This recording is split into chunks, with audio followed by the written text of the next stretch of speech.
Good morning, Miss Federico. I'm just doing a sound check. I'm having some tech difficulties. Yes, I can hear you. Thank you so much. I appreciate it.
Welcome back. Ms. Weisenthal, are you ready to go? Yes, I am. And we'll be pay more attention to taking regular breaks. Thank you for bearing with us earlier in the week. I understand. I'm Eric Blank. We're now on the record in proceeding number 23AL-0243E, the Public Service Company of Colorado Phase 2 electric rate case. I had one preliminary matter, which is given the precipice end of year issues and other things the commission faces. We'd really like to try and finish this hearing by the end of the day tomorrow. To help make that happen, the three commissioners and our team are willing and able to start at 8 a.m. tomorrow, although I do need to take a break at 10. So we'll see where we are by the end of today, but given that we're still on our second witness, let's keep open that we may have to start early and go late tomorrow. With that, Mr. Boehm, preliminary matters. Yes, thank you, Chairman. I have a request, a scheduling request, based on my limited availability tomorrow and Mr. Lucas, Cosicia's witness, Mr. Lucas's unavailability today. I would request that my witness, Mr. Bieber, be permitted to or to have a date certain for today at some time. It doesn't really matter when. Although I know that Mr. Schlesinger indicated that he has crossed for him that there was a window of time in the afternoon that he was not available. So at some point today, if Mr. Bieber could go, and then also if Mr. Lucas could appear either first in the morning or maybe second, so that I'm able to cross him on Friday. All right. So just so I got this right, should we do Mr. Bieber right after staff? That would be fine with me. And would anybody, and I guess we could even do them before staff, would anybody object to that? No. No. So is Mr. Bieber and you around all day, you said, Mr. Boehm? Yes. All right, so I know that Mr. Schlesinger has a conflict. And Mr. Schlesinger is the one who's cross-examining him. So why don't we take him right after Mr. Klingman?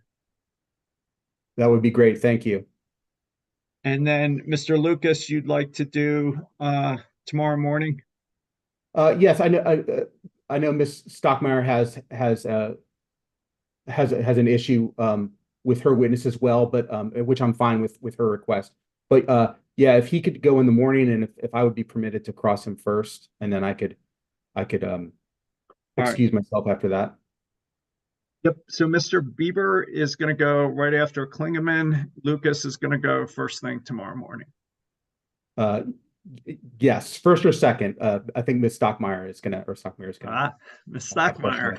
The plot thickens. Thank you, Chair. Just Mr. Nussbaumer, who you indicated the commission had questions for, he is only available until noon tomorrow. He has a flight he has to get on. So I was thinking if it worked out, he could go before Mr. Lucas, since Mr. Lucas has a lot more cross time. He can go anytime today too. So there's flexibility, just he has a 12 o'clock hard stop tomorrow. All right, why don't we do Mr. Nussbaum first thing tomorrow, Mr. Lucas second, and I'll only have, and again, he doesn't have to, my questions will be just on his testimony, and it'll probably only be 10 minutes. So we'll take him first. Okay, thank you very much. Ms. King. Thank you. And with apologies, I'm having issues with my video that I'm working out right now. But I wanted to just advise the commission and the parties that CEC will be waiving its cross that we had reserved of staff witness Patrick Lammer. Okay.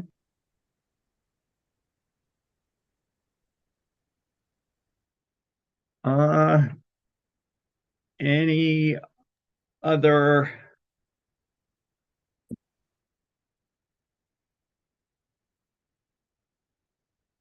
my notes are getting messy. Any other preliminary matters, Mr. Zomer? Yeah, in the same vein as Ms. King, the company is prepared to waive its cross of Mr. Sinton. Commissioner Plant, do you have any cross for Mr. Sinton? Commissioner Gilman, any cross for Mr. Sinton? No. I think Mr. Sinton can be excused. Is the WRA lawyer on? Do I have that right? I think Mr. Sinton, you're excused. Mr. Fanyo, Mr. Cabros, Mr. Cabros, am I right that that excuses Mr. Sinton? That's correct, Chair Blank. Thank you. Okay. Mr. Fanyo. Thank you, Your Honor. I want to let you know that we're waiving our cross of Mr. Lucas.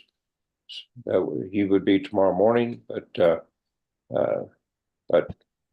whenever he is, we're waiving our cross. Okay. Any other preliminary matters?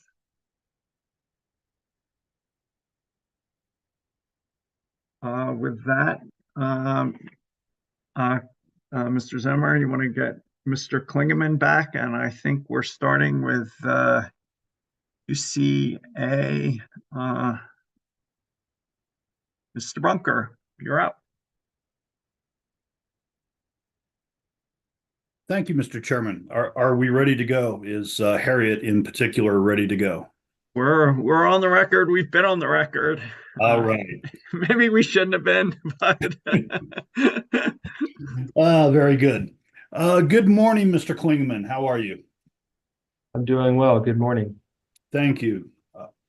If we could start with your direct testimony. And by the way, before we get there, my name is Greg Bunker. I represent the utility consumer advocate in this case. And I'm going to ask you a few questions about your direct testimony, hearing Exhibit 102, your rebuttal testimony, hearing Exhibit 109, and Mr. Peterson, UCA witness, Mr. Peterson's answers testimony, which is hearing Exhibit 300. So if we could start with your direct testimony, which is up on the screen, and if we could go to page 28.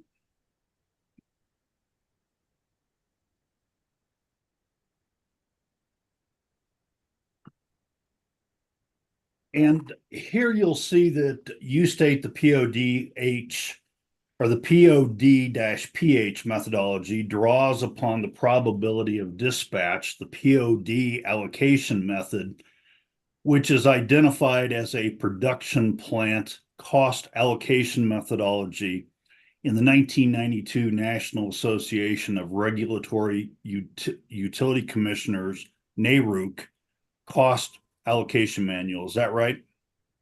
That's correct. And if we could go into UCA's box.com account, please, and UCA hearing exhibit 301.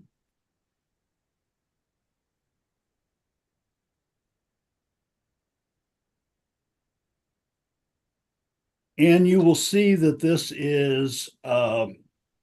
document is a total of 27 pages. The first page is the cover page of the NARUC Electric Utility Cost Allocation Manual.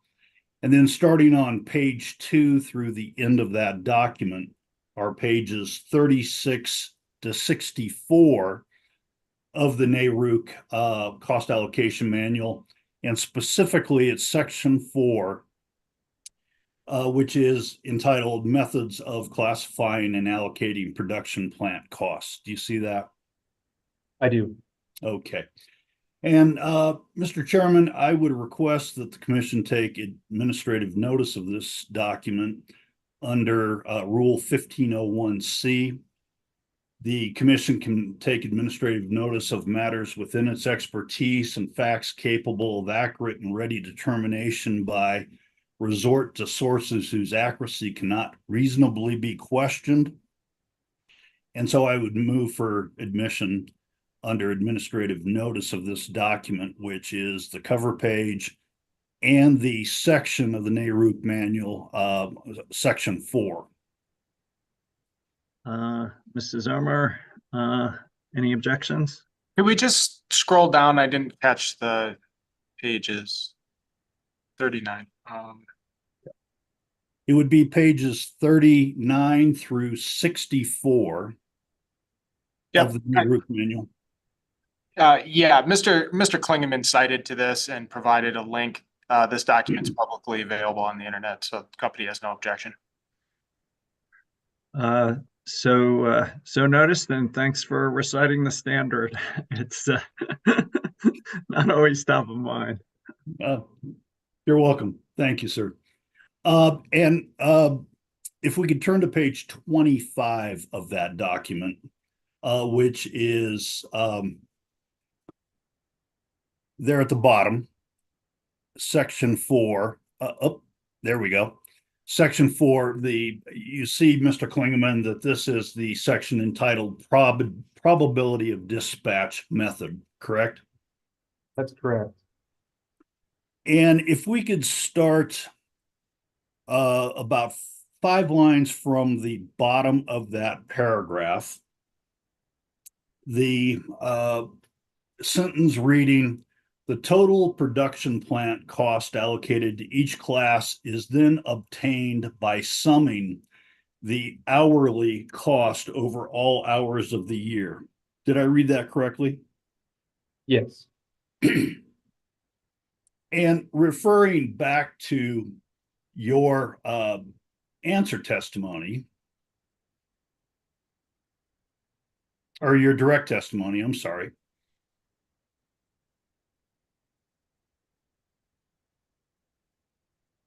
Did you want me to go there? Is there a page, or did you want me to stay on the other?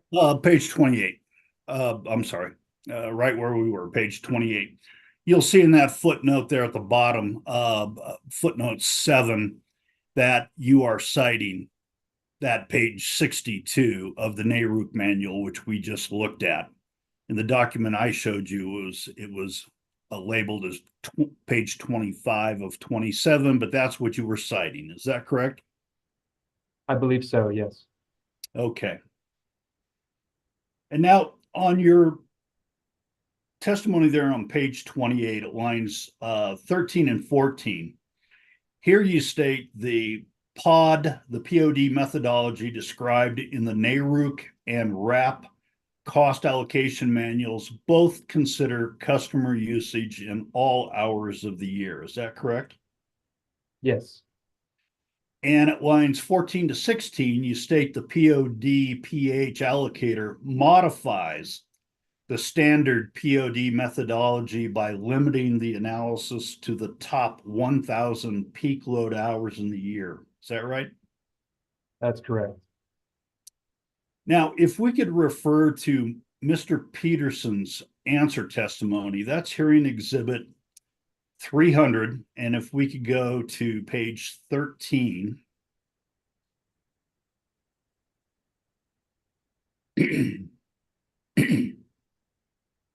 Page 13, and there in the middle of the page, lines 7 through 12. And here Mr. Peterson's responding to a question regarding whether the POD-PH method is commonly used in the industry. And Mr. Peterson states, not that I'm aware of. The POD all hours of the year allocation method has been discussed in industry literature for at least the last 3 decades. But this is the first time I have seen the POD-PH allocation method that Public Service is proposing in this proceeding. Did I read that correctly? Yes, I see that. And do you have any reason to disagree with Mr. Peterson's statement that I just read? I do not. We are aware that the peak hour modification is something unique that we introduced in order to account for capacity related costs. Okay, so you would agree then that it's the POD method without any modification for hours that is the primary cost allocation method discussed by the NARUT cost allocation manual, and that Public Services proposed POD-PH method is a derivative of that POD method. Is that right? Yes, the POD/PH method is a customized version to match our generation portfolio. Okay. And if we could go back to your direct testimony, that was hearing exhibit 102 at page 11.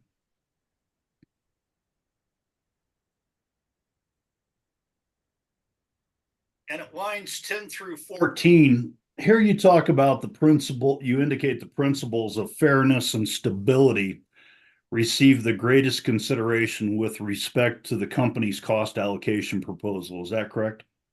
That's correct. And on page 11, starting at line 15 on to page 12, line 2, here with regard to fairness, you state the 4CP AED allocation factor overemphasized usage during the 4 coincident peak hours at the expense of usage during other times of the year. Is that right? Yes. And on page 12 at lines 15 to 17, you indicate we have recently observed the 4CP-AED methodology is not particularly stable due to it being sensitive to usage patterns in only 4 hours of the year. Is that correct? Yes, it is. And still on page 12 at line 17 and 18, here you indicate an allocation methodology based on a broader swath of hours will be more stable than one based on only 4 hours of the year. Is that right? Yes. And if we could go to your rebuttal testimony now, which is exhibit 109, page 21.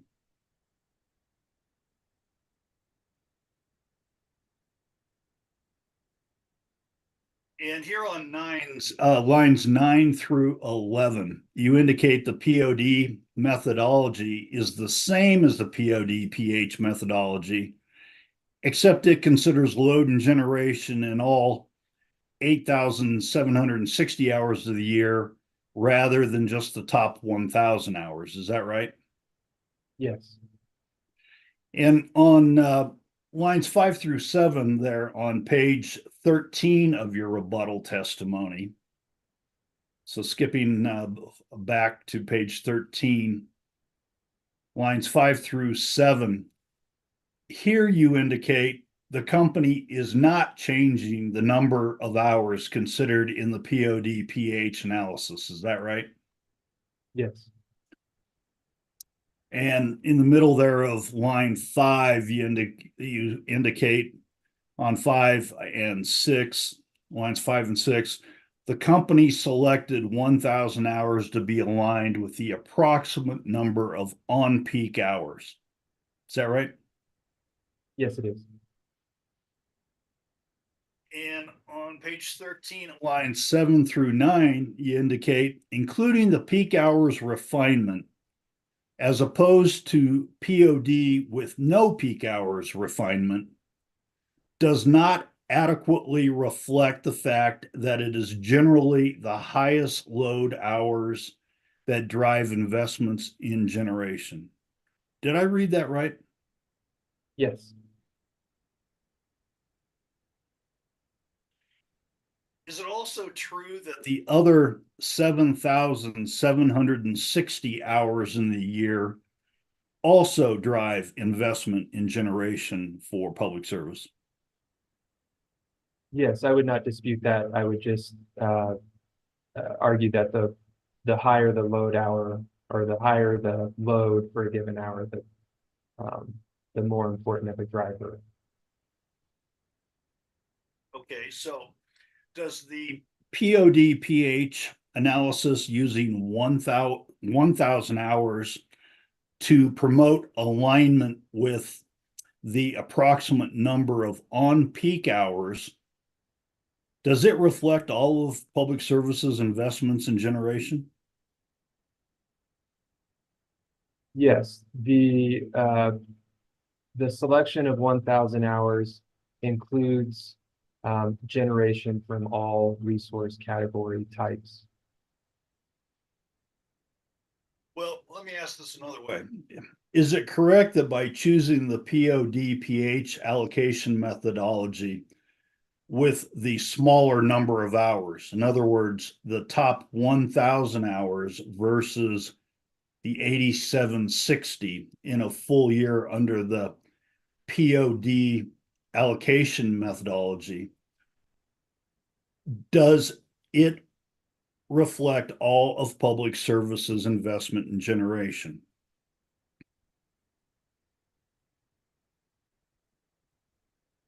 By reflect investment in generation, I think we're talking about cost causation for investment in generation. And yes, I believe the selection of the 1,000 hours does reflect that. Compared to the full POD, it puts a little more emphasis on generation built to serve higher load hours. But yes, I do believe it does reflect all of our investment in generation. But based on what I think you just said, there would be generation that is available or necessary for what I think would be saying is off-peak hours. Is that right? Yes, we still do have to generate during off-peak hours. Okay. And the POD/PH allocation method with only a 1,000 hour look or analysis doesn't consider that off-peak generation that's required, right? It does not, in that the 1,000 hours tend to be the higher load hours, which tend to be on-peak hours. I do believe there are some off-peak hours included in that 1,000 hours, talking about off-peak in terms of our time of use periods. But it's significantly more weighted towards on-peak period generation. Okay. Is it correct that in your POD/PH analysis, you could have chosen a number of hours that were perhaps higher or lower than the top 1,000 hours you chose? Yes, that's correct. Okay. Do you recall the questions, and this was on Tuesday, so do you recall the questions from CEC's counsel, Ms. King, during her cross-examination regarding refining the number of peak hours used in the POD method to less than 1,000 hours and using peak hours such as 500 or 250 or 100, and then at the tail end, more specifically, 83 hours. Do you recall that? I do. And my recollection is that you indicated that reducing the number of peak hours downward from 1,000 hours to the numbers she was suggesting, I believe you responded it was too focused on peak hours. Is that correct? Yes, that's what I recall. Okay. If we could turn to Mr. Peterson's hearing exhibit 300, and specifically attachment DEP 4.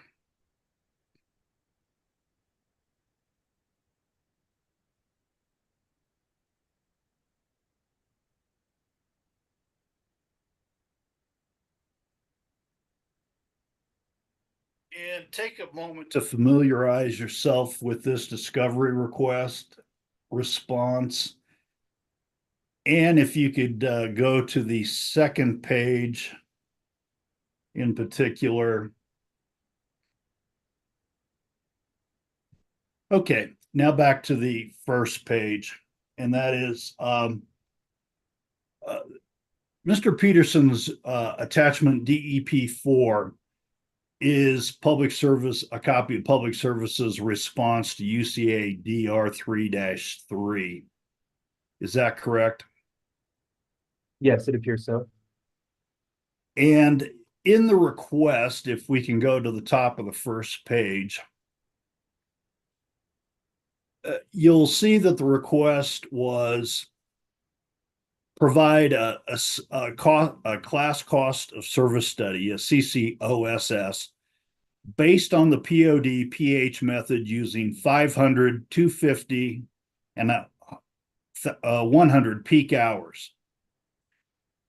See that? I do. Okay. And if we could scroll so we can see the bottom of the second page where it says sponsor. You're the sponsor of Public Services response, correct? That's correct. Okay, so you're relatively familiar with this. I am.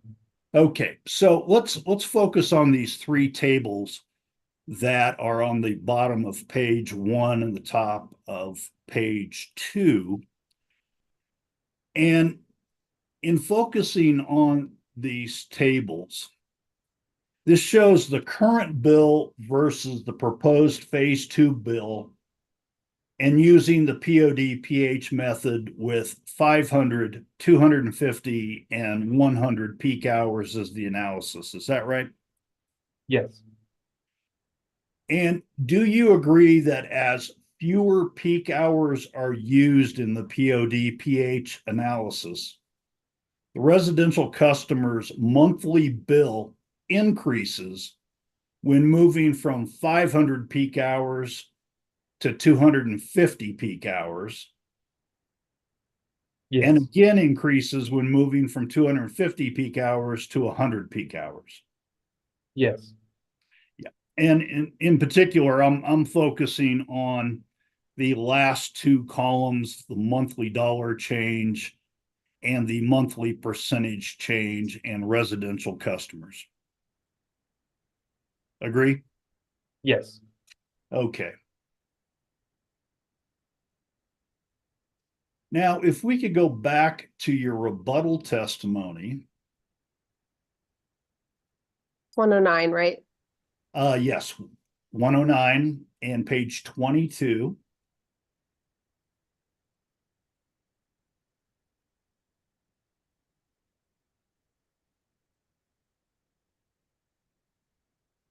And on lines 5 through 8.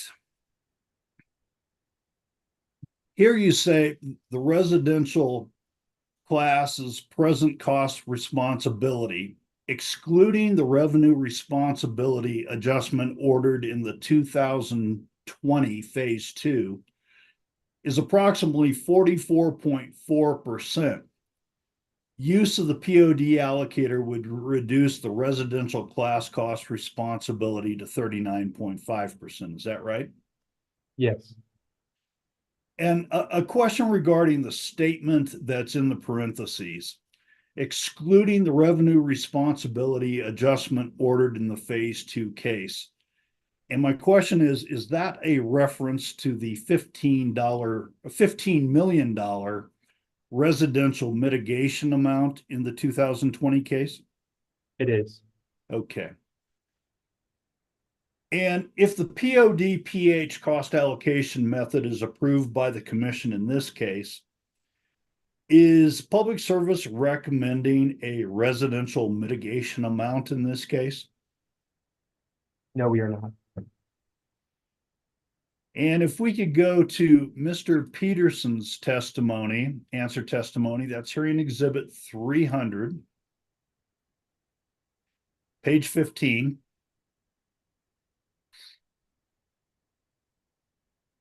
And you'll see here in table DEP 2, the various percentages under the POD and POD-PH method for the various rate classes, right?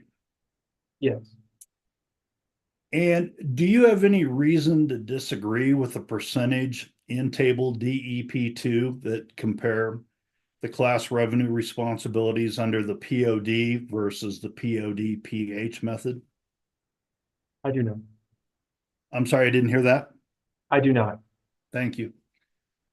And referring to Mr. Peterson's testimony just below that table on lines 1 to 3, here Mr. Peterson says, from table DEP 2 above, the rate or the increase in class revenue responsibility from 39.5% to 44.5% represents a $110.6 million increase in base rate revenue requirements to the residential class. Do you see that?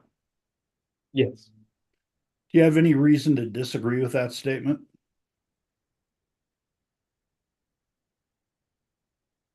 No, that sounds about right to me.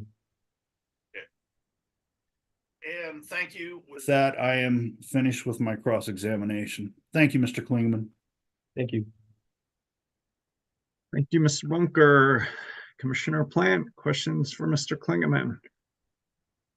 Thank you, Mr. Chairman. Hello, Mr. Klingman. Good morning.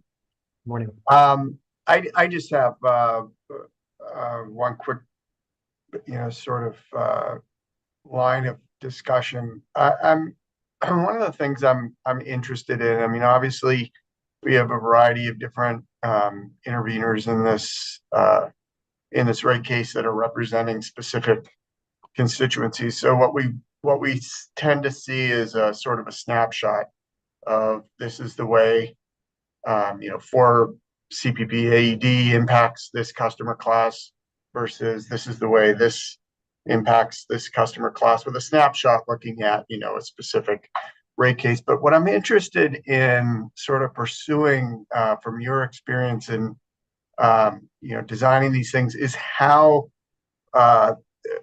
these rates will be impacted longitudinally, sort of as we go forward, assuming we adopt one of these new methods of evaluation, as opposed to looking at how it compares to the old way of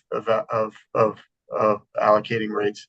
I'd like to look at sort of how does the dynamic change over time. So, for example, if we were to look at a POD with 8760 versus a POD with pick your number, maybe 1,000, maybe 500, maybe 200, whatever the number is, and we have a variety of different policies that and rate structures here at the commission, where we're looking at trying to move people off of peak. We're doing these time of use rates, trying to sort of flatten curves, shift curves, basically minimize the necessary investments over time.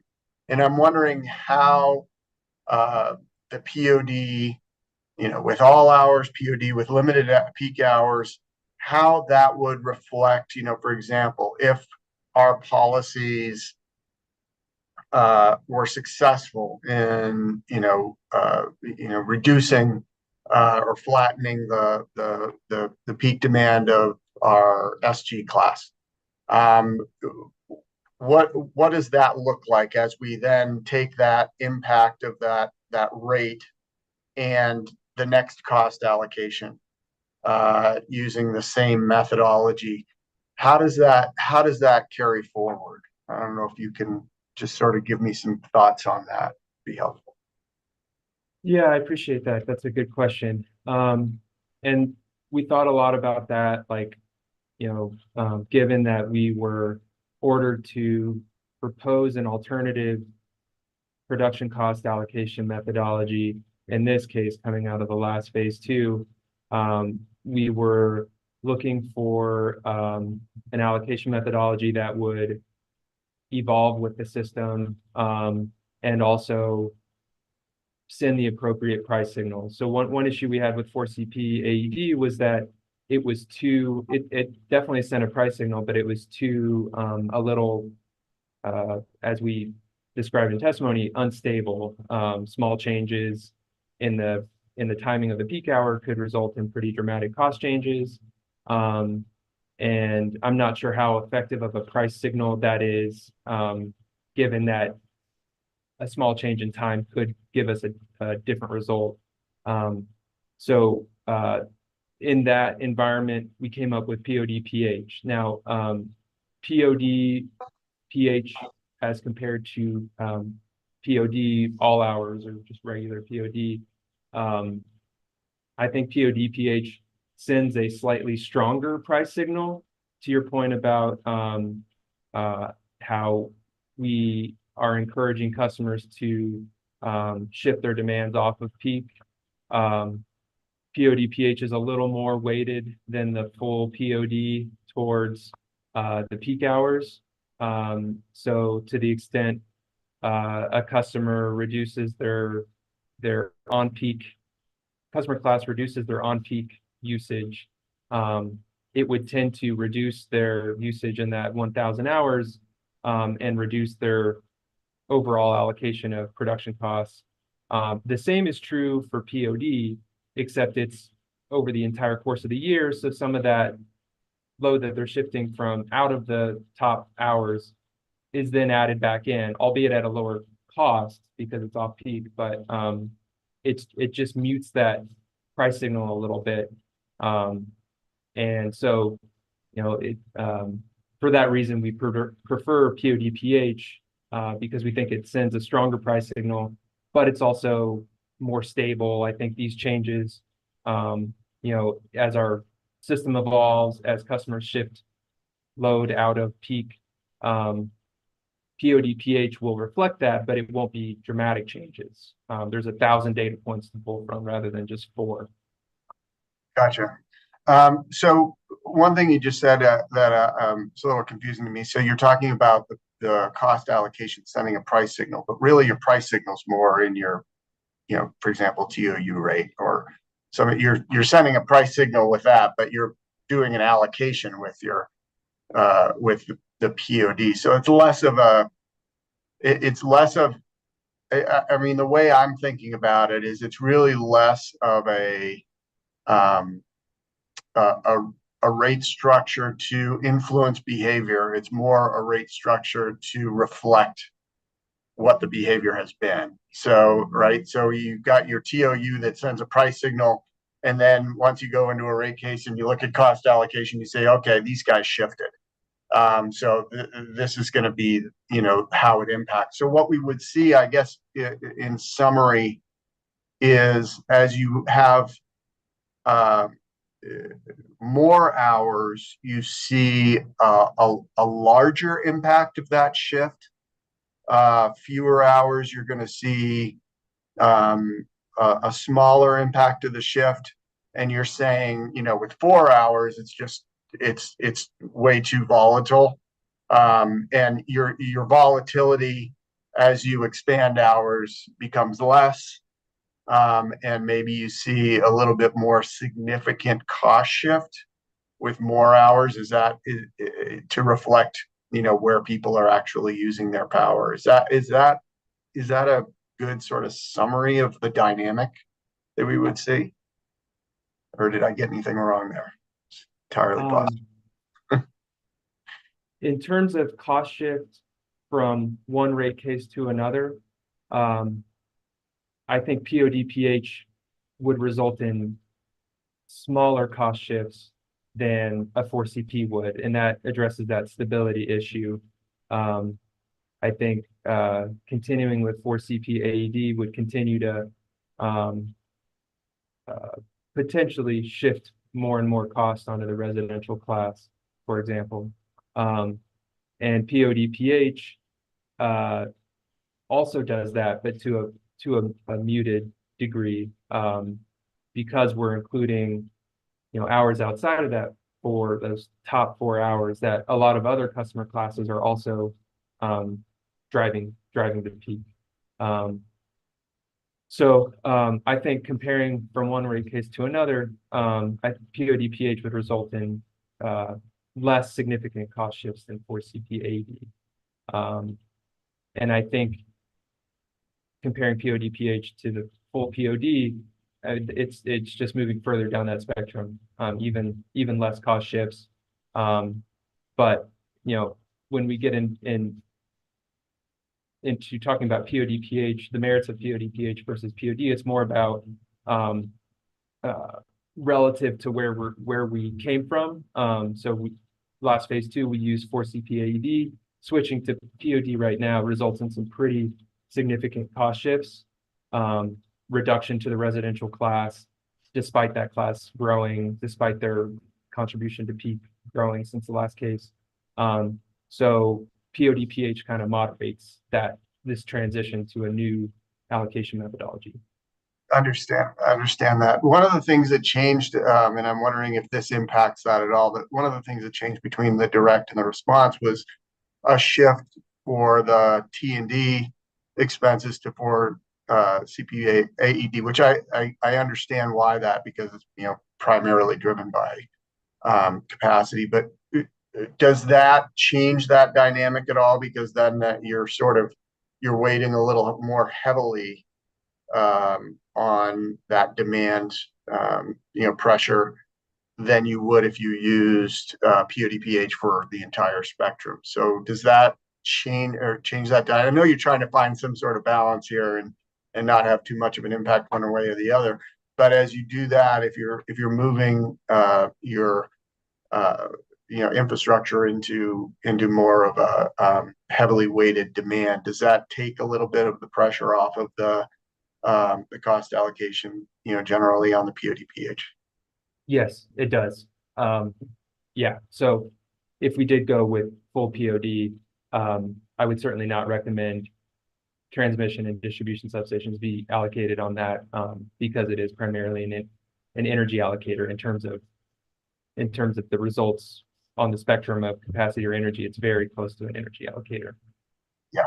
Okay. That helps me a lot. Thank you very much, Mr. Chairman. I don't have any other questions. Commissioner Goman. Hi, Mr. Klingman. Morning. So yeah, maybe just following up on Commissioner Plant's question, and I don't mean to retread, but maybe I phrase it a little differently.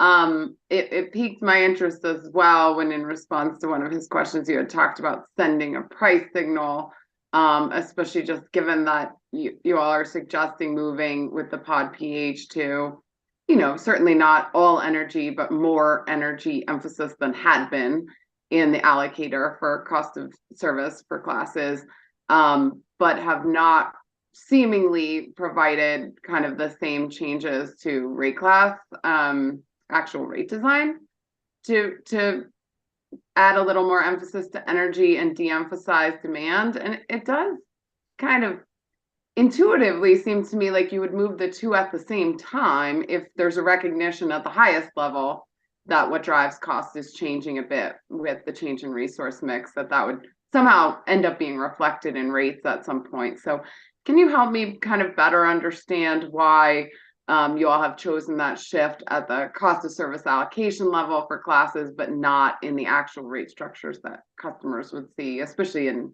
kind of the larger rate classes? Yeah, that's a good point. I think it has a lot to do with precedent. These rate structures have been in place with a certain demand and energy split for a while. So we think it's important that on the cost allocation side, we're capturing capacity drivers and energy drivers and striking a balance there. And rate design should be sending the same price signals generally, shifting usage off of peak. But to some degree, I think there's always been like a demarcation between the cost of service model and rate design. Like I always think of it, the cost of service is as the science and rate design is the art.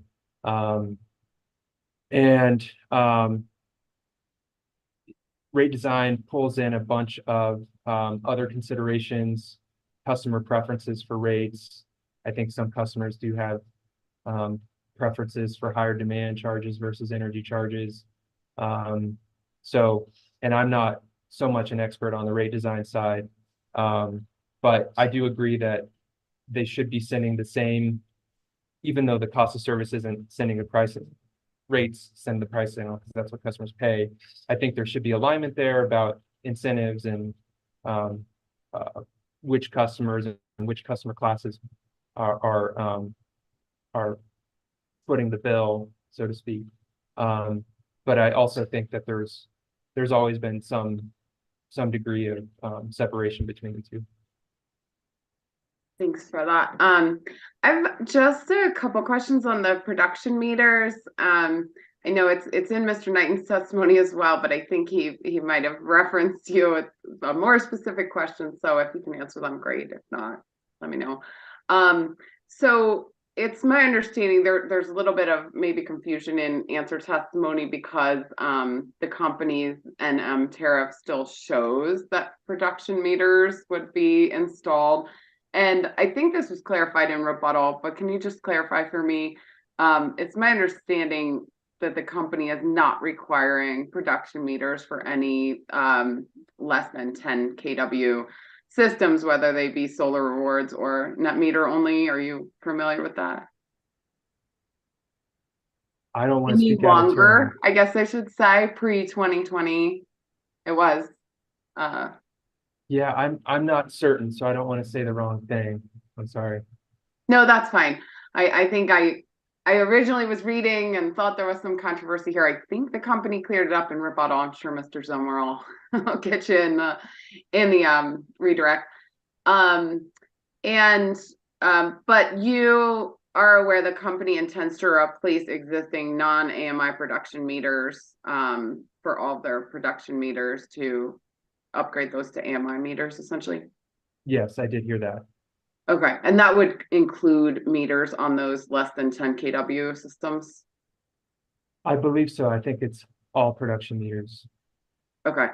And I mean, is it fair to assume, I think I've seen this in the data, that the number of meters is probably more heavily weighted to those smaller systems in terms of quantity, even though some of those might produce relatively small amounts of energy? I believe that's correct. I'm not real close to the how those meters tie to different size systems, but I think that's correct. Okay. And so those customers with the production meters pay a production meter fee, and that fee is proposed to go up in large part because you all are replacing those meters with AMI meters? Yeah, just generally, customer-related costs have increased in this case, and that's largely due to this AMI advanced meter rollout. So yes. Okay. So I'm just kind of trying to rationalize this, especially on the smaller systems. And I understand from the company's testimony that you all are saying based on the contract with these customers, which I think are primarily 2015 to 2020, and the way that they're provided production payments through the Solar Rewards program, that you all need to be able to measure that accurately kind of per those contracts. I'm just trying to figure out, if conditions change on the ground, should we look at alternatives that could make more sense in this situation? So kind of just looking at the numbers, at least as I understand it, I don't know if it's a currently accurate number, but say 6 kilowatts is an average residential rooftop solar installation. If it produces maybe 1,450 kilowatt hours a year for each kilowatt, we'd be around 8,700 kilowatt hours a year for a normal residential system. I know there are varying steps or degrees to which solar awards had those production payments, but they were around a cent to a half a cent last I knew per kilowatt hour. So that's at a cent, that's $87 a year that customer's getting, kind of that production meter is metering, and that's the benefit they're getting for having it. At half a cent, it's half of that, right? It's just about $40. So I'm trying to figure out, rationally, does it make sense to just unilaterally go and replace all of these? And I understand there's some restriction in your system, your billing system. Or should you be posing this question to those customers? Do you want this? Or should we just estimate your production by PV watts in the same way that was ordered to be done for less than 10 kilowatt customers post 2020, and not incur this extra expense for the system, require those customers to pay for it for something that, in all honesty, I think will eat up a pretty high percentage of what is a pretty small annual benefit that they're getting for having it. So sorry, that was a lot, but I just wanted you to understand kind of how I'm thinking of this. And is there a more rational way to approach this than to just say we're replacing them all no matter how tiny your production is? That's a fair point. And I think I follow where you're going with that. Yeah, at a certain point, the benefit is not worth the cost. And I think the two have to be looked at together. So, and I appreciate you putting numbers to this scenario. But if we're looking at an incentive of, say, $80 a year, and there's a cost of, I don't know what the production meter cost per month is. I think it goes up like $13 a year. I don't know. Yeah. Yeah, but that, I mean, it does start to eat away at the incentive. And, one of the motivations for installing solar in the first place. So I think it's certainly fair to consider, an alternative where,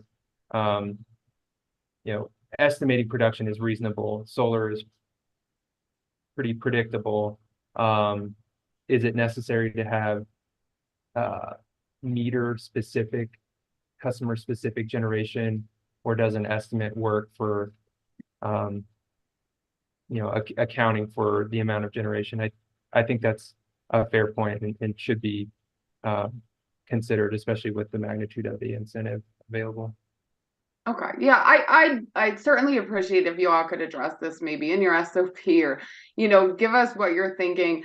I guess what I'm imagining, I respect that you might have contracts with these customers and you all feel like you need to live up to it and monitor the production. But I'm figuring like there's some just rational choice that you give these customers. Do you want this? Because I don't see cutting down their production by a pretty high percentage, maybe as a choice all those consumers would make if they understood what was coming. So I'd appreciate it if y'all could address that. And just one other question, and I know you're not the main policy witnesses here, so apologies for that. But as we're going, I'm trying to get smarter, figure out my questions here.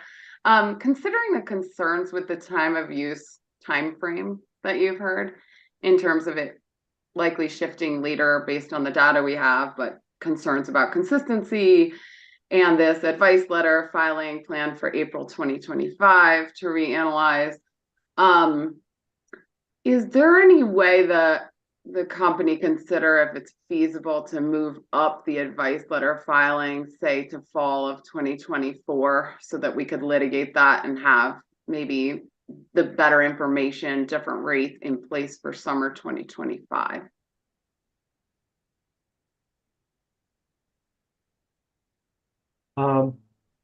I don't want to speak out of turn. I know there's a lot of stuff in place according to that schedule, customer education. But it seems like something worthy of consideration, because I think we're aware of the shifting shape of load and the need to have time of use periods that reflect that, and mitigate additional capacity or additions to capacity as much as possible. So there is some importance to the timing there. So I understand your concern there. It's definitely heard. No But worries. I don't mean to make you commit. I know you might not be the guy who will commit, so that's fine. But I just wanted to throw it out there and kind of have the company consider including in your SOP, what would that mean for kind of the report that precedes that kind of does the look, and just figure out, is there a way here where we don't say, okay, we're changing it today, but kind of more rationally approach this, especially understanding some of the major expenses that the chairman brought up, including a major transmission expense, which we understand to be primarily an evening problem, and see, like, is there a way to just be a little more rational about this timing? As you're aware, the commission's not bound by that settlement, but just trying to work my way through this and say, could we just scooch it up so that we can make this active summer 2025? So I'd appreciate if that's something you all could consider. And those are my only questions. understood. Thank you. Thanks. Thank you, Commissioner Gilman. I think I'll follow up on Commissioner Gilman's last question with all her caveats about understanding this is not your decision. You may not be the wrong witness. You may not be the right witness to fully answer it. But assume the commission in this proceeding determined that the appropriate peak demand time of use rate period was between 6 and 9 p.m. based on the evidence in this record. Further assume that we didn't impose that time of use period in this case because of a limited record on the class cost allocators and what it might imply for the company's ability to collect its authorized revenue requirement. But following up on Commissioner Gilman's questions, what do you think about a fall case and maybe starting to a fall 2024 proceeding, and with a prior decision that the right hours are 6 to 9, for peak, and maybe 4 to 6, 9 to 11 for the shoulder, and also with a request that we start educating customers that this change was coming.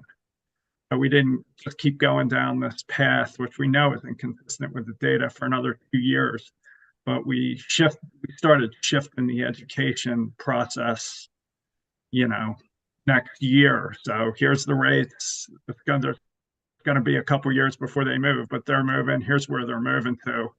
And then we try and get them there sooner rather than later, given the multi-billion-dollar expenses. So I guess I'm adding two things. Commissioner Gilman's hypothetical. One, that we decide the appropriate time of use rates in this case based on this evidence. Don't implement them here.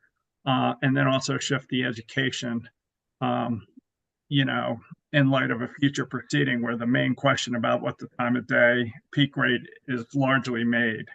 Any thoughts on that, Mr. Klingman? Chair Blank, excuse me, before Mr. Klingman answers, he is not the witness on this. If we need to make Mr. Knighton available, we can do that, but this is pretty far outside his portfolio, at least in this proceeding. All right. Well, I throw it out there. We have other witnesses I'd be curious to hear whatever you're willing to say, Mr. Klingman. But if you're uncomfortable or beyond your scope, that's fine. Sure. I think as far as deciding the peak hours based on the test year in this case, I think and again, I'm not the witness sponsoring this, but I think the time period showed that our on-peak is appropriately set for the residential class, at least based on 2022 data. And looking forward, that does change. But I think we were seeing that the it is changing sort of in step with when we anticipate being able to update our time of use rates. I think there's a question about, well, do we go ahead and update those earlier in order to effectuate change and maybe mitigate additional capacity or avoid additional capacity. But again, I'm not super close to those outward looking top 100 hours, top 100 load net renewable hours. But I seem to recall that that's what they were showing, that we're kind of evolving more or less as those change. I was not my intent to ask you that, but since Commissioner Gilman opened the door, I couldn't resist. And on your direct testimony, you talk about the two principles of fairness and stability. It sounds like you would view both of these principles as important as we allocate costs to individual customer classes over time. Is that fair? Yes. Let me represent to you that yesterday morning, the commission voted to approve just under 3,200 megawatts of utility-owned generation for the company, representing 335 megawatts of solar, 680 megawatts of solar plus storage, 400 megawatts of standalone storage, 1,325 megawatts of wind, and 450 megawatts of natural gas combustion turbines, all in a system with 2022 test year peak load of 6,275 megawatts. Any reason to doubt that representation? No. And let me further represent to you that the cost of these resources, combined with the new approved transmission, will increase the company's current Colorado rate base by more than 60%. Any reason to doubt that? No.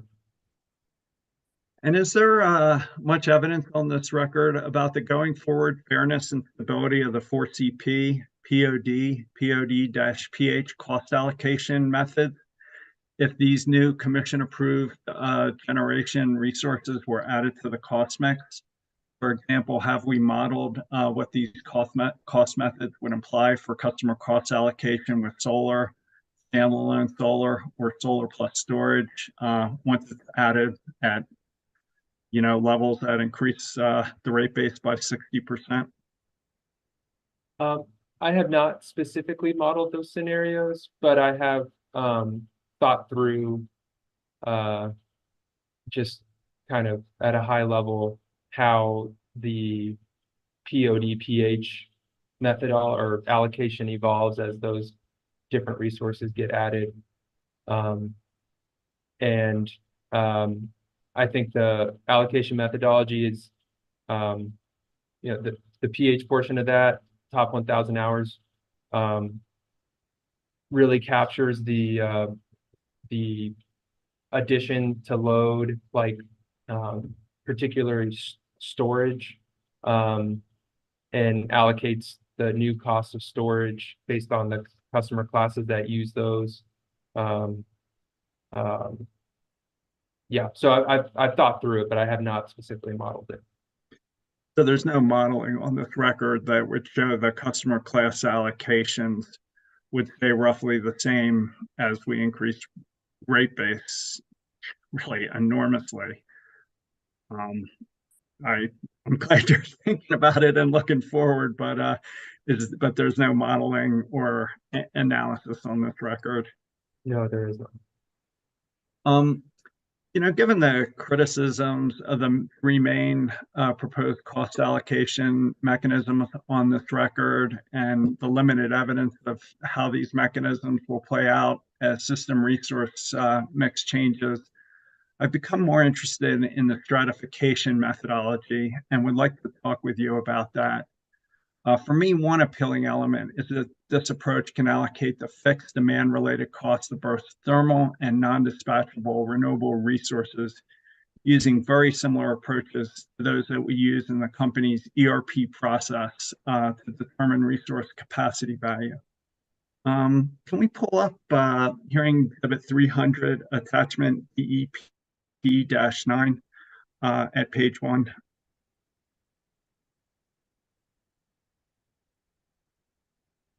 And let me represent to you that this is the direct testimony of Excel witness Barthel, a principal pricing and analyst, filed in June of 2022 in a South Dakota rate case focused on cost allocation issues. Would you accept that representation? Yes. Can we turn to page 12, lines 13 to 19? Can you just read the question and the answer?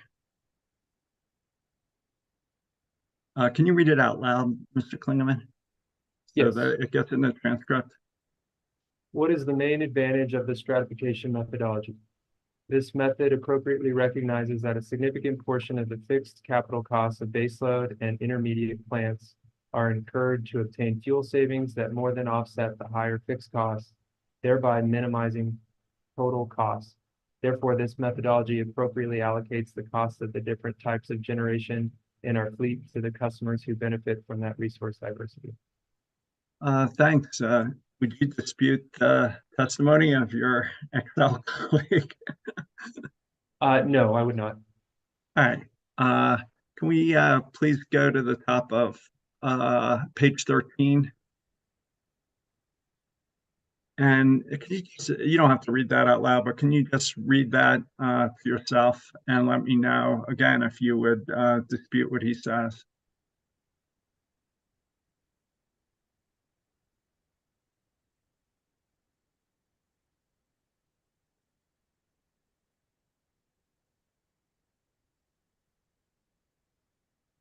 No disagreement. All right, can we go to the top of page 14, table 2?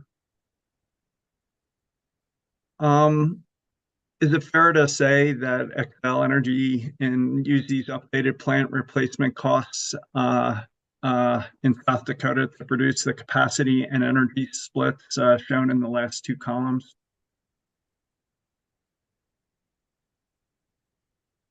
Yes, and I would also add that we did do a stratification study as a alternative C costs in this proceeding. So we also developed our own capacity energy split.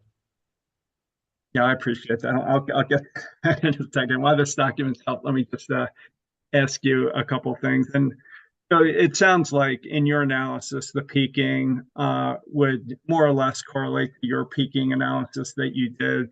The combined cycle might correlate to the intermediate resource you looked at, and the fossil would correlate to the base load. Is that fair? Yes. Okay, thank you. Just a couple more things while this is up. Can we go back to page 12, lines 5 to 7? Is it fair to say that the stratification approach has been used by Xcel Energy since the 1970s? I was You not might aware look of at that. line 5. It 5 says through that. 7. Yeah, it appears so. And this cost allocation process has been referenced in the NARUC manual as the equivalent peaker methodology, and is also supported by the commissions in Minnesota and North Dakota. Is that fair? Yes. Okay. So just with using the same methodology over decades and across 3 different state regulatory jurisdictions, be at least some evidence that this approach is stable and fair? Yes, I think so. Okay. And were you listening to my questioning of Mr. Knighton when we talked about the company's ERP, ELC studies that placed a 13% capacity value on existing wind? I think Mr. Bieber referenced that too. Yes, I was listening. Okay. So can we go to hearing exhibit 300 at page 14?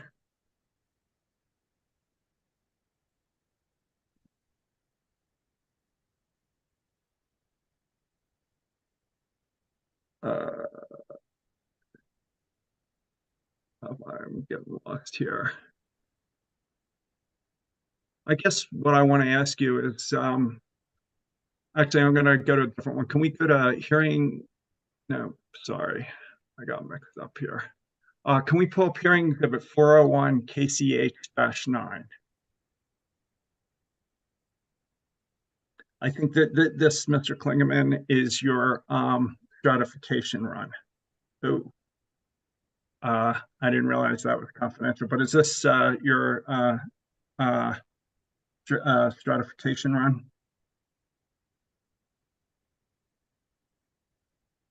I guess it's the derivation of your replacement costs for your stratification run. Yes, it's formatted a little differently, but it appears to be the same analysis.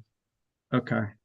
And let me represent to you that the intermediate and peaking that you used were very close to what the South Dakota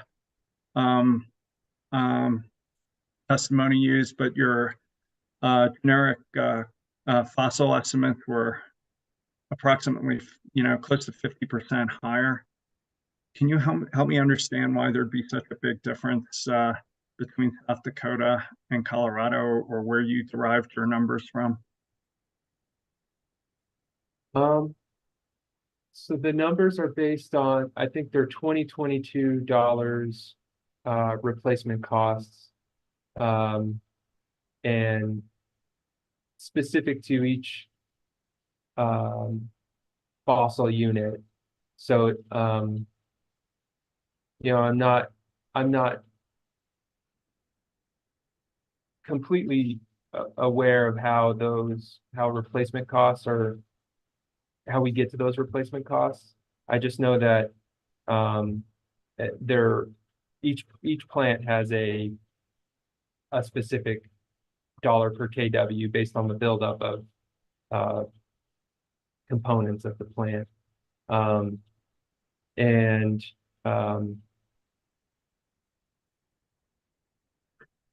enough. And your win number was half the number, roughly half of what was in the ERP ELCC and what Mr. Bieber testified to. Do you have any sense of why that might be? And when you say number, you're talking about the cost per megawatt capacity? Yeah, and how it allocates capacity to the peak demand hours. Well, the allocation to the peak demand component would be influenced by the effective load carrying capacity, which I believe was for wind 11.5%. 13, I think. 13? Yeah. So that could play a factor too, if South Dakota has a higher ELCC. But no, I'm not sure why they would be different. All right. Can we go to hearing exhibit 102, your direct testimony on page, I think it's 34, it's figure DSK-D-3. This is, I guess, a low duration curve cut off at roughly 1,000 hours. See that little triangle peak, from 1 hour to I don't know where it stops, maybe 80 hours. And then there's a flexion point and the slope of the line changes. I do. Do you think that could be a pretty good definition of peak demand? That seems to be the peak.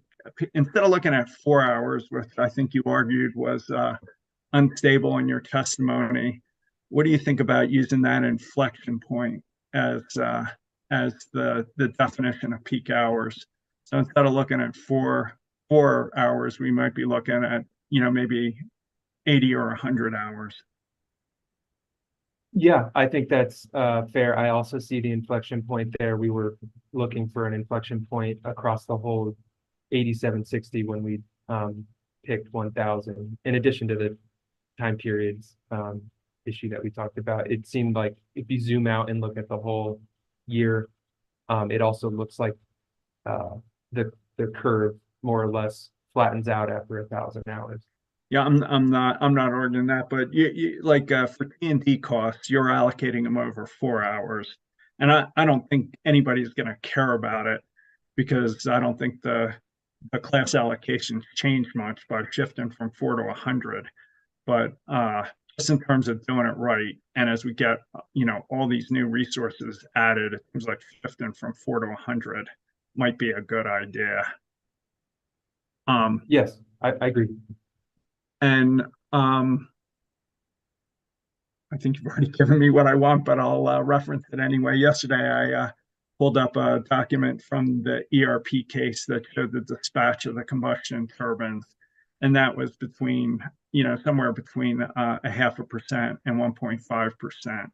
And if, so that's again between like 40 and 120 hours is when the peaking units are actually dispatching over, from 2021 through over 10 years.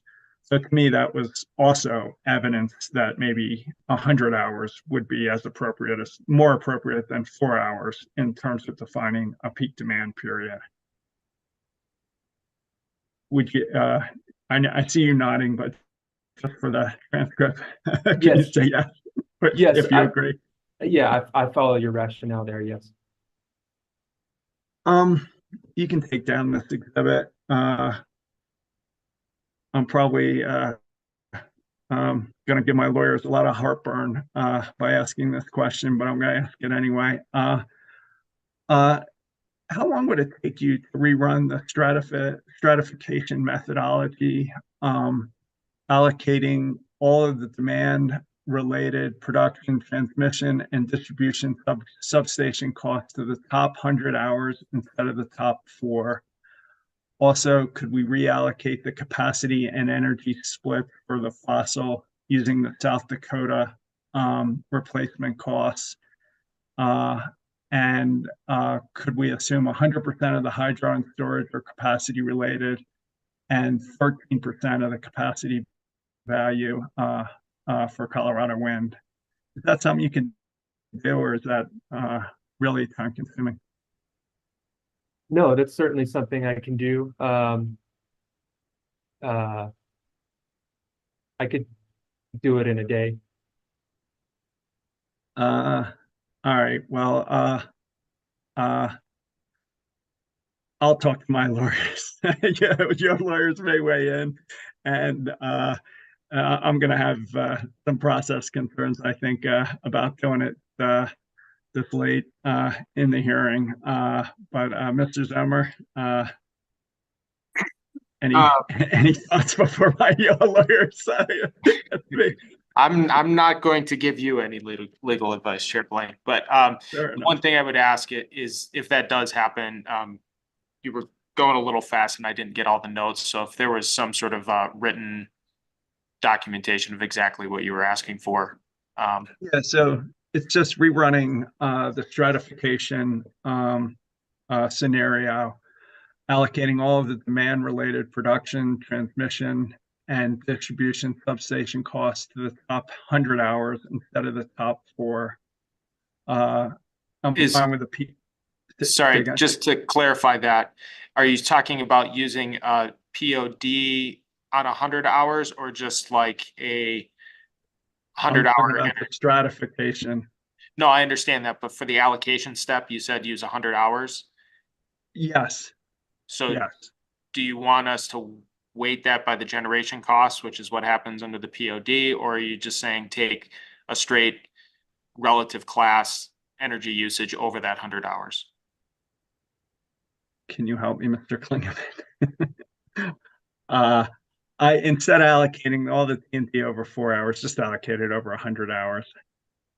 Yeah, so I think that to me suggests. Can I ask one question? Instead of allocating is it the POD over I'm kind of missing that acronym. Instead of allocating the cost of the transmission and distribution over 4 hours, just allocated over 100 hours.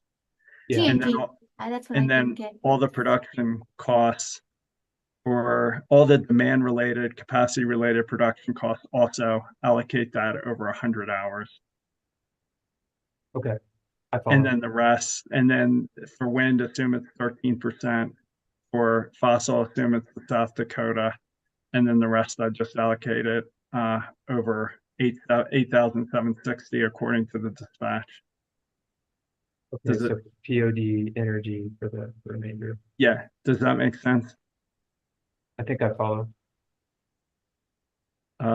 Ms. King, you want to start the beating up?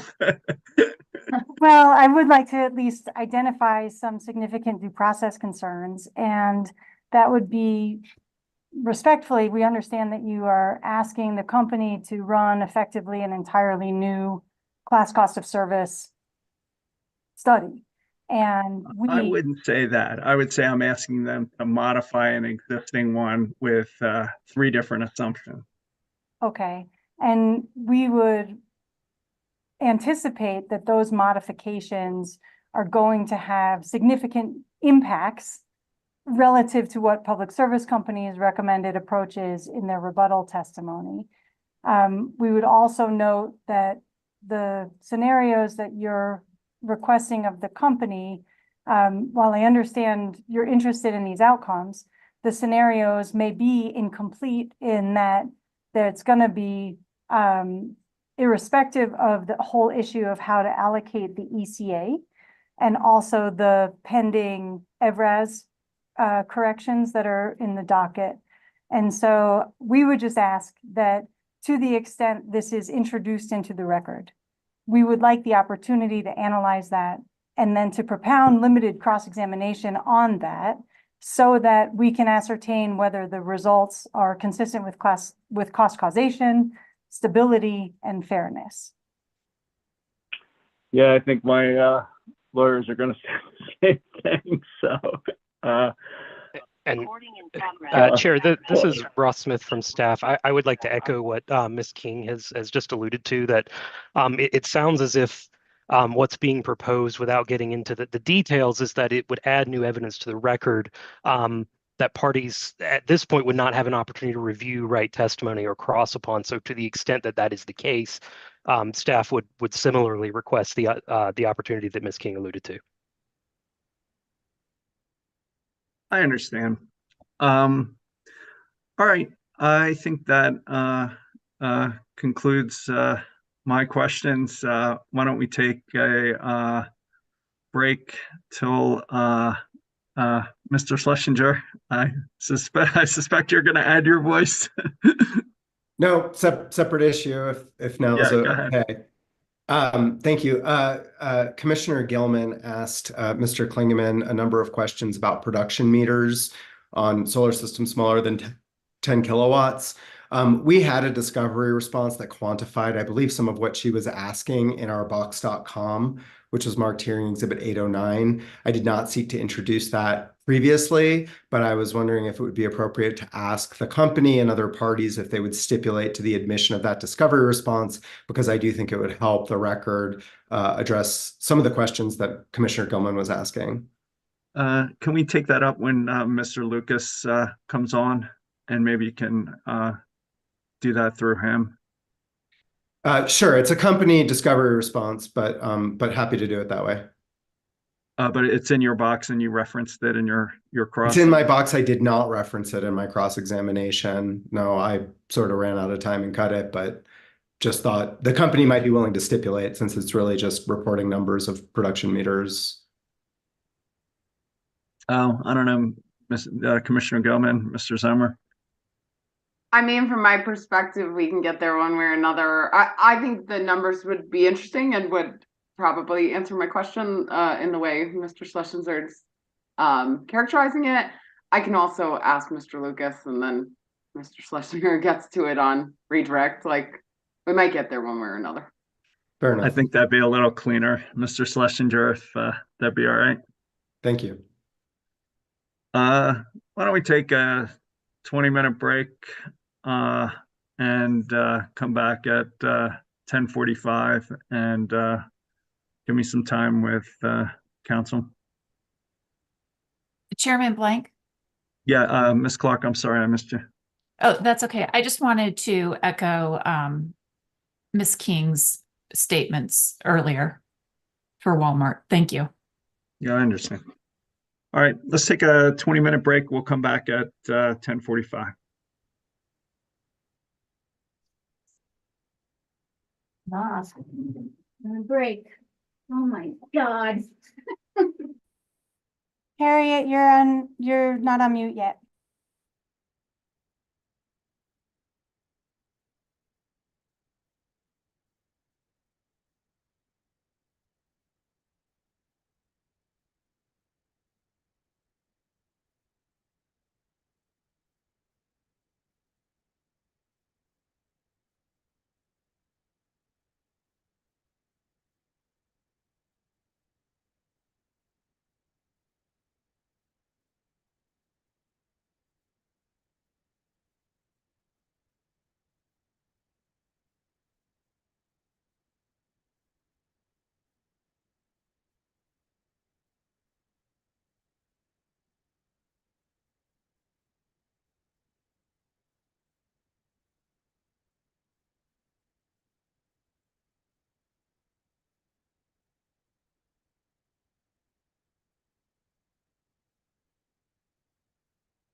We're back on the record after a recess, and I guess what council suggests is that Mr. Klingman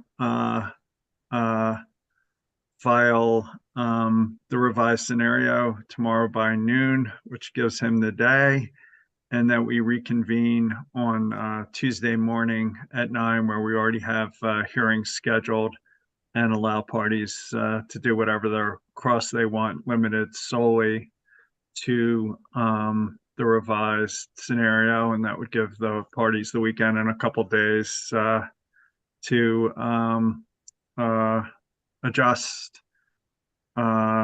So Ms. King, Ms. Clark, does that satisfy the due process concerns? It doesn't satisfy our concerns about preparing for our deliberations next week, but I think we just need to accommodate. So Ms. King, does that work? Thank you. For CEC's part, first, I'll just say we appreciate the chair's careful review of the record and careful consideration of what potential outcomes there may be. So I want to just get that out there. While I don't want to... Can I just say, Ms. King, one of these changes is what your witness wanted to see. So I just point that out. Sure, and I'm saying we appreciate your careful review of the record, and we appreciate your creative approach towards trying to thread this needle. I'm not quite yet prepared to waive any objection with respect to due process, but we certainly appreciate the opportunity to review what Mr. Klingman prepares and have the opportunity on Tuesday to propound, to ask questions about that on the record. And so very much appreciate that opportunity, and thank you. Understood. Ms. Clark? And once again, I will echo Ms. King's statements on that. Thank you. Mr. Smith? Yes, Your Honor, I also would echo Ms. King's comments and appreciate the opportunity. Also not willing to waive the objection on due process at this time, but do appreciate the consideration. Mr. Fanyo? Ditto. One consideration that hasn't been mentioned is the possibility of some form of responsive testimony or exhibits from other parties' witnesses to whatever's filed by the company tomorrow. Cross-examination without demonstrations of whatever points may be in the cross, demonstration through alternative exhibits, or which probably would require witness explanations. I think I can anticipate that could be required to have a full record instead of just a late filed exhibit. In effect, is what this would be from the company, that would be subject only to cross-exam and not to responsive testimony. I don't know exactly whether, of course, without seeing what we're responding to, don't know exactly what that, well, I suppose one, whether it's necessary, and two, what it would entail. But I think there may be an issue there. And I wouldn't want to waive that point in any resulting exemption in advance without knowing enough to consider it fully.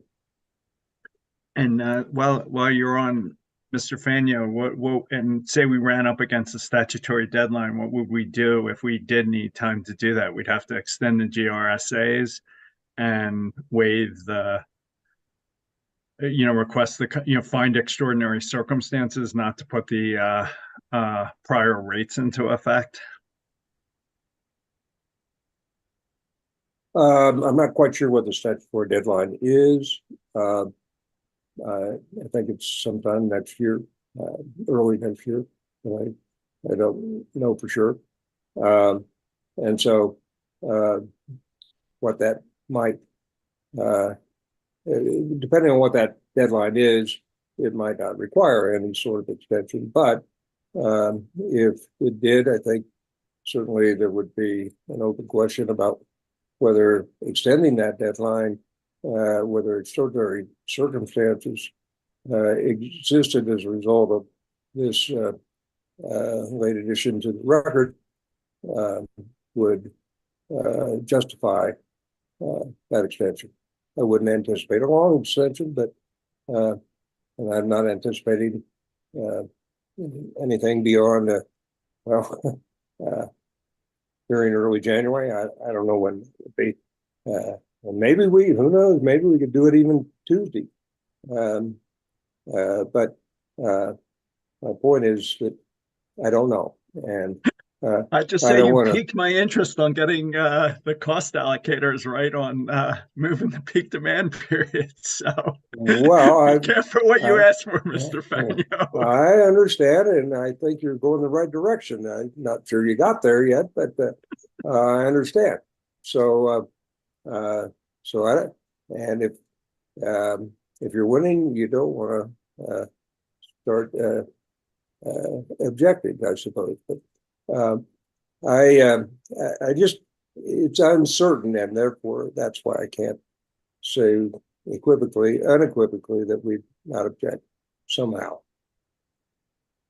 Let's do this. Let's finish the redirect of Mr. Klingman at lunch. I'll spend some time with council. Maybe council can bounce back and forth between my colleagues, and after lunch, maybe we can figure out a path forward. Does that make sense, Ms. Harper? Yes. All right. And just to be clear, I'm not pushing to extend this any longer than necessary to give everybody a fair opportunity to address what new might come into the record. That's all. I understand. Mr. Zimmer, redirect of Mr. Klingman. Yeah, I think it would be beneficial actually to proceed with the redirect, and then we can revisit this because I think it may influence some of the thinking on this. Okay. Mr. Klingman, and is it who's driving today, the exhibits? It's me, it's Casey Federico. Thank you, Ms. Federico. Could you please pull up hearing exhibit 300, attachment DEP 19? I don't see a 19. Oh, sorry, 9. Thank you.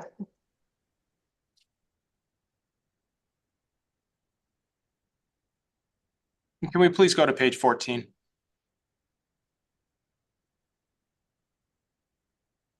Uh, 14, please. Mr. Klingman, do you recall your discussion with Chair Blank about this table? I do. And can you explain how the replacement value numbers in this table are calculated? I believe the replacement values for this table are specific to the generation plant in NSP. And when you calculated the stratification analysis that you provided to UCA, what cost did you use to calculate replacement values? I used public service specific replacement costs. Do you think it's more appropriate to use public service replacement costs than Northern State Power replacement costs? I do.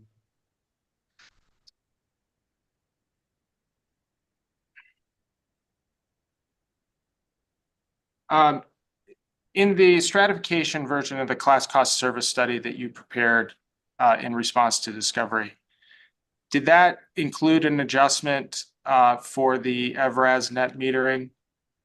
It did.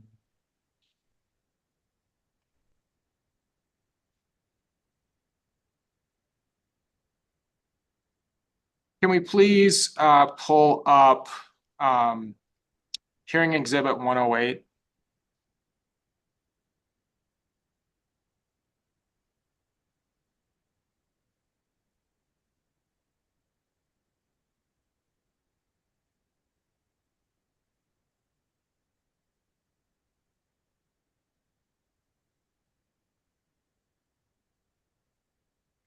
And if we could turn to page 69 and scroll down to line 17. Mr. Klingman, can you review the sentence there at line 17 through 20?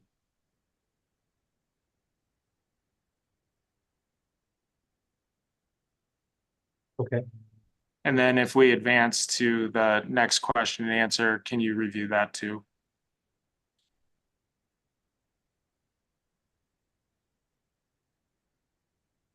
Okay.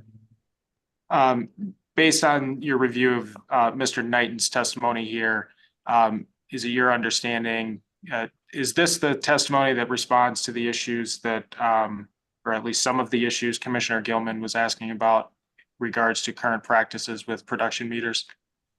Yes. Can we please pull up hearing exhibit 102?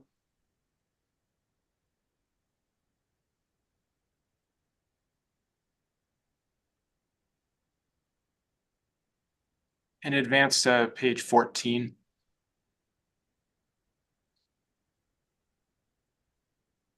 Mr. Klingman, can you generally describe what this table is showing? Yes. This table shows our functionalized revenue requirements and the steps that we take for allocating costs to customer classes. Step one is functionalization. Then we have the resulting revenue requirements in dollars by function. Step two is the classification step between capacity, energy, and customer related. And step three is when we allocate costs to customer classes based on various methodologies. I'd like to focus on that production energy line there. How are those costs recovered from customers that have demand and energy charges in their rates? I believe production energy costs are recovered through energy rates for those customers. And has that production energy revenue requirement line item gone up since the company's last phase 2 rate case? It has. It includes the addition of an additional wind farm.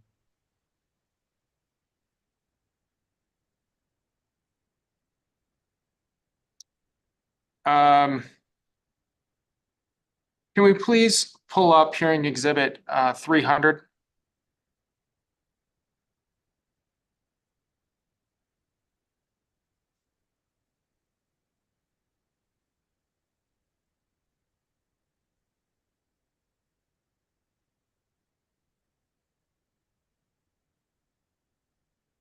And can we go to page 15?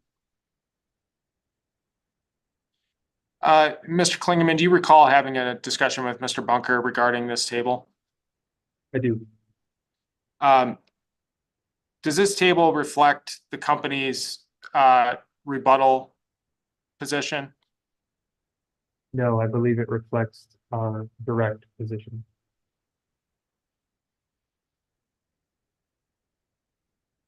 Can we please bring up hearing exhibit 109, attachment DSK9?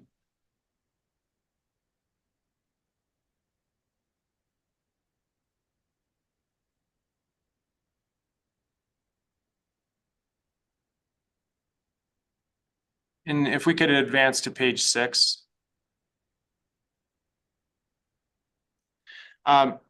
Yesterday, you had a discussion with FEA's attorney regarding the calculation of allocation factors and the impact of weather. Do you recall that?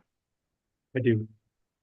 Is this the data that is used to calculate allocation factors in the class cost service study? Yes. Is this data weather normalized? It is.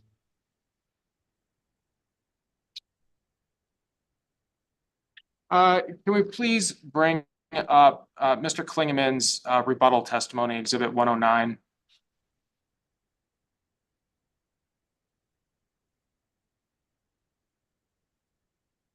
And can we go to page 31?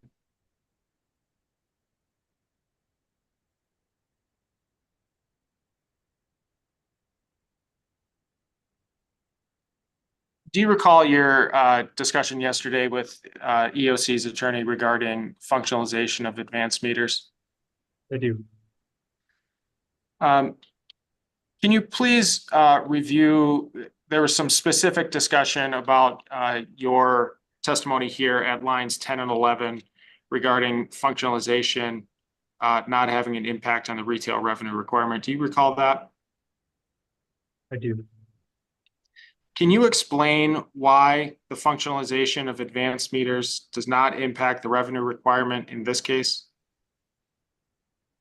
It does not impact the retail revenue requirement because it is limited to the distribution system. If it was functionalized to generation and transmission, it would then also involve the retail revenue requirements that are split between retail and wholesale. And is it your understanding that EOC's witness did functionalize some of those costs to the generation and transmission functions? Yes. And if there are additional costs allocated to those functions, does that impact the retail revenue requirement? It does.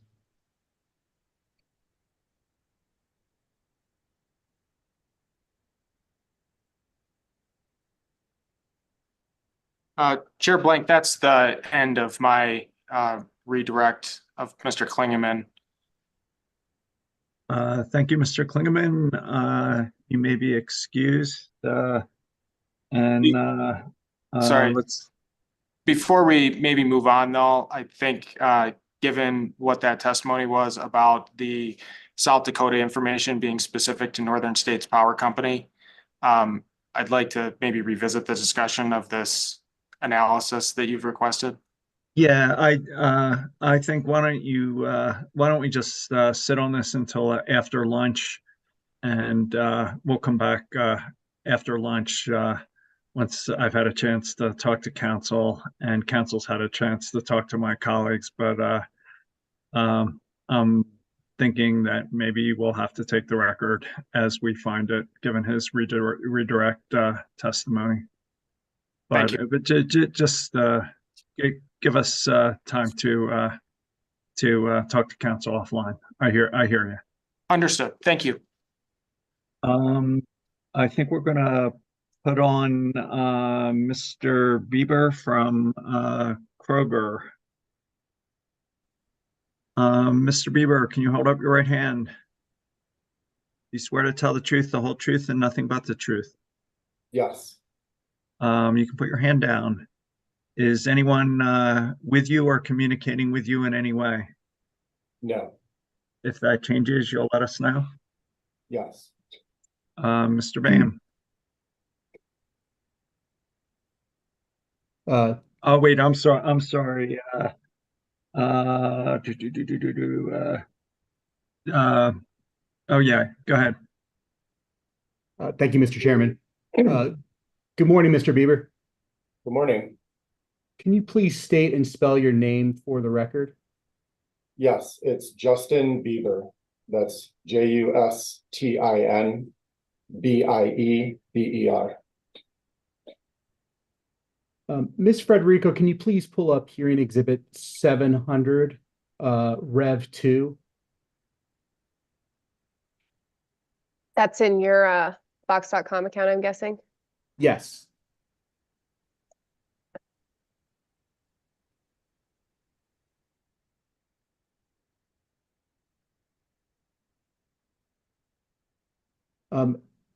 Thank you. Mr. Bieber, did you prepare answer testimony in this proceeding marked as hearing exhibit 700, Rev 2? Yes, I did. And just for the record, we circulated Rev 1 on Monday, and we've made an additional typographical change that we are now calling Rev 2. Could you please turn to page 28 of Rev 2?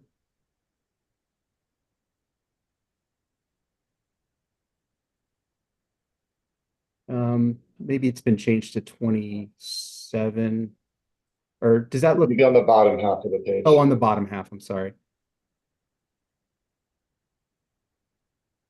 Mr. Bieber, do you recognize these changes to your answer testimony? Yes, I do.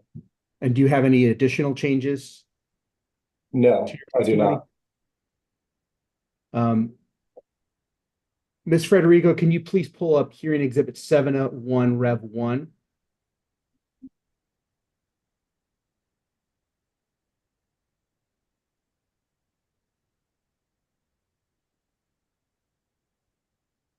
Mr. Bieber, did you prepare cross-answer testimony in this proceeding marked as hearing exhibit 701 Rev 1? Yes, I did. And your cross-examination testimony, or I'm sorry, your cross-answer testimony responds to the answer testimony of COSA.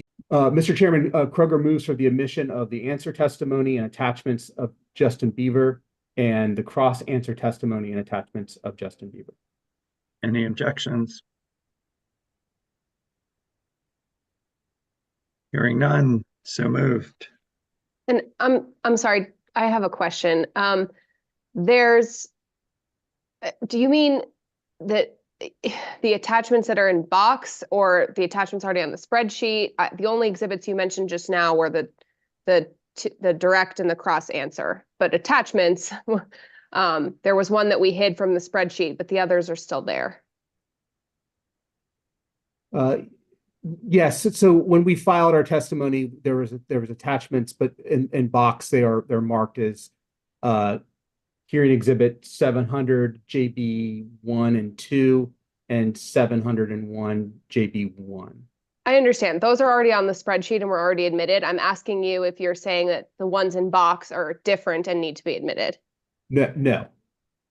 Thank you. Mr. Schlesinger, I have 15 minutes reserved for you. Thank you, Mr. Chairman. I will do my best. Good morning, Mr. Bieber, Jake Schlesinger representing COSA and SIA. It's nice to meet you in person finally after many years. Likewise. Well, in person, so to speak. I would like to start with your cross-answer testimony, hearing exhibit 701 at page 8, line 123.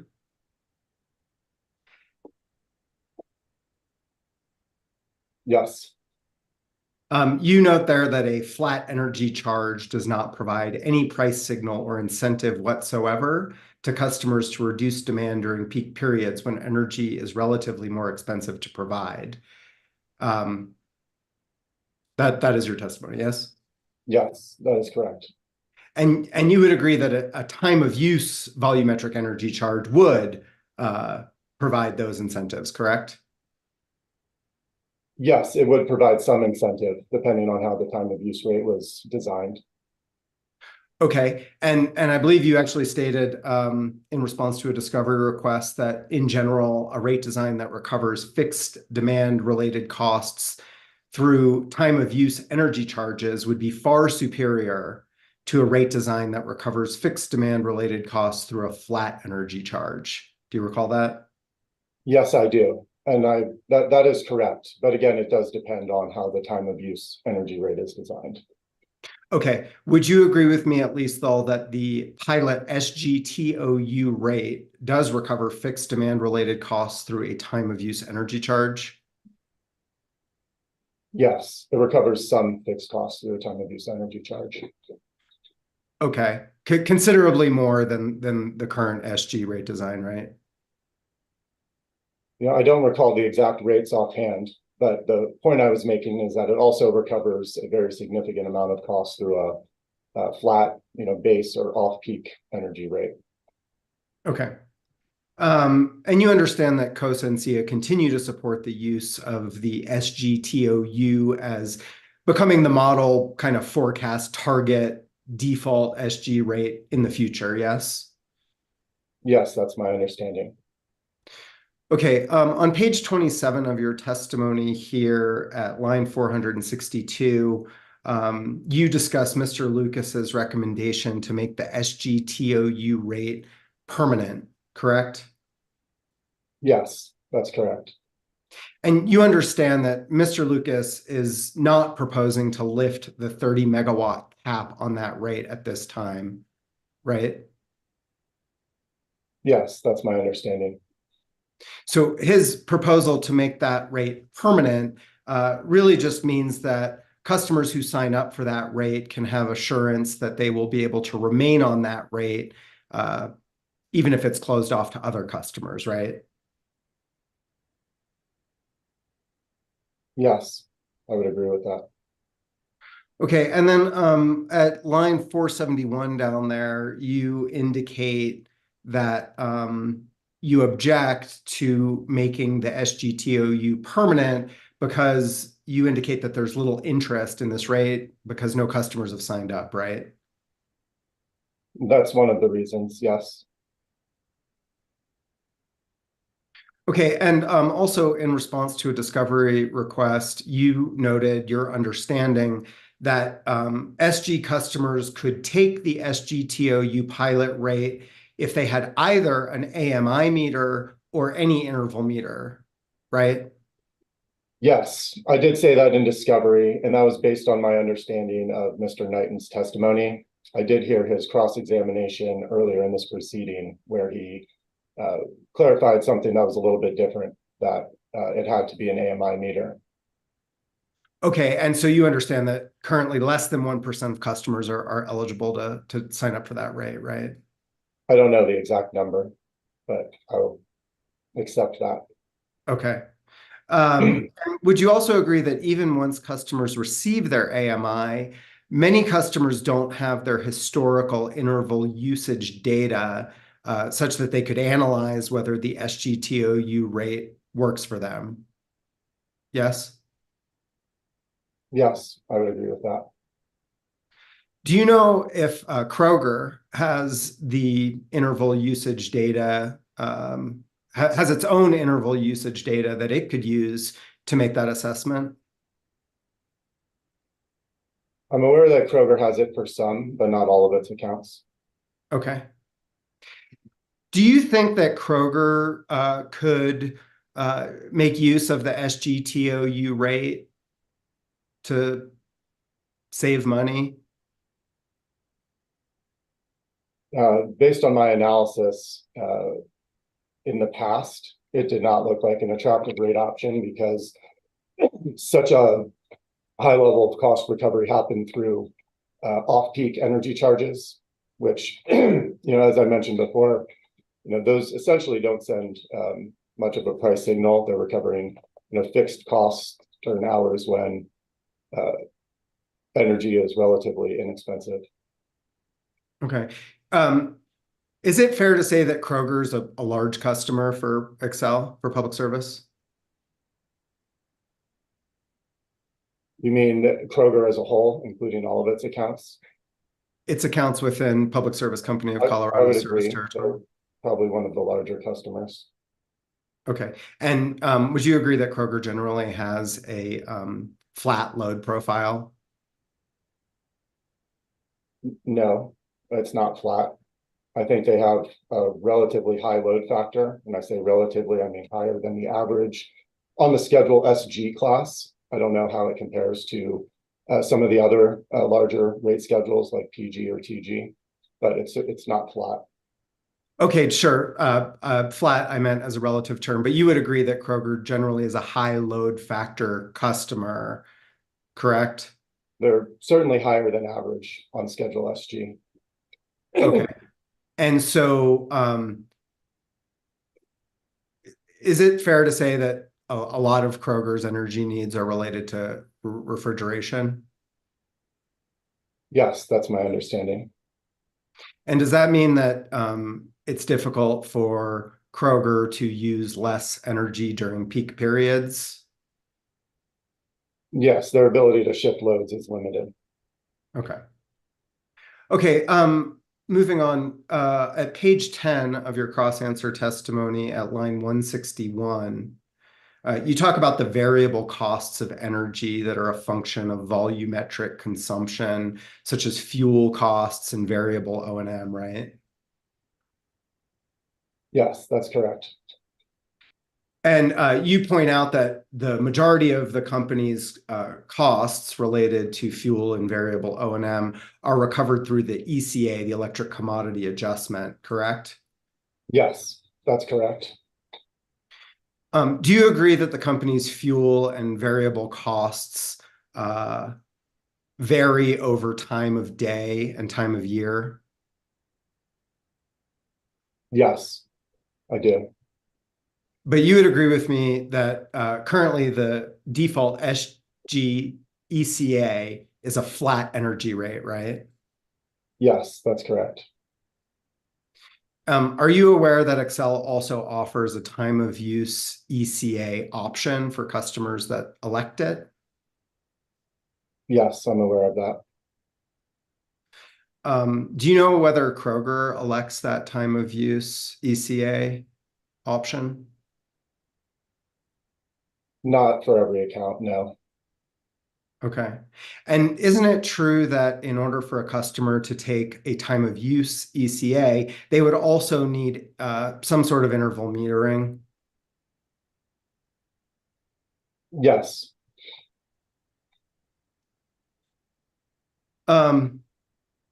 Hypothetically, if the commission were interested in taking an incremental step towards more time of use price signals in the SG rate, would you agree that one option would be to make the ECA TOU option the default option for customers?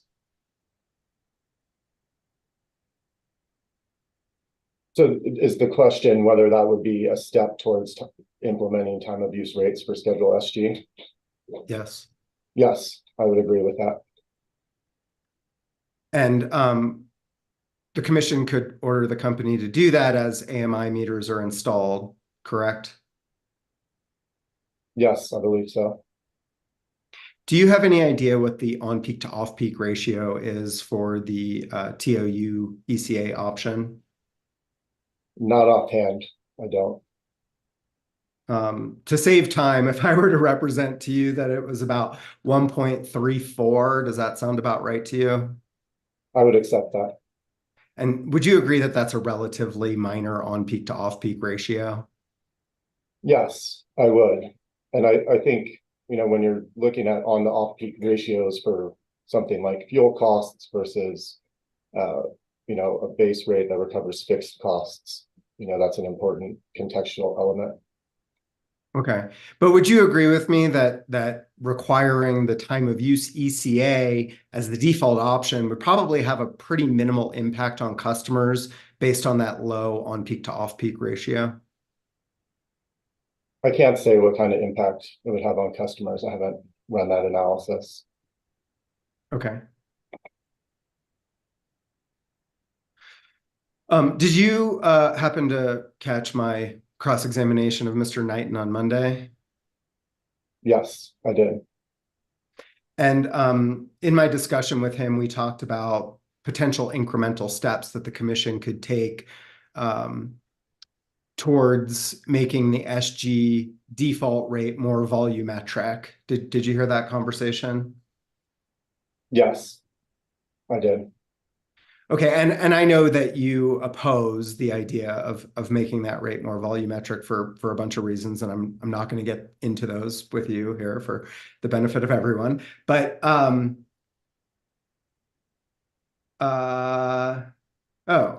never mind, sir. I'm sorry. I was going down the line of having you correct the number which you've already corrected with your own counsel. So I will cut myself off and be done. Thank you. Thank you, Mr. Schlesinger. Commissioner Plant, any question? Oh, Ms. Stockmeyer. Thank you, Chair. We had reserved but waived cross on Mr. Bieber subject to stipulation of admission of an exhibit. If I could just pull that up and have that admitted into the record. Yeah. Hearing exhibit 605 in eocsbox.com, please.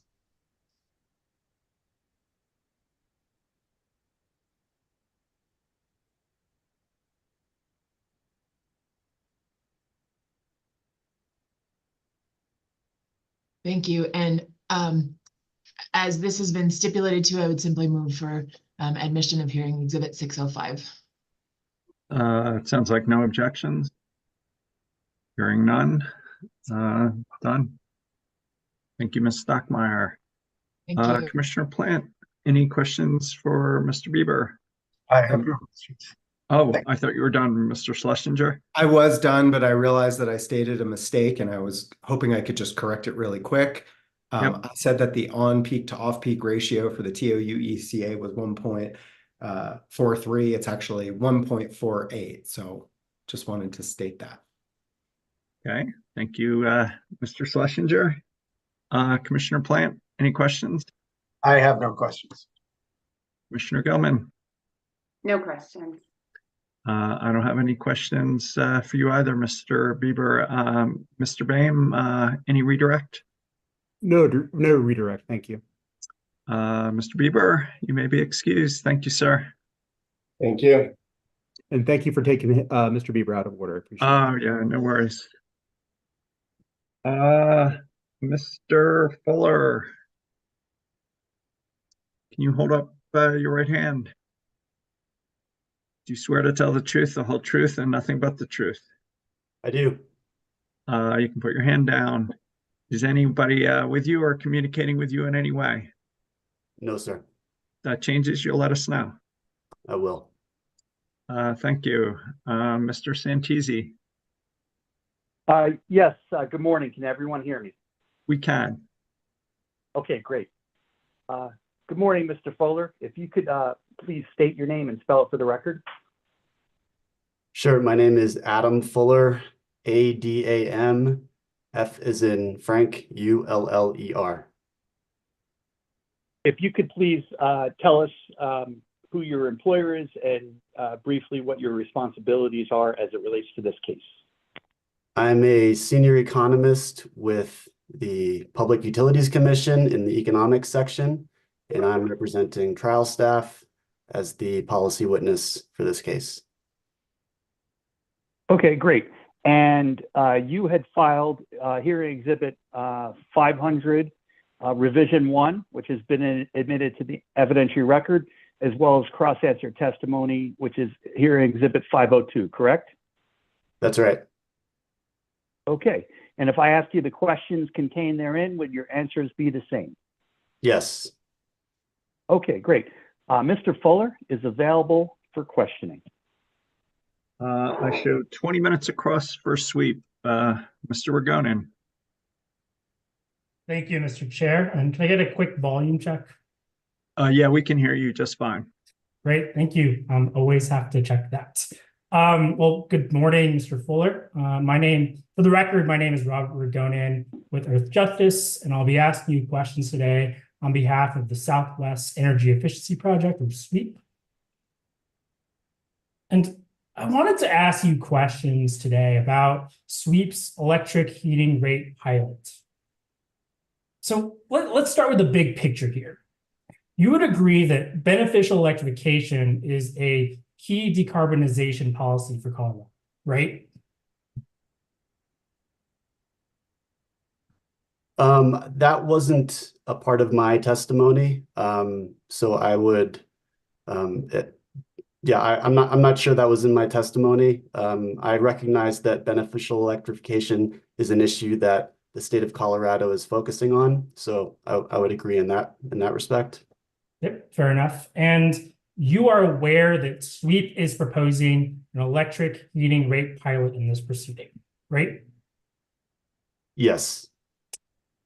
You'd agree that one of SWEEP's reasons for proposing an electric heating rate pilot is to increase the adoption of beneficial electrification among residential customers? Yes. Now, staff opposes Sweep's proposed pilot, right? Yes. Let's walk through the reasons why staff opposes Sweep's proposal. So first, you claim that this pilot would violate the fairness principle, correct? Yes. Because in your view, the pilot would treat certain types of customers different than other types of customers. Would you be able to point that to my testimony, just to make sure we have the words right? I mean, that's generally sounds in line, but I'd like to see that in case there's some discrepancies in the words. Sure thing. If we could pull up here Exhibit 502, which is Mr. Fuller's cross-answer testimony, and turn to page 10.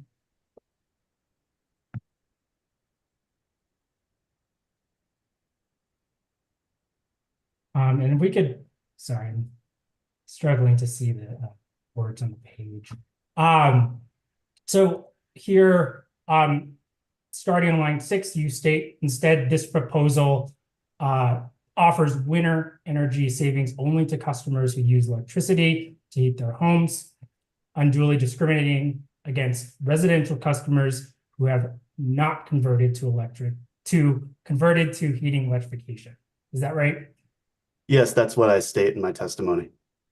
Thank you for that. I think we could, for now, pull down his testimony. So you would agree, wouldn't you, that when a utility and the commission make rate design decisions, they can consider public policy goals? Yes. And generally speaking, providing rate options for different types of customers within a rate class is an established rate-making tool, correct?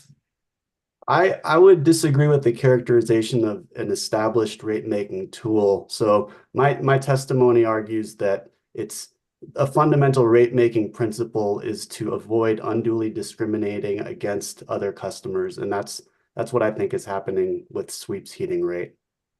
So I guess to answer your question, I don't think that an established rate-making tool is something that unduly discriminates against customers. Well, we could just quickly pull up here Exhibit 101, which is Mr. Knighton's direct testimony, and turn to page 24. Now, while we bring that up, Mr. Fuller, I know that this isn't your testimony, but you reviewed Mr. Knighton's testimony, correct? I read it. Now, starting on page 24 and on line 4, Mr. Knighton states, rate offerings, if well-designed, can help influence behaviors that are desirable from an economic perspective, a policy perspective, or both. Is that right? That's what Mr. Knighton states in his testimony. No, in fact, public service already provides different rate options for different types of customers within a rate class, right? Would you be able to explain those rates? Sure. Well, just as an example, in this proceeding, the company proposes a new electric vehicle rate option for C&I primary customers, correct? Yes, that's right. And the company proposes this new rate option because they support the commission's goals of clean transportation and electrification. As I understand it, so this is beyond the scope of my testimony, but as I understand it, I believe there's Colorado statute that requires certain electric vehicle rates for those commercial classes, so that is why I believe those rates are being offered in this case. Or yeah. Well, if we could just quickly turn to page 14 of Mr. Knighton's testimony that's currently open.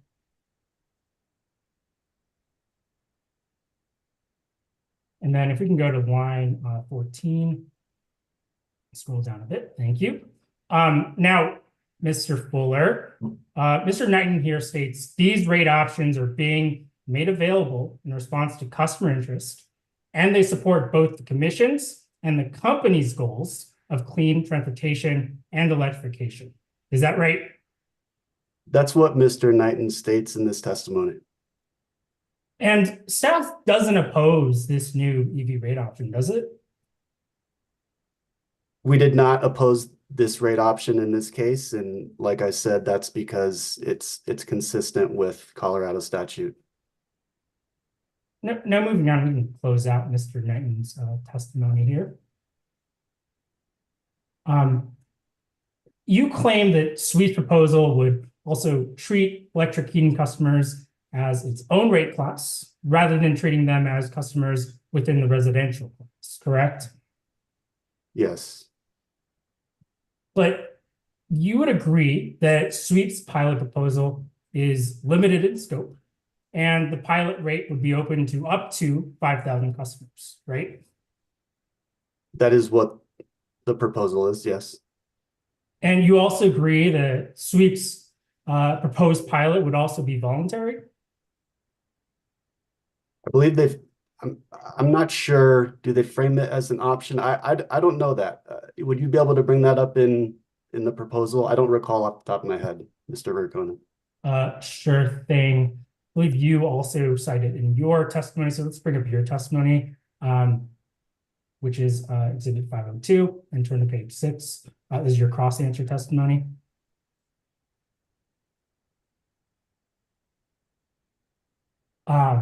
Now, scrolling down to the page, if we could scroll down a bit.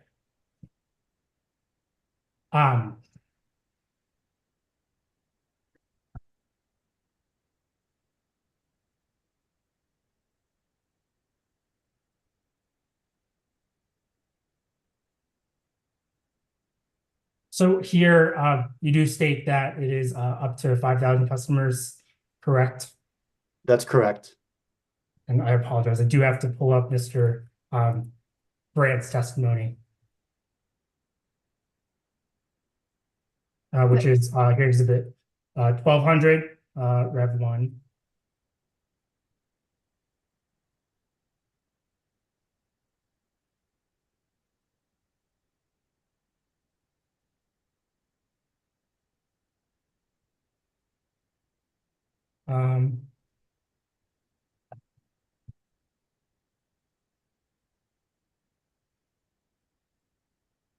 Give me 1 minute here, sorry.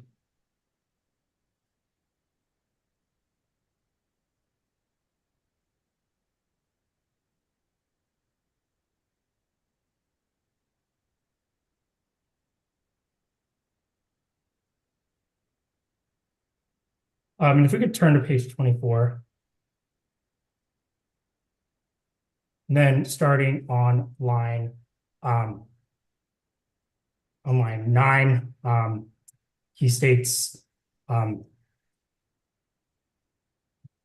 he proposes starting on line 10 for a residential pilot that would be open to up to 5,000 customers who heat with electricity. Is that right? Yep, that's right. And I guess I see in the next line, it says, while also marketing this rate as an option for customers who had a heat pump in the next few years, those lines 12 and 13. So I see that now. Thank you for bringing that up. And we can close that out here. As we discussed, utilities can create multiple rate options for customers within a class. So creating a voluntary pilot wouldn't necessarily create a new class, would it? Can you rephrase that question? I'm not sure I followed. Sure. So we previously discussed that utilities are able to create rate options within a customer class, right? Yes. Are you referring to the EV rates that you mentioned earlier? Okay, yes. So creating a voluntary pilot wouldn't necessarily create a new class, would it?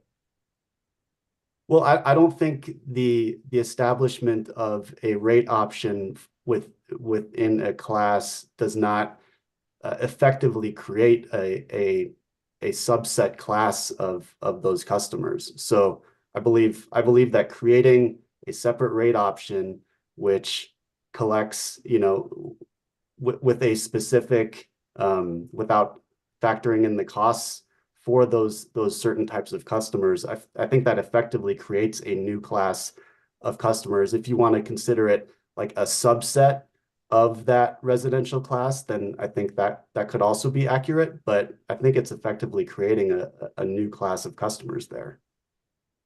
So just to make sure we're on the same page here, your position is that would create effectively a new rate class, correct? Yeah, and I think that's what I state in my testimony as well. Yes. So moving on here a bit, you're also concerned that SWEEP's proposal would result in subsidized rates for electric heating customers, right? Yes. But under today's current conditions, you would agree that public services electric system is a summer peaking system, correct? I believe that's true. That wasn't in my testimony, but I believe that's the case. Yes.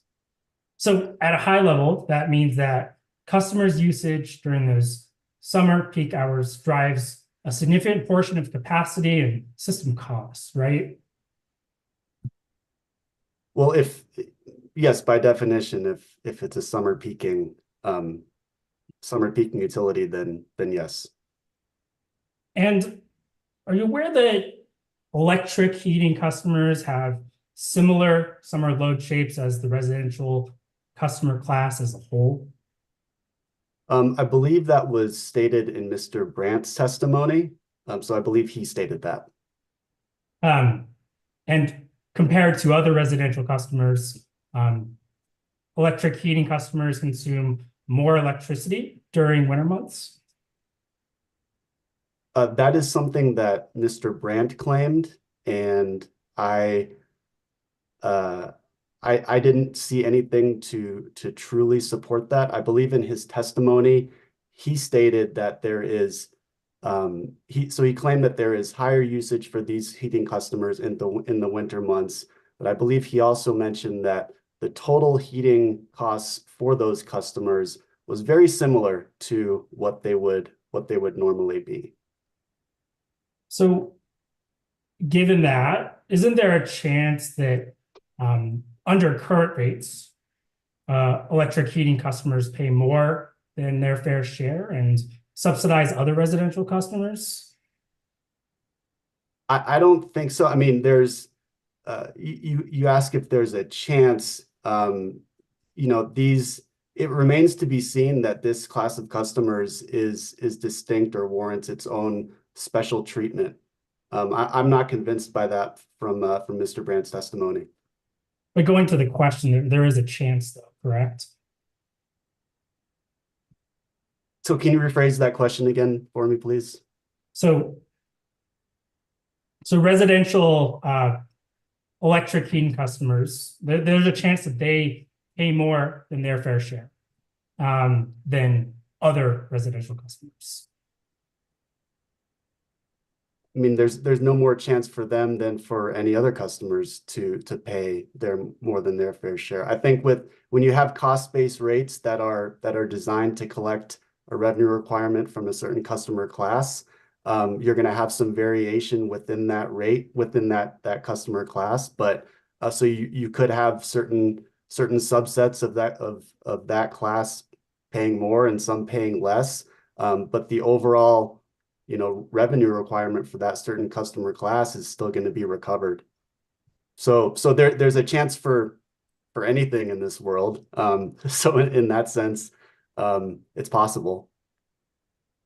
But would you agree with me that knowing the details of the particular electric heating pilot rate would be necessary before concluding that electric heating customers receive any subsidy under the pilot rate? I'm sorry, I'm just struggling to follow this question. So knowing the details of an electric heating pilot rate would be required to understand if a certain type of customer would be paying more or less. Correct. Or in particular, receiving a subsidy under the rate. I don't think, well, so we don't have any data to base this off of, right? And the way that I would approach that is by looking at how the rate is designed and evaluating the proposal from Mr. Brandt. That's all I really have to go off of here. And Mr. Brandt, Mr.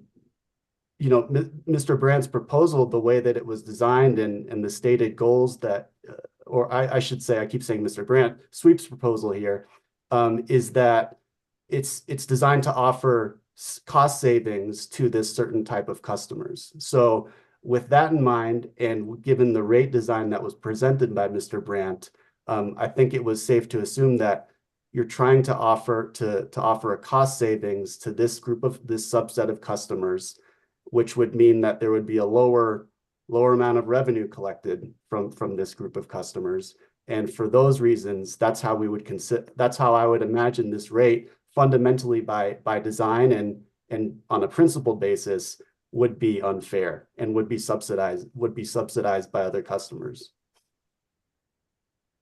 Well, isn't it true that Sweep's proposal is that the commission order the company to convene a stakeholder process to develop the rate pilot details?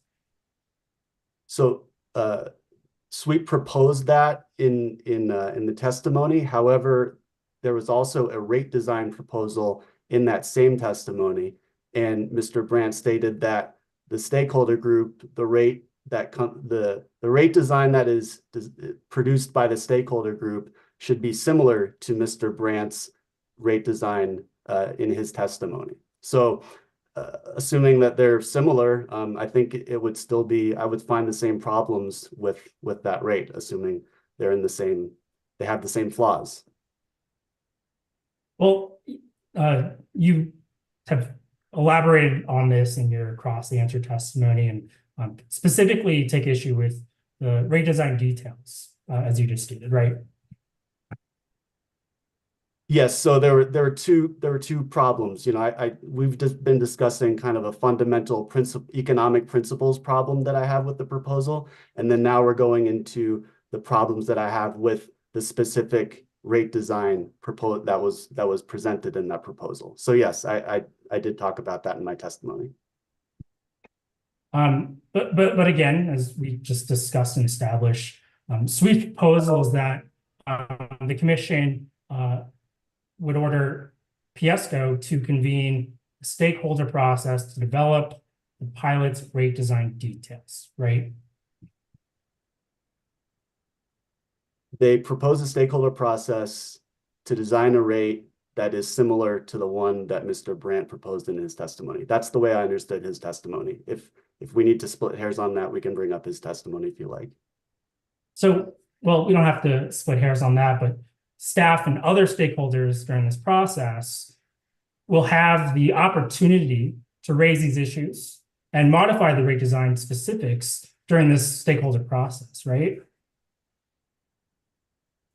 That's an assumption that can be made. That is not laid out specifically, I don't think, in the proposal, but that I believe that could be an assumption that is made when you toss out a stakeholder process proposal. Well, let's just make it clear here and reopen Mr. Brandt's testimony, which is here in Exhibit 1200, Rev 1, and then turn to page 24.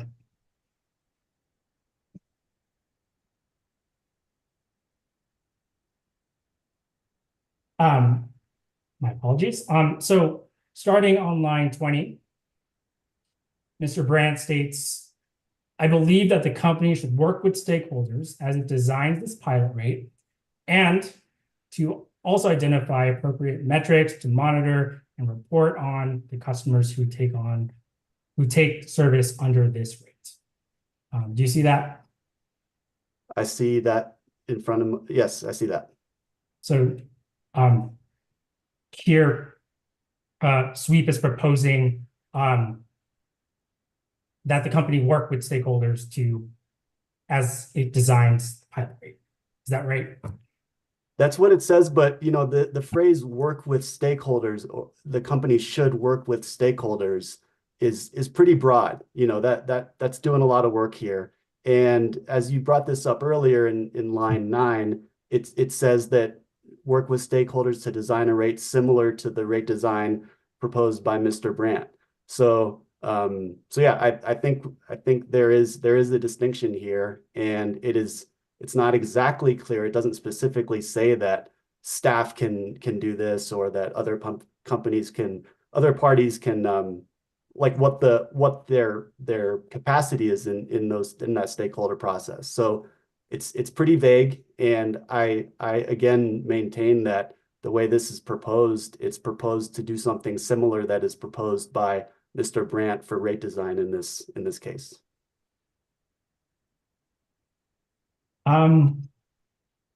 Give me one moment here.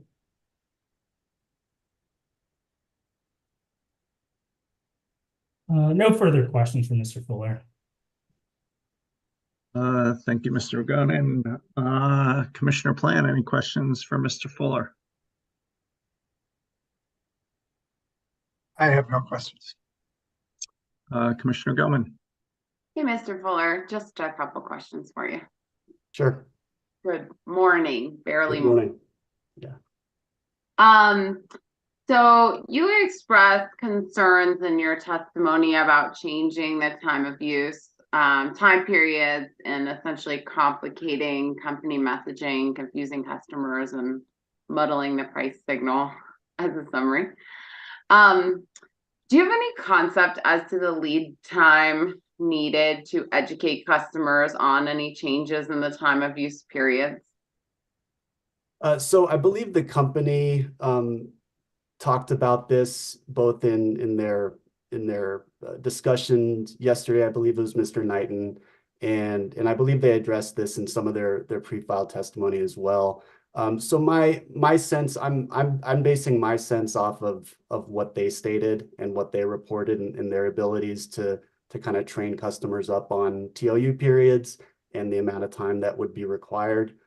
So I didn't, they're the experts on that. They know their team, and I didn't see any major conflicts or have really any strong opinions on what they reported on those issues.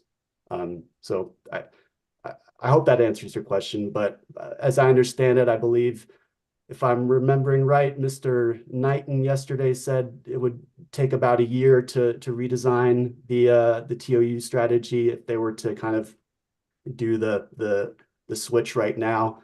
But the record, I guess, will speak for itself on that. So I don't really think I have much to add beyond what's already been stated. Okay.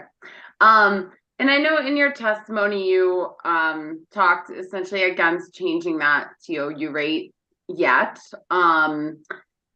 saying that would effectively have on-peak periods that have effectively changed from year to year in its first 2 years, and would fail to provide residential customers a reasonable degree of certainty about their utility costs over time.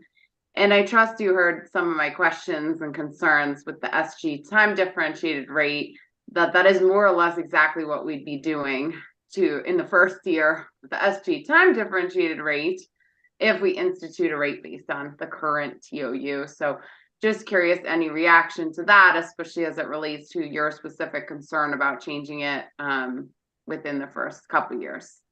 Yeah, I did hear that line of questioning yesterday as well. And I think the key thing to keep in mind there is that you're dealing with two very different types of customers. And this is, I believe, what the company stated as well, and I agree with this, that an SG customer is going to, I think, respond much quicker and be able to navigate changes like this much better than your typical residential customer.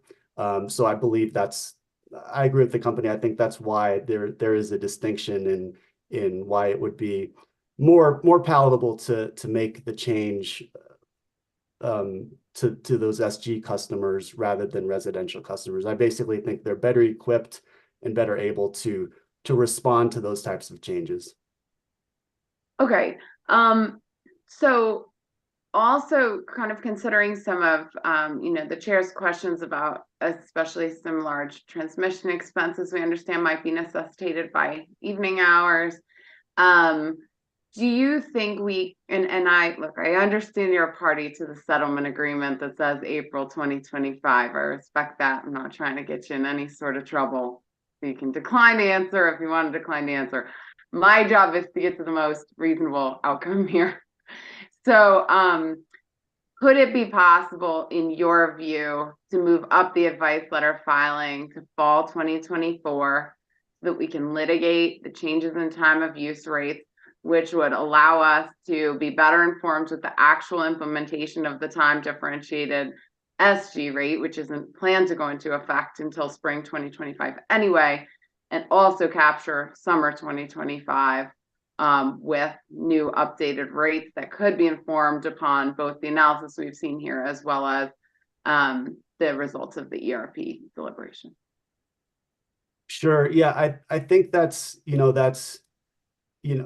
pushing it, I guess moving it up from 2025 or would be better in my view than making the changes right now in this proceeding. So I think if I were choosing between those two, then I would take your 2024 option that you just described.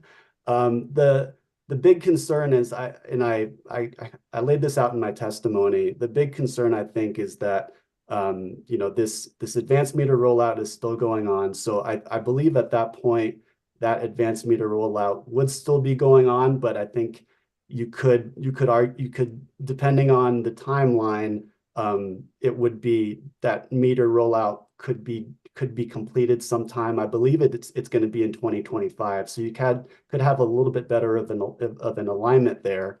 But I think from another angle, conducting kind of a comprehensive TOU analysis that was one of my recommendations in my answer testimony as part of this advice letter, I think is a really, really crucial point. And as long as if that, I would argue and encourage that be continued to be part of that same advice letter to determine, what the appropriate or the most appropriate TOU periods could be established at that time. So I think it's a reasonable option with those I guess with those additions that I just described. Okay.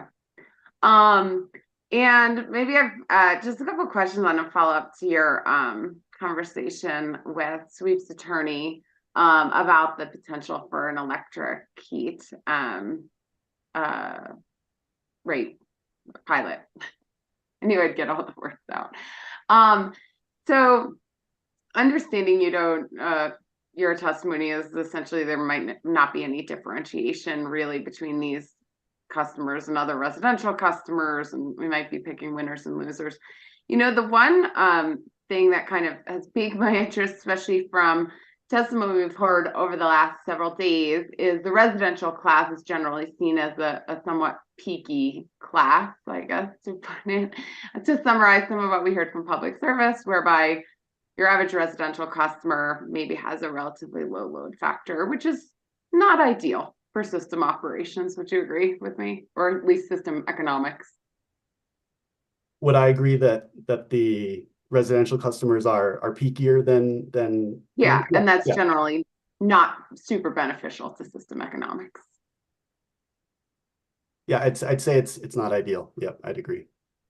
So the one kind of group I'm thinking, and I will confess it is probably an infinitely small number right now, but as we look at electrifying heating could grow, is ground source heat pump customers, who I think inherently could have quite a high load factor, quite a high load factor, which I don't know, I just want to introduce the thought that could differentiate them in that they could look starkly different from a load factor standpoint than your typical residential customer. That's possible. I apologize. I'm not an expert on ground source heat pumps, and I wouldn't really be able to comment on that, just as an expert.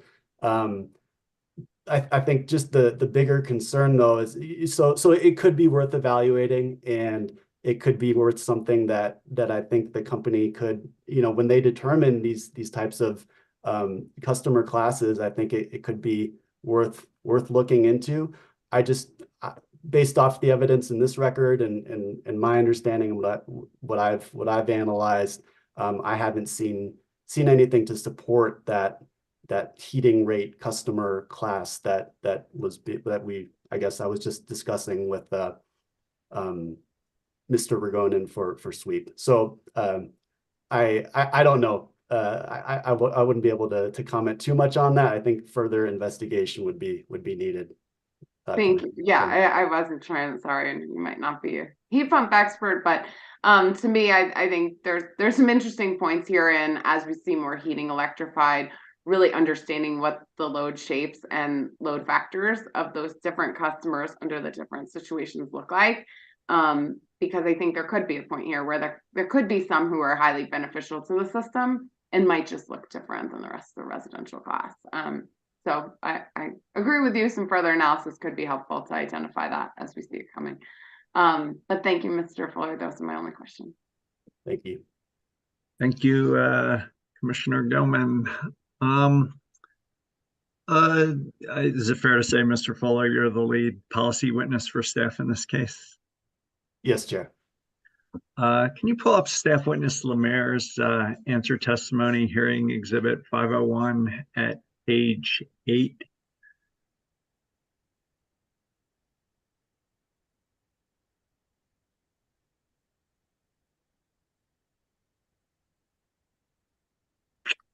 Line 10. Can you scroll down? You just read that to yourself up through line 18. Sure. Give me a second, please.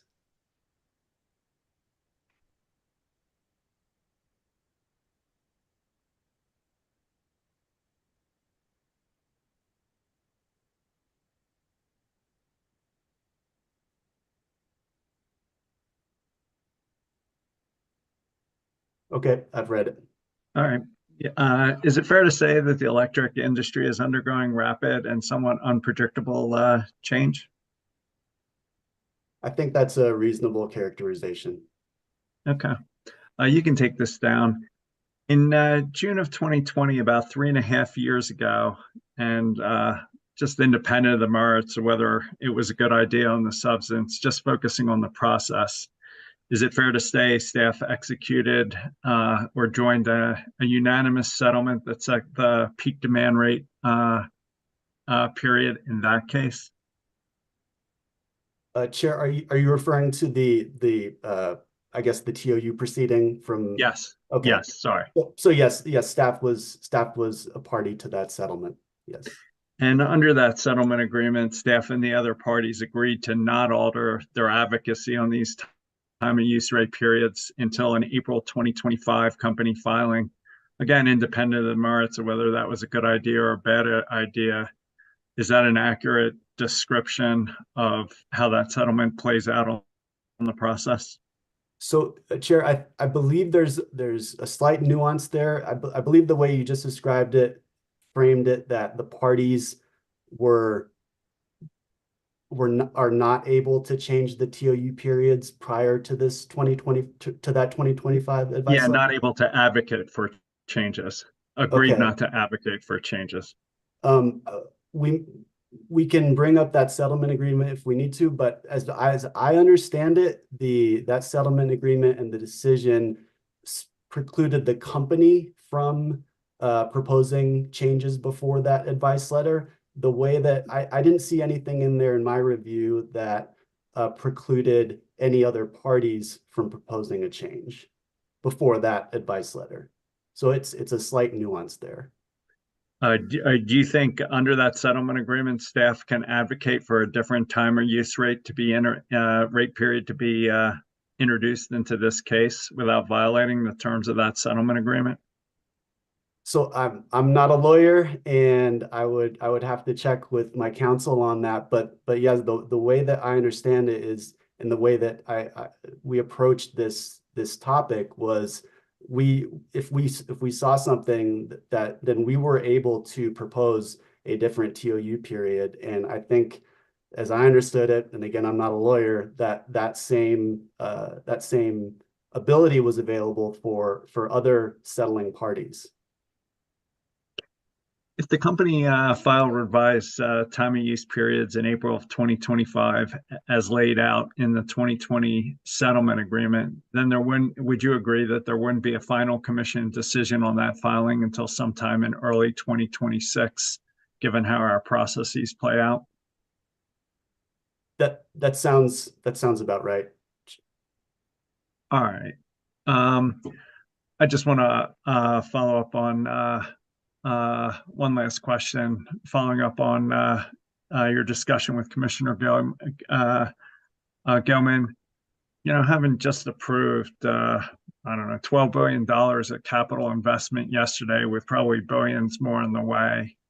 Assume that we were prepared to find that the appropriate peak demand rate period was, say, between 6 and 9, based on the evidence that's already in this record.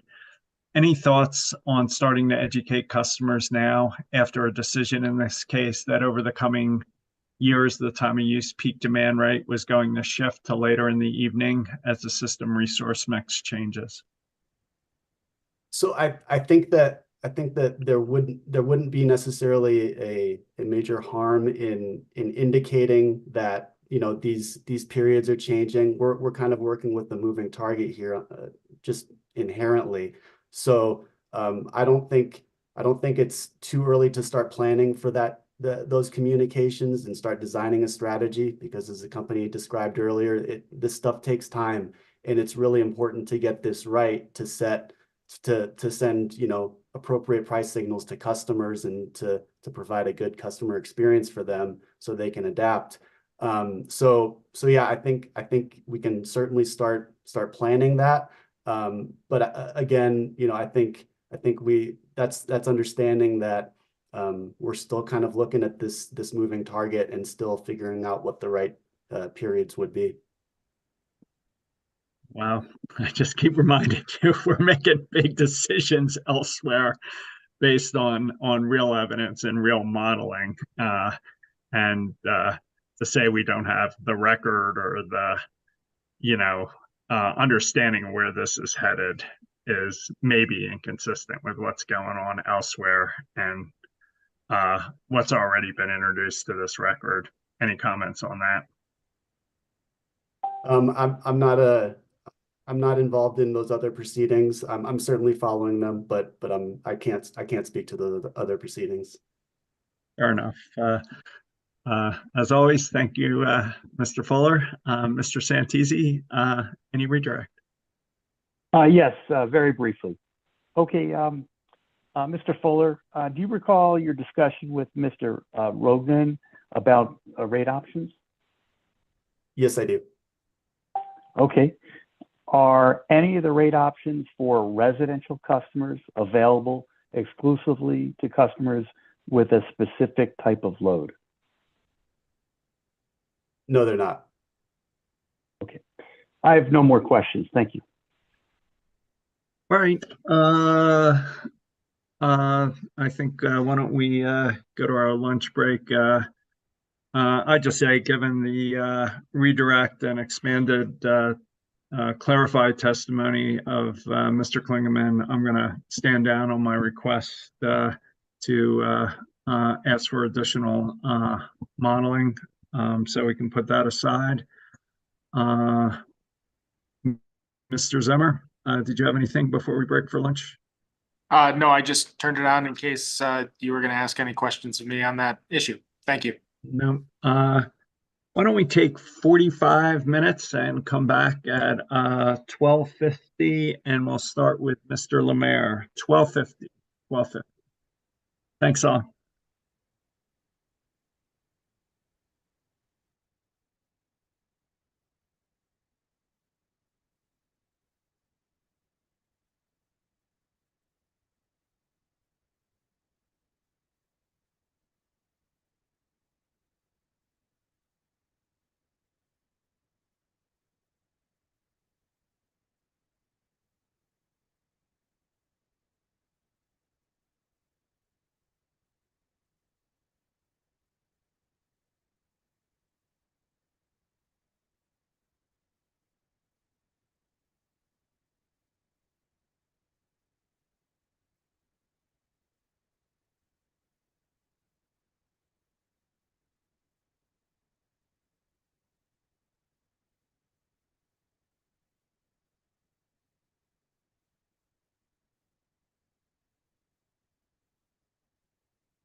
Mr. Lammer, can you hold up your right hand?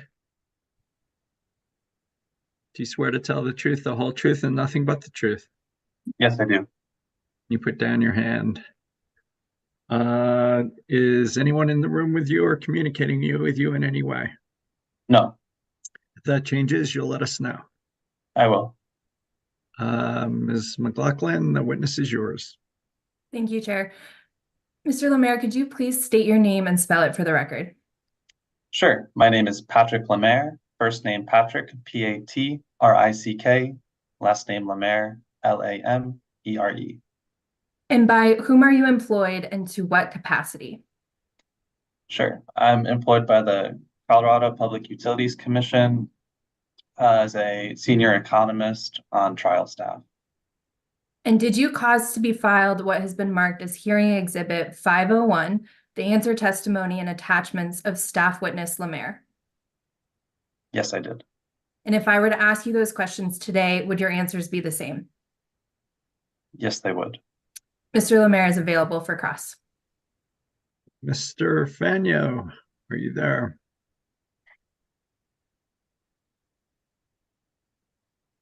I'm here. Thank you, Mr. Chairman. Good afternoon, Mr. Lammer. My name is Richard Fanyo. I represent Climax Molybdenum Company in this case. I would like to start with your answer testimony, hearing exhibit 501.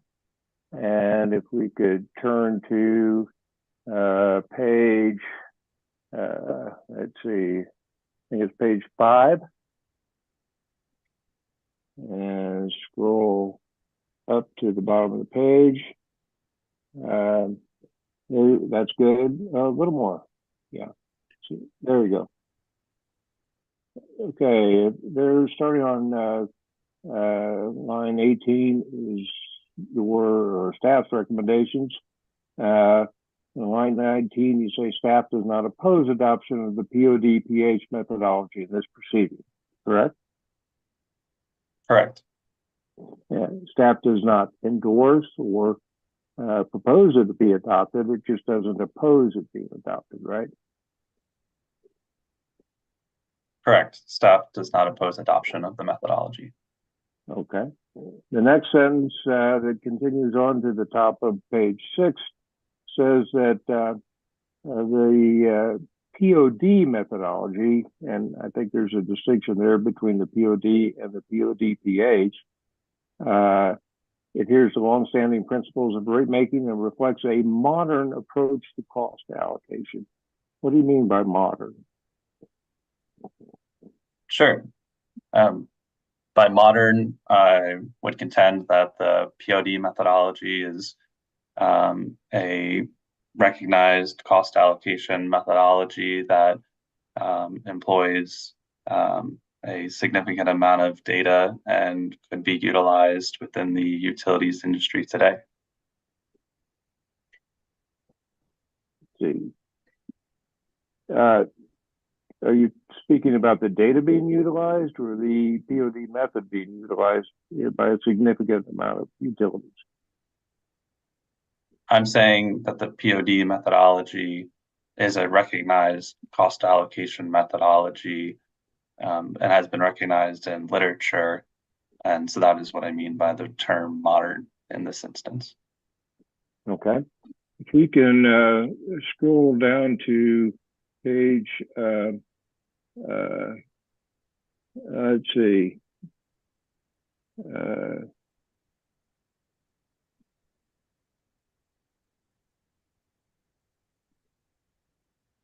I think it's page 13.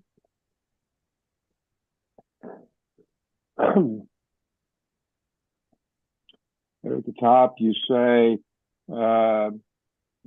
back to page 12, if you would, Ms. Federico. There at the bottom, the POD methodology, and then on to page 13, is referenced in the 1992 neighborhood cost allocation manual. You see that? Yes, I see it. And then again, it's also mentioned in the 2020 RAP report, correct? Correct.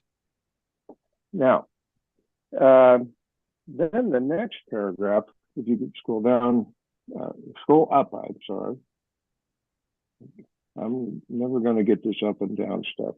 And on line 5, you say, interestingly, staff is only aware of one known instance from 1987 where the POD methodology was adopted by a regulated electric utility in the United States. That's the only case it's ever been adopted? Is that right? That staff is aware of, correct. Okay. And then going on down to, if we scroll up,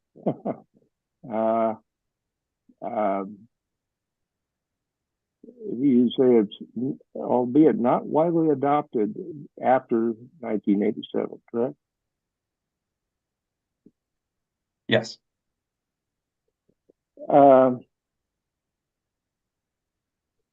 So what does the fact that no utility in the United States or the Electric Utility Regulatory Authority has adopted the POD methodology in any rate case anywhere in the country since 1987? What does that suggest to you about the method? I believe my conclusion at the end of this paragraph is that it was necessary for staff to include this instance because staff's interest in this case is to providing all the relevant information for the commission to make an accurate and informed decision when it comes to the cost allocation methodology. I would say because the methodology is and has been referenced in literature and is being proposed in this case as a result of the commission direction, it was staff's position in this case to evaluate it based on that direction by the commission and adhering to the rate case principles that it looks at in every rate case. So you did the analysis of this because Public Service had proposed the POD-PH, and in order to provide the commission with information to evaluate that. Is that the extent of your testimony there? I'd say that is a fair characterization of why staff did evaluate the POD-PH methodology in this case, yes. Okay. And particularly with regard to the POD, which you spent a lot of time on, versus the POD-PH, since it's not been adopted by any utility for over 30-some years, would it be fair to say that adopting it in this case would be an experiment? I wouldn't characterize it as an experiment, no. I believe that if a proposal is within good interest and aligns with the direction with the commission, then it should be evaluated as such. I wouldn't say that would be experimental, especially if parties took the time to evaluate its outcomes. Okay. Well, if we use a scientific analogy, the hypothesis is the POD or POD-PH appears to be a appropriate approach, at least in the company's view, and I gather also in staff's. But in order to evaluate whether that hypothesis is proved out, we have to apply it and see, and that's what an experiment does, right? Just one clarification, staff's position here is to not oppose adoption. So with that clarification, if we're hypothetically discussing what an experiment is, I suppose your characterization of what an experiment is accurate. Thank you. Okay, if we could move to page 15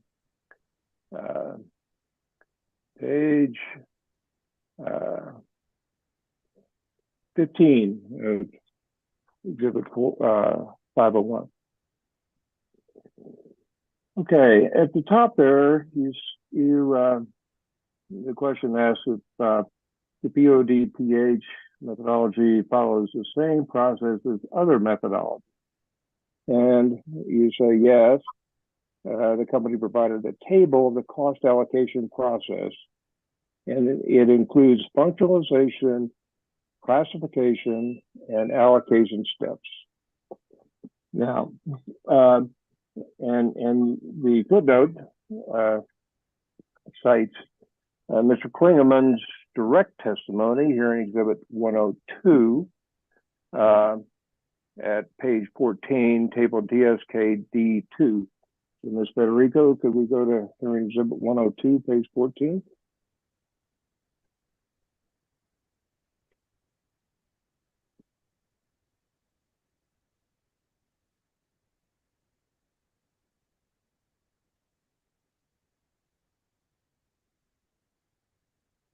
You've seen that table possibly before. Well, I'm sure you've seen it before. You cited it, but it was discussed earlier today, I believe.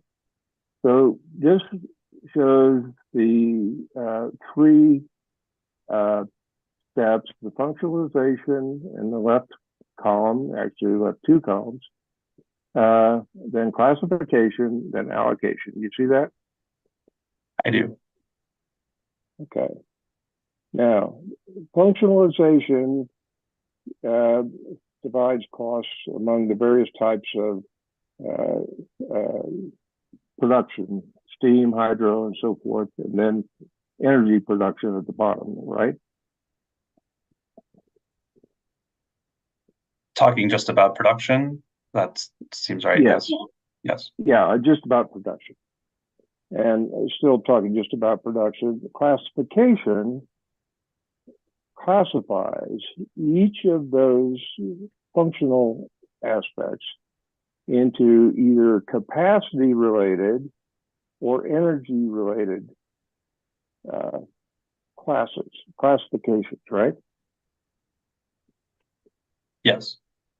And for production, all of the classifications, all of the functionalities are classified as capacity related, except for the production energy, which is energy related, right? The company-owned wind, yes. The company-owned wind. That's Rush Creek and Cheyenne Ridge, particularly. Now, capacity related, what does that mean? Can you repeat that? I'm sorry. He said, well, let me put it this way. I'm asking about capacity related. Doesn't that mean that it's demand related? Yes. And demand related means the customer classes demand placed on the system that requires capacity to meet it, correct? The customer's classes loads that need to be met by the system's generating assets. So I feel that that's fair. Okay, and be met by the generating assets. There's two parts of those generating assets that are needed to meet the load. One is the capacity, and that's associated with the customer's load's demand. And the other is the energy. And that's related to how much energy a customer class is using, right? At a given time, sure, yes. So there's two categories there, right? In the classification step, I see two categories, yes. Okay. And so all of these, five categories, I guess it is, under the functionalization column, those five are all capacity related, whereas the production capacity energy from the company owned wind is energy related, right? This is the company's table and how they are describing it. So I would agree. This is how the company is describing it. Okay, well, let's go back to your testimony, page 16.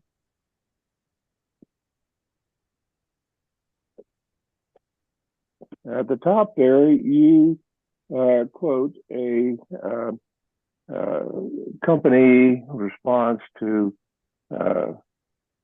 staff's, actually UCA's data request, I believe it is. And you see there in the middle, it says,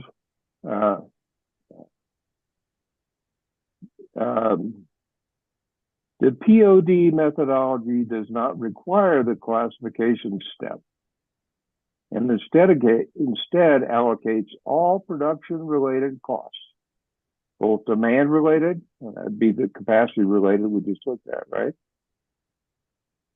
And energy-related, using the same allocation method. You see that? Yes. And then the previous sentence says that the previous approach to allocating production-related costs involved first classifying production costs into demand and energy-related components, splitting it in two, and then applying distinct allocation methods for each component.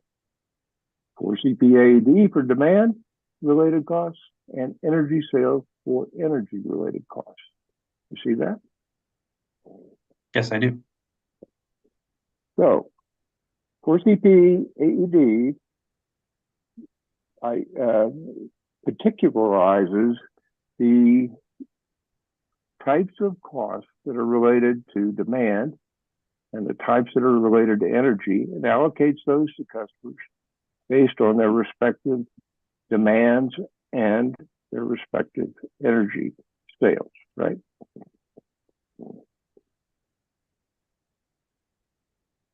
Can you clarify respective demand and respective energy sales? Respective, I just mean that in the respective customer classes demands and respective customer classes energy sales. If the question is how the 4CP AED allocation methodology inherently works, then currently works, then I would agree with that characterization. Okay. So we separate those two for allocation purposes by class with the 4CP AED, but in the POD, we combine them. So there's no identification of which part of the production costs in the POD are associated with a customer class's demand, and no part of the production costs are associated with the customer class's energy usage, right? Inherently, how the POD methodology works is to not require that classification step. This is inherently how I understand the POD methodology to work, and that's why these are the words of the company, but I've quoted them here. Okay. And so let's go to Mr. Let's see here, let's go to hearing exhibit 109, attachment DSK 9, the rebuttal, Mr. Klingman's rebuttal cost of service model.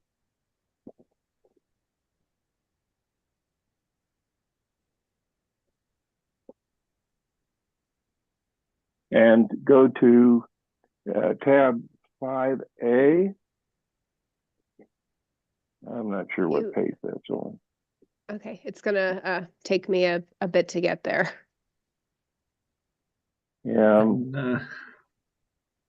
Mr. Fanyo, we're getting close to time, although you have waved elsewhere. I am getting close to done too, but I appreciate the dispensation about my waiver. So let's see here. Are we getting there? So unfortunately, it's not really like tabbed. I know it's So- split. Yeah. And I think you a little bit more.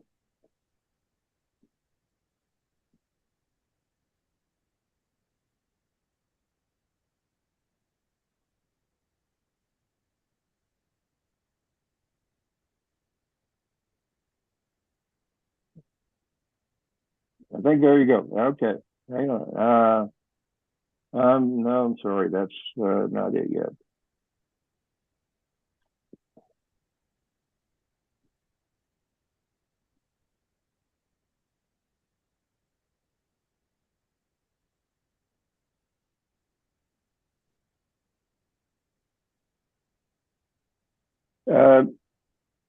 I think we went too far. Let's back up a little bit. Try to look more carefully here. Okay, so 5B, that's what we're looking for. I'm sorry, 5A.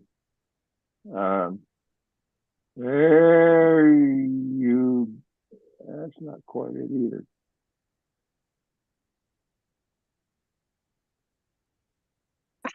I'm sorry, I'm doing the best. It's without a page number, there's not really a way for me to search beyond the Control F AED. I understand. Let me try to shortcut this. Let's take that down, if you would.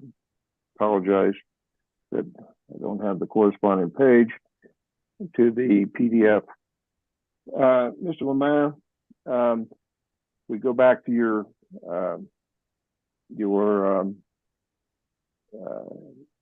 answer testimony, the exhibit 501.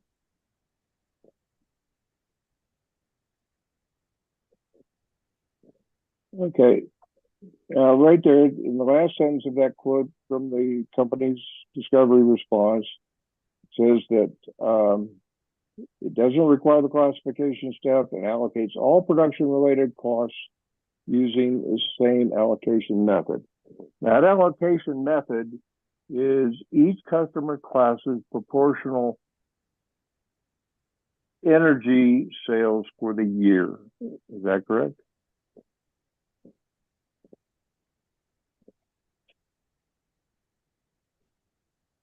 Sorry, can you repeat that? Using the POD/PH method allocates all production-related costs, demand and energy-related, all production-related costs using the same allocation method, which is the energy sales of each class during the test year. So maybe I wasn't clear. The POD/PH as provided by the company, and as I understand it, is aligning the customer usage with the likelihood of generation assets being dispatched at a particular hour within the year. So I believe that's a better characterization of actually how then the allocation is formulated. Let's say, okay, so for each hour, they align the production costs, all the production costs for that hour, with the energy sales by class for that hour. Is that right? Well, there's steps earlier in that where the actual production units, their base costs are determined. I just want to be more accurate in how I'm describing the methodology to work here. Okay, so that's the position of precision of it, the base rate cost of each generating asset is determined for each hour. That's assigned to the hour, and then the costs for that hour are allocated to each customer class based on their energy, kilowatt hour, energy usage during that hour, right? That's a better way of how I would categorize it. Sure. Yes, I agree with that.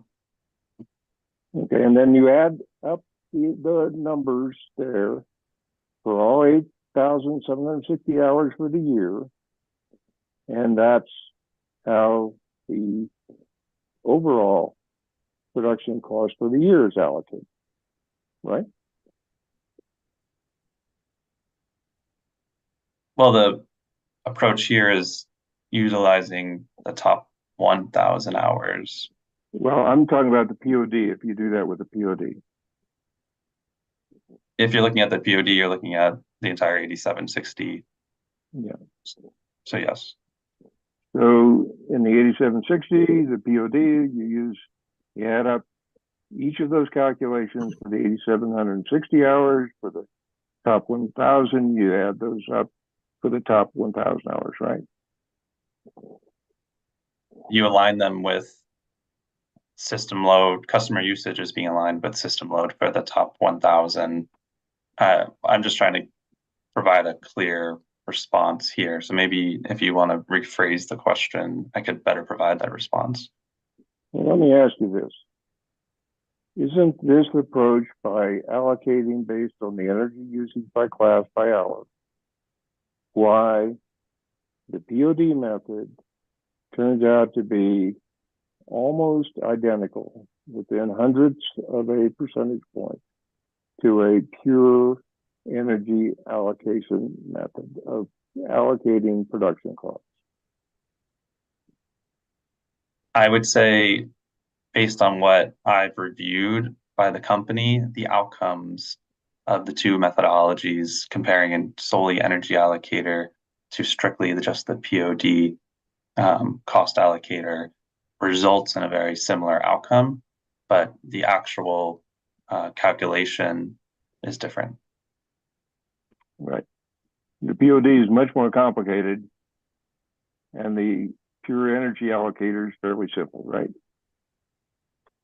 I wouldn't go that far as to characterize it. I'm not calculating for each hour personally, so I'm not going to characterize one as being easier than the other. I just know that there's more data points associated with the 8760 POD. We end up at essentially the same place, right? The outcomes are the same. Okay. Or similar, I should say.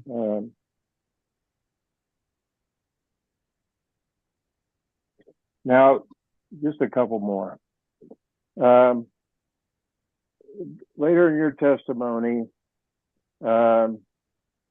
starting at page 18, you speak about the class cost implications of the POD method and then the POD PH method. And so let's see here.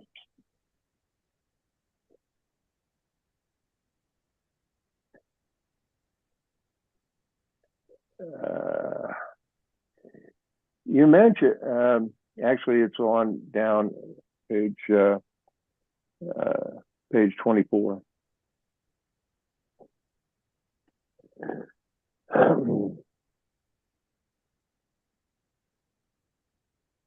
And there's a table there at the bottom of the page. You see that? Yes. Okay. Now looking at the top line, the residential general, this compares the percentage allocation for the residential class using the top 1,000, 500, 250, and 100. Now,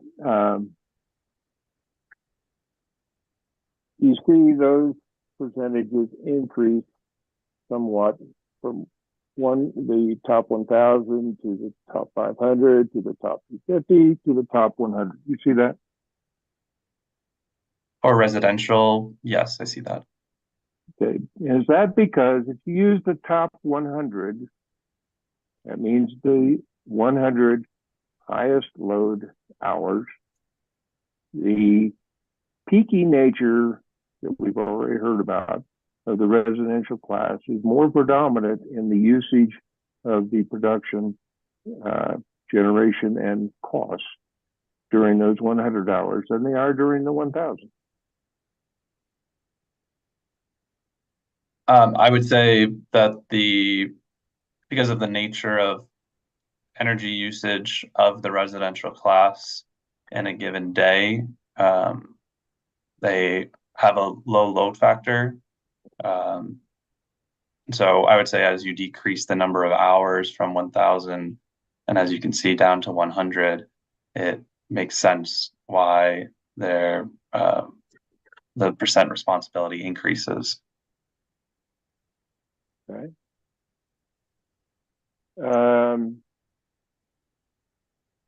You wrap up, Mr. Fania. You're over 30 minutes into a 15-minute cross. I just did. Thank you. That's all I have. All right. I should have held off. Thank you, sir.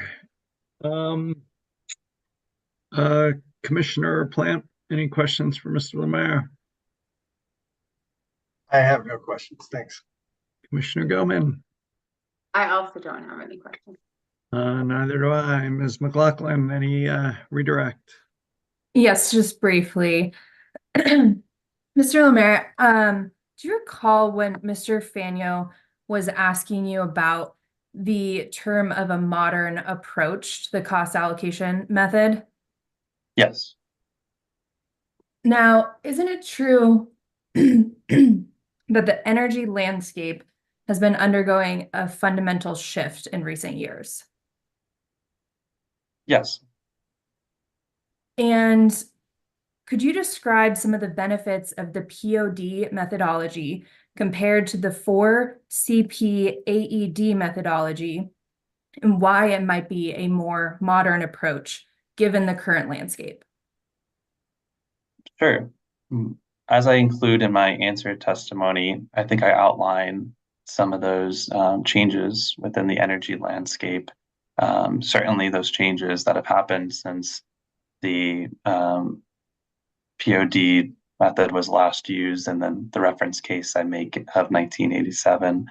But in my evaluation of the POD-PH methodology, its treatment across all generating assets, which is in line with what the commission direction was a strong use of why it would be a modern cost allocation approach to use.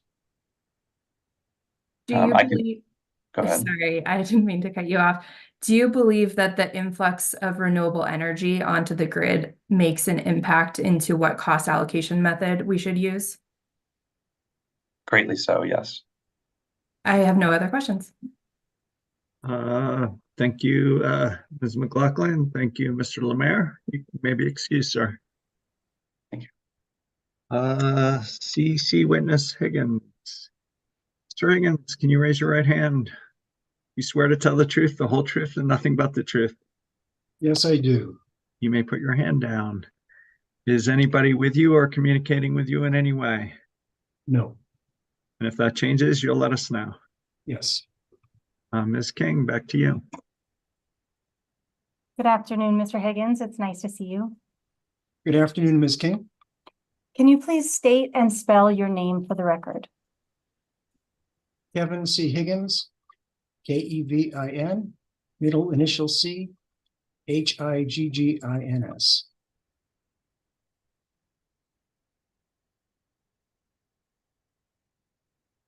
The mute button wasn't working. Mr. Higgins, by whom are you employed and in what capacity? I'm a principal with the consulting firm Energy Strategies. And on whose behalf are you testifying today? I'm here on behalf of the Colorado Energy Consumers, or CEC. Mr. Higgins, I'll submit to you that your answer testimony and attachments, KCH1, KCH2 revised, KCH3 revised, KCH4 revised, KCH5, and KCH6 were admitted into the record as hearing exhibit 400. Do you have any corrections to offer to exhibit 400? No, I do not. And I'll further submit to you that your cross-answer testimony and attachments, KCH7, KCH8, confidential KCH9, KCH10, KCH11, and confidential KCH12 were admitted into the record as hearing exhibit 401. Do you have any corrections to offer to hearing exhibit 401? Yes, there is a revised version that has been prepared that corrects 2 typographical errors in that. Thank you. And so, Ms. Federico, we have in our box hearing exhibit 401, which is Higgins cross-answer testimony, Rev 1. And so if we can please turn to page 23 at line 14. Thank you. Mr. Higgins, there the reference is changed from 88 to 83 hours. Is that a correction? Yes, it is. Okay. And then if we can also please turn to page 30. Line 19, please, where the word AMI has been corrected and reflects AMR. Is that a correct correction? Yes, it is. And then subject to those corrections, thank you very much, Ms. Federico. Subject to those corrections, if I were to ask you the same questions in exhibits 400 and 401, would your answers today be the same? Yes, with one clarification based on listening to Ms. Stockmeyer's cross-examination of Mr. Klingman yesterday. Or actually, I listened to it yesterday, but it was, I believe it was the day before. Okay, and so before I have you explain that, let me just move to admit hearing exhibit 401 revised, just to reflect those typographical corrections. I believe the Any parts have been objections? related to it. So moved.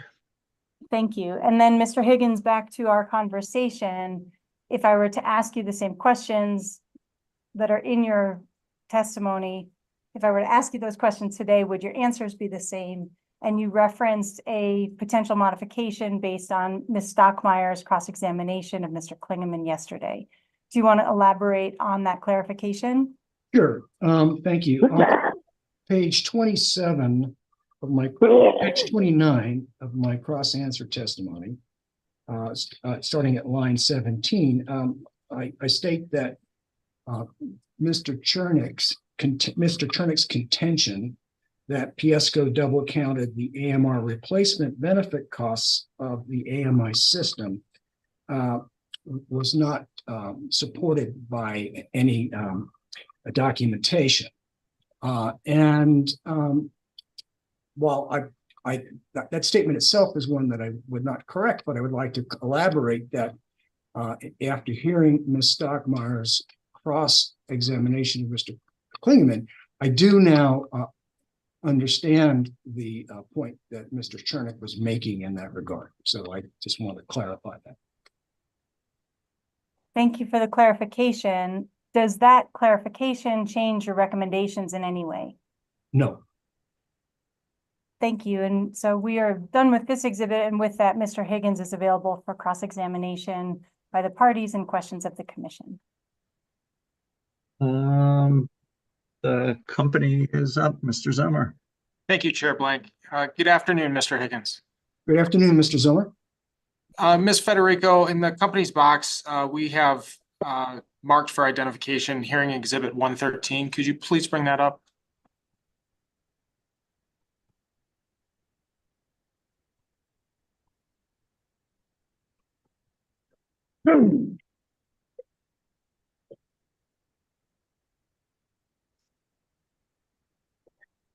If we scroll down to the bottom, Mr. Higgins, you prepared this discovery response, correct? Yes. Ms. Federico, we also have in our box what's been marked as hearing exhibit 114.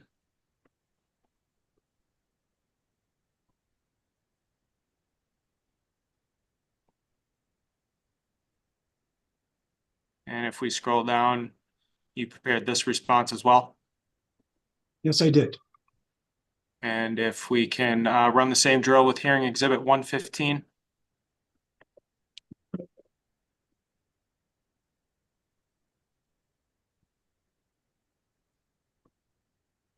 And you prepared this response also? Yes. The company would move admission of hearing exhibits 113 through 115. Objection? Any No objection? objection. No So objection. moved. With that, the company's cross-examination is complete. Thank you, Mr. Zelmer. Ms. Stockmeyer, 45 minutes. Thank you, Chair. Good afternoon, Mr. Higgins. Nice to see you. I'm Gabriella Stockmeyer, Outreach, Colorado. Nice to see you as well. First, just want to clear up. In your direct testimony, you raised several concerns with data consistency shortcomings in the company's modeling of the POD pH, correct? Yes. And you identified several temporal mismatching issues that you raised as a reason not to approve the methodology. Is that right? I raised them actually as a reason not to approve the results of the company's calculations for cost allocation in this case. Okay. Would you agree that those mismatching modeling issues have been resolved in the company's rebuttal? Yes.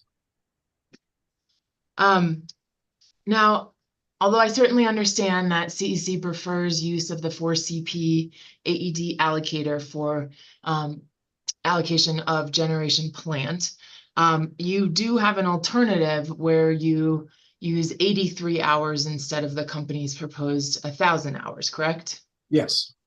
Okay. And 83 hours of the proposed 1,000 hours is just about 8% of the company's proposed hours, right? Yes, and it's about 20 times more than 4 hours. And it's less than 1% of all hours in the year. Yeah, just about less than 1%, yes. Mhm.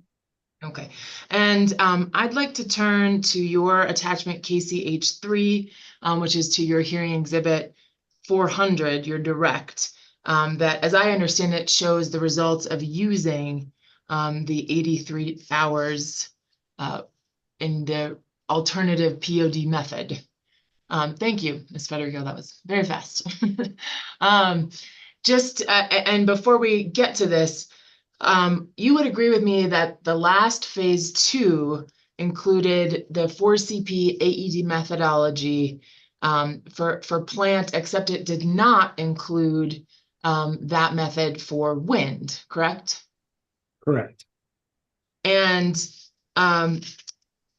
here's your proposal here on the alternative 83 hour. And am I correct that under this exhibit, it shows that 46.6% of the cost responsibility would be on the residential class?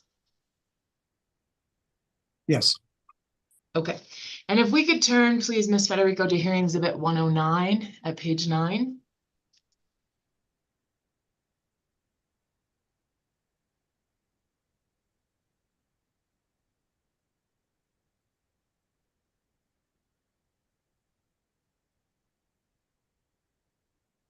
We zoom out a little bit, there's a table at the bottom, DSKR1, and this shows the class cost responsibilities and the left 2 columns from the last phase 2, both with and without mitigation. Do you see that?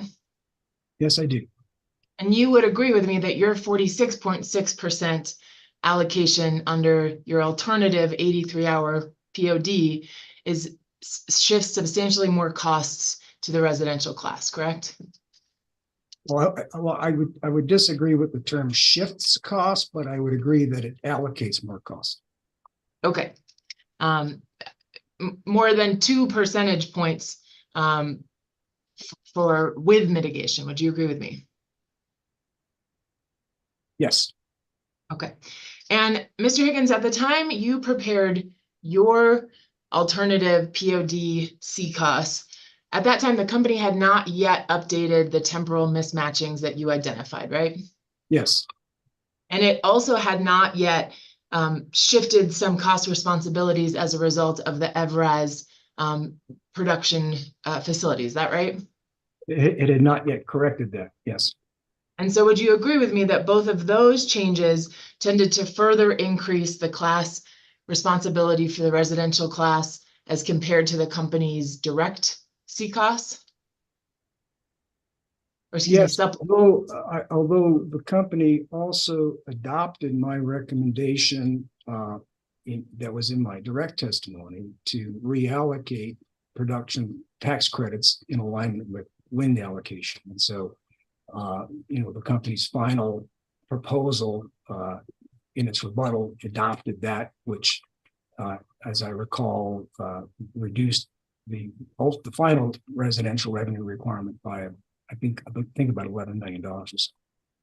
And I will follow up on that in just a moment, but the 2 shifts I'm talking about, they would have further, if added onto your 83-hour model, just the CCOS, not yet the PTC credits, they would have increased the class responsibility for the residential class above 46.6%, right? Yes, I believe so.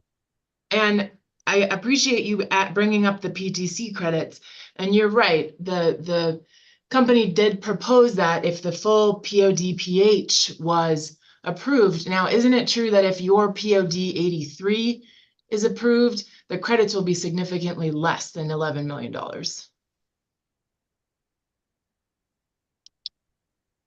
No, I don't believe so. I believe that the credits for the PTC credit would be greater than $11 million if my recommendation for an 83-hour pod were adopted. How so? Well, because the allocation of PTCs in alignment with the wind production cost allocation would produce a greater credit to residential customers, because under a pod 83-hour allocation, the allocation of wind plant costs to the higher load factor classes would be less. Therefore, the credit to residential customers for PTCs would be greater. Bear in mind, right, just to put bookends on it, under my recommended PTC reallocation using a 4CP average and excess demand, the PTC benefit to residential customers was $15 million. It was more than $15 million. Okay, so when the company adopted that idea and applied it to the pod PH at 1,000 hours, the credit to residential was $11 million plus. So if something were adopted in between those two things, namely, say, 83 hours, the credit to residentials would be between the $11 million that with the pod PH and the $15 million in my own recommended proposal. Okay, because I didn't see that in any of your testimony laying out what the impacts of the PTC would be. So thank you for clarifying that. As a practical matter, if several more hours were added to your proposal from 83 to go up to 100 hours, the results would not change very much from what you've proposed, would they, in terms of class cost responsibilities? wouldn't change that much between 83 hours and 100 hours, but if there was another alternative adopted by the commission, such as setting the pod pH at say 85% of peak capacity or 80% of peak capacity, one of those options, that would start to change the allocations closer to the pod pH that the company recommended. Okay.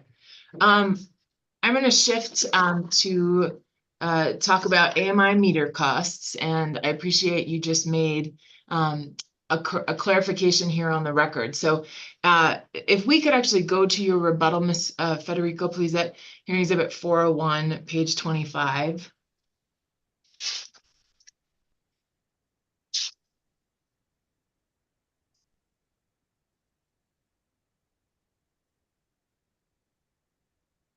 And if we could scroll on to line 11, here you say that Mr. Chernick recommends that only 37% of AMI meter costs should be classified and allocated as customer related. Do you see that? Yes.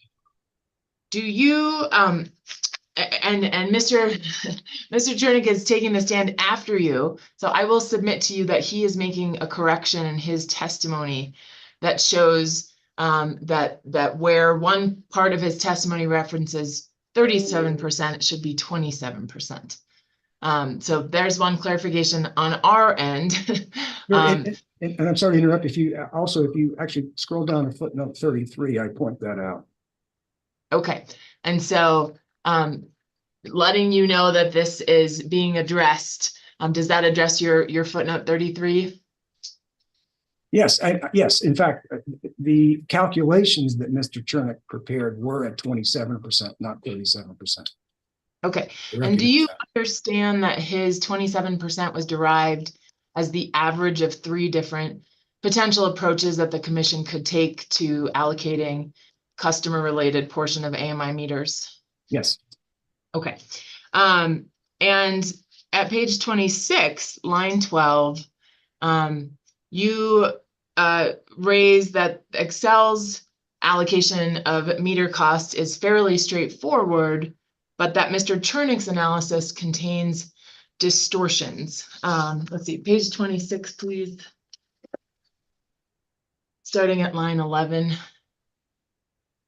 There you go. So you indicated you did hear the testimony of Mr. Klingman yesterday when I was speaking with him. You are aware, are you not, that Mr. Chernick's first proposed treatment of AMI costs is identical to the first step that the company uses in its analysis, are you not? I actually interpret it as not identical to the company's first step in its analysis, quite frankly. I interpret Mr. Chernick's approach as ignoring the first step in the company's analysis and relying in large part, in 2 out of his 3 cases, relying in large part or entirely on the numbers produced in a 2016 study that Piesco had commissioned. So okay. I don't agree with that.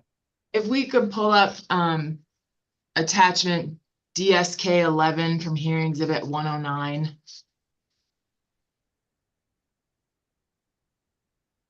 And it's Rev 1, I guess.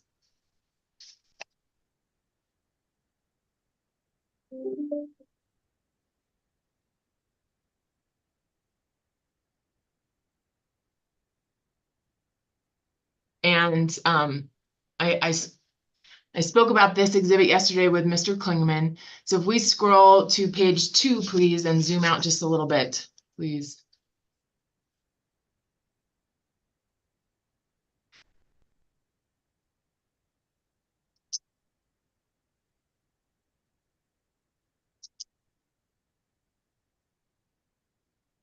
Do you want it? Did you If want you to? could, if you could scroll, can you zoom out so we can see the whole thing, please? It's a little bit small font, but I discussed with Mr. Klingman how his analysis of the net benefits of AMI meter costs as presented in the 2016 Aegis case was solely different from Mr. Chernick in that he deleted the certain categories of costs that Mr. Chernick had identified as revenue. And you can see that with the yellow highlighted box, which now shows a 0. Do you see that? Yes, I do. Okay. And at page 4 of his analysis, at step 2, net benefits from AMI meters, you see there that the company's proposal includes a 27% treatment of meters as customer related, correct? That was in step 2 of the company's analysis. So, okay, so maybe I can clarify. One of the treatments that Paul Chernick proposes is identical to one of the steps in the company's proposed method for allocating these costs, correct? Yes, it is equal to, it's based entirely on the second step, not the first step. And by basing it on the second step, it relies entirely on the 2016 study, whereas the first step that you initially asked me about starts by looking at the incremental costs. Mr. Higgins, Mr. Higgins, whether it was the first or second steps, one of the steps that the company uses is identical to one of the analysis that Mr. Chernick presents. Would you agree with me? It produces radically different results. Radically different results. It's based on this. Yes, Mr. Chernick based his analysis on the second step, ignoring the first step. Okay, thank you. And you admitted just today that you now realize that there was a double counting issue that related to the fact that the step that we've just been talking about already captures a number of benefits from AMR replacement. Is that your understanding? Yes, and the correction of it is a relatively minor impact as calculated by PSCO correctly. And the company's proposed treatment of that double counting that I again talked about with Mr. Klingman yesterday is at page 3 of his testimony, where he simply deletes those costs from the benefits analysis. But Mr. Chernick's treatment is to recognize that you don't need a second step if you've already factored in the benefits of AMR meters in the one step. Is that your understanding? That's my understanding of what he proposes. I believe it's incorrect, however. Okay, that's fine. If we can close this down, please, Ms. Federico. Your bigger concern, certainly, is that C&I customers should pay for any of these meters. Big picture, correct? My bigger concern is that, in particular, C&I customers who do not use AMI meters should not be allocated a share of residential and small commercial AMI meter costs. Yes. I understand that to be your critique, and I apologize that we just pulled the exhibit down, but subject to check, the net benefit analysis that was presented in the Aegis proceeding as the basis to approve AMI meter rollout included as the largest single benefit $215 million in reduced generation and transmission assets. Is that what your understanding? Actually, my understanding is that is not the net benefit. The net benefit, if you go back to that study, is that the program produced net costs, not net benefits. However, I would agree that that was what that study indicated would be the gross benefits from the program as projected back in 2016. Mr. Higgins, would you agree with me that reduction of generation and transmission capacity is a benefit to the entire system? Not necessarily. Does it make the pie of the revenue requirements smaller in the future? it will, the benefits of doing so will accrue to the classes that avail themselves of the opportunities to reduce their usage by virtue of having an AMI meter. So yes, to the extent, but just to, please let me explain, because I'm trying to answer your question. To the extent that a class, say, such as residential, avails itself of AMI meters to reduce their usage, and therefore reduces the generation required. Yes, that is a system benefit because, of course, residential customers are part of the system, but it is not necessarily a benefit to any other customers. So in a future phase one, a reduced investment in capacity and transmission would bring the pie, that is the revenue requirement, down. Would you agree with me? It would in the next phase two, the class Okay, that hold on. reduced usage. I'm gonna get there, Mr. Higgins. Okay. In the phase two that follows that, we don't know what is going to happen, right? Actually, I can tell you, yes, I do know what's going to happen. You know what this commission or the next commission that's in place in 2, 3, 4, 5 years is going to order with regard to cost responsibility? I wouldn't presume to okay, thank anticipate, you. but I am trying to answer your question, please. In a subsequent phase two case, the classes that reduce their usage would have their costs, the cost allocated to them reduced accordingly. Again, we don't know what would happen in a future phase two, so that's a bit of speculation, but we can agree that there are system benefits to all customers in reducing overall system costs, right? I would say that your statement is probably more speculative than any speculativeness you're attributing to me. I mean, it will produce benefits, and I'm telling you they're going to be captured by the classes that produce those benefits. And I'm not sure that they are really going to correspond to what the 2016 study said. So, Mr. Higgins, you have another criticism of Mr. Chernick's analysis, where I think you state that he failed to adjust the amount of distribution secondary revenue requirement that would get reallocated to the small commercial and I believe C&I secondary class, correct? Said he failed to do it correctly.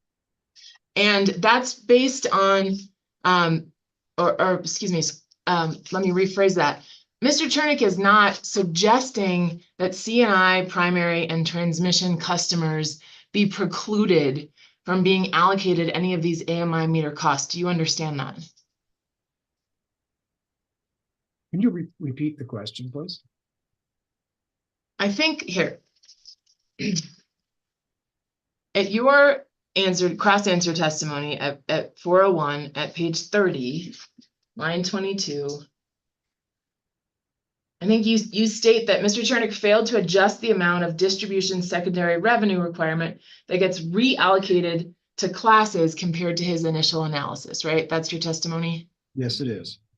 And so what you are, I think, suggesting is that because non-customer related AMI costs necessarily must be treated as secondary distribution costs, C&I primary and C&I transmission customers will not be allocated, should not be allocated those costs. Am I understanding that right? No, you're not, unfortunately. And I was trying to be, brief in my description and my testimony here.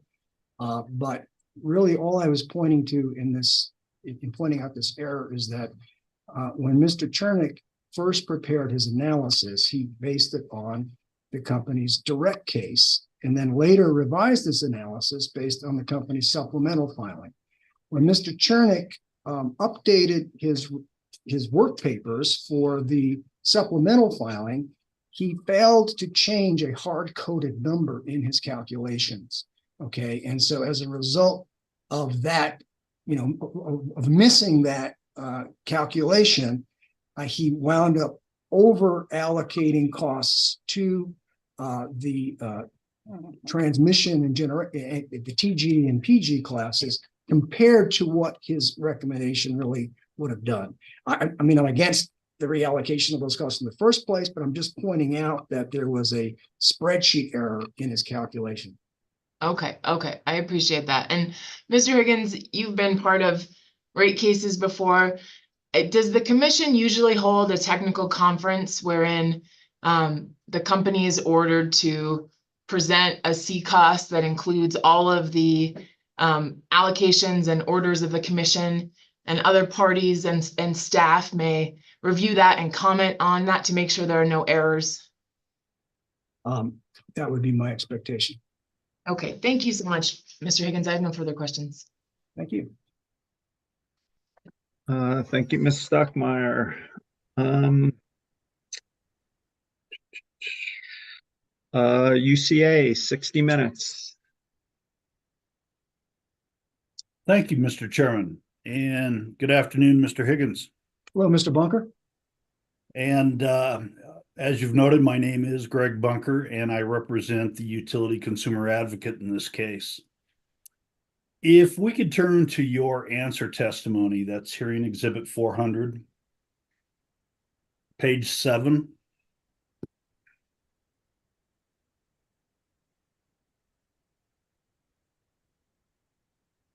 And here on lines 11 through 14, you recommend the commission reject public services POD/PH cost allocation method, right? Yes, I do. And on lines 14 through 17 on that same page, you recommend instead the company instead of approving the POD/PH method, the commission should authorize use of the 4 coincident peak average and excess demand, the 4 CP AED method, right? Yes. And if we could turn to page 9 of your answer testimony, here at lines 8 through 13, you provide a brief history of the production cost allocation methods used in Colorado. And therein you state the commission has approved the average and excess demand method for production, transmission, and distribution substations for decades. Is that right? Yes. Now, your first reference to the average and excess demand method in that paragraph on lines 8 and 9, that's to the more traditional formulation of that particular allocation method, in which the non-coincident peak demands are used to measure the excess portion of the average and excess demand, right? Yes. And using the non-coincident peak demands in the average and excess demand method, that's consistent with the approach described in the NARUC cost allocation manual, correct? Yes. And referring again on page 9 of your answer testimony at lines 10 through 12, here you state the previous AED allocation method was migrated to the 4 CP AED version, in which excess demand is calculated using the coincident peak demands during 4 summer months. Is that right? Yes. And is this 4 CP AED version that's using the 4 summer months coincident peaks, is that discussed in the NARUC cost allocation manual? No. And is using the coincident peak demand, whether it be a 1 CP, a 4 CP, or a 12 CP, in combination with the AED method, such as the 4 CP AED method you recommend in this case, is that discussed in the NARUC cost allocation manual? Well, there is a discussion in the NARUC manual that recommends against combining the average and excess method with the CP approach. However, the fact that the CP approach has been adopted in various states, including Colorado, has been accompanied by a modification to the calculation such that no class can be allocated a negative excess demand. And so with that modification, the 4CP average and excess demand approach as adopted, addresses that concern that I just referenced in the neighbor meeting. Okay, and just to confirm my understanding, the NARUC manual cautions against using CP to measure excess demand in the AED method, right? Correct. And I guess the response I gave you anticipated you bringing that up. And as I explained, what Colorado adopted isn't strictly an average and excess demand for CP literally, because it does include this provision that you don't allow for a negative excess demand. Are you aware, Mr. Higgins, of any authoritative report or book that supports specifically using the 4CP AED method for allocating production, transmission, or distribution substation costs? I'm not aware of such a publication. I suppose I would defer back to the commission's order in which the commission decided that it was a reasonable step to take. And so I deferred to the Colorado Commission's judgment when it made that decision. Okay. We could go to your answer testimony at page 22. And at lines 16 through 22, therein you state in the first sentence of your response, the 4CP AED method is a well accepted approach for allocating fixed production and transmission costs. Is that right? Yes. Other than Public Service in Colorado and Public Services affiliate Southwestern Public Service Company, are you aware of any other utility or regulatory commission that uses or has approved the use of the 4CP AED method? Yes. And who would that be? Or which states would that be? The method is employed in the state of Texas, and it's used by El Paso Electric Company, Southwestern Public Service Company as well, and there may be others in Texas that use it. Now, are you referring with that response, Mr. Higgins, to the AED method, or are you suggesting it's the 4CP AED method? The latter.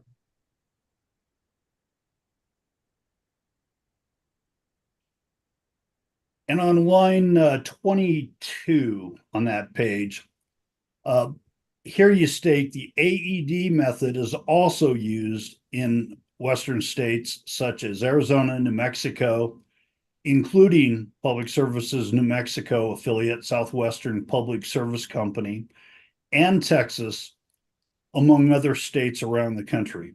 So there you're referring to the AED method and not the 4CP AED method, right? No, sorry for any confusion there. I was referring, starting on line 20, to the AED method generally with its various variants. And so some of those applications are include a 4CP, as I explained to you regarding Texas and New Mexico. And others do not use the 4CP component of it. For example, in Arizona, Tucson Electric Power uses a 4NCP variant of the average and excess demand. So are you indicating with your testimony that the phrase on line 20, the AED method, you did not intentionally leave off the 4CP portion of that description? Correct. I was referring to it broadly. So you're claiming that all of these other states use the 4CP AED method or some variant of it. Is that right? They use the 4CP AED method or another variation of the AED method. Okay. And your testimony in this proceeding does not specify what those other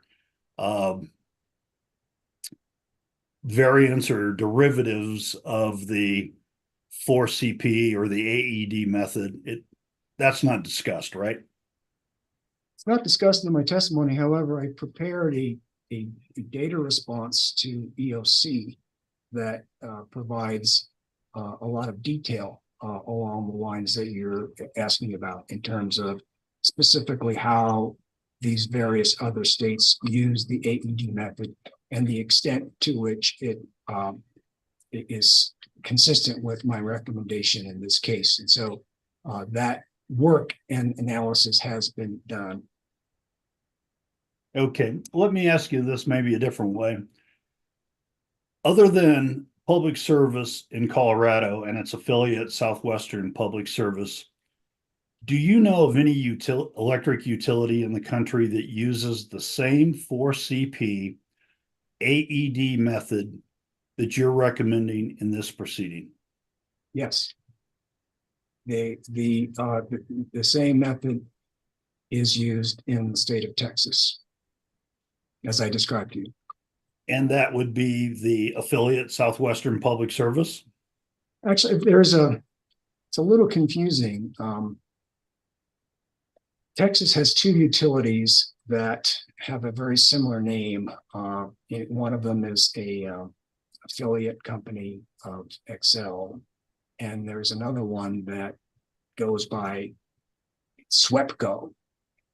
And so my recollection is that SWEPCO, which is not an affiliate, as I understand it, of SPF of Xcel Energy, uses the method that as I described.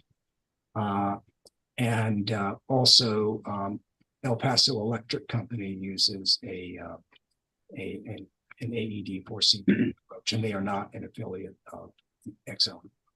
And these two electric utilities you're describing in Texas, they're smaller, I presume, than Southwestern Public Service. Would that be accurate or not? Not necessarily. I don't have a direct comparison, but when you refer to Southwestern Public Service, are you referring to Southwestern Public Service in New Mexico or Texas? Are that those particular affiliates? Well, both actually, Texas and New Mexico. El Paso, I don't know off the top of my head, but I would not presume that SWEPCO or El Paso Electric is smaller. Okay, all right. Thank you for that. With that, Mr. Higgins, I have nothing further. Thank you. Thank you. Bunker. Commissioner Plant, questions for Mr. Higgins? I do not have any questions. Thank you. Commissioner Gilman. I also don't have any questions.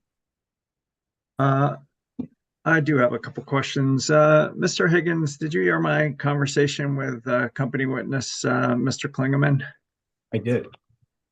If I represented to you that there hasn't been a new coal plant built in this country for many years, would you have any reason to doubt that? No. And given that reality, is it fair to say that there's not a lot of data upon which to base an estimate of a coal plant replacement, whether it's in Colorado or South Dakota? I would agree that it would make it more challenging. I don't presume to know how one would necessarily, make that estimate, but I agree with you that there's not a lot of comparable data points out there right now.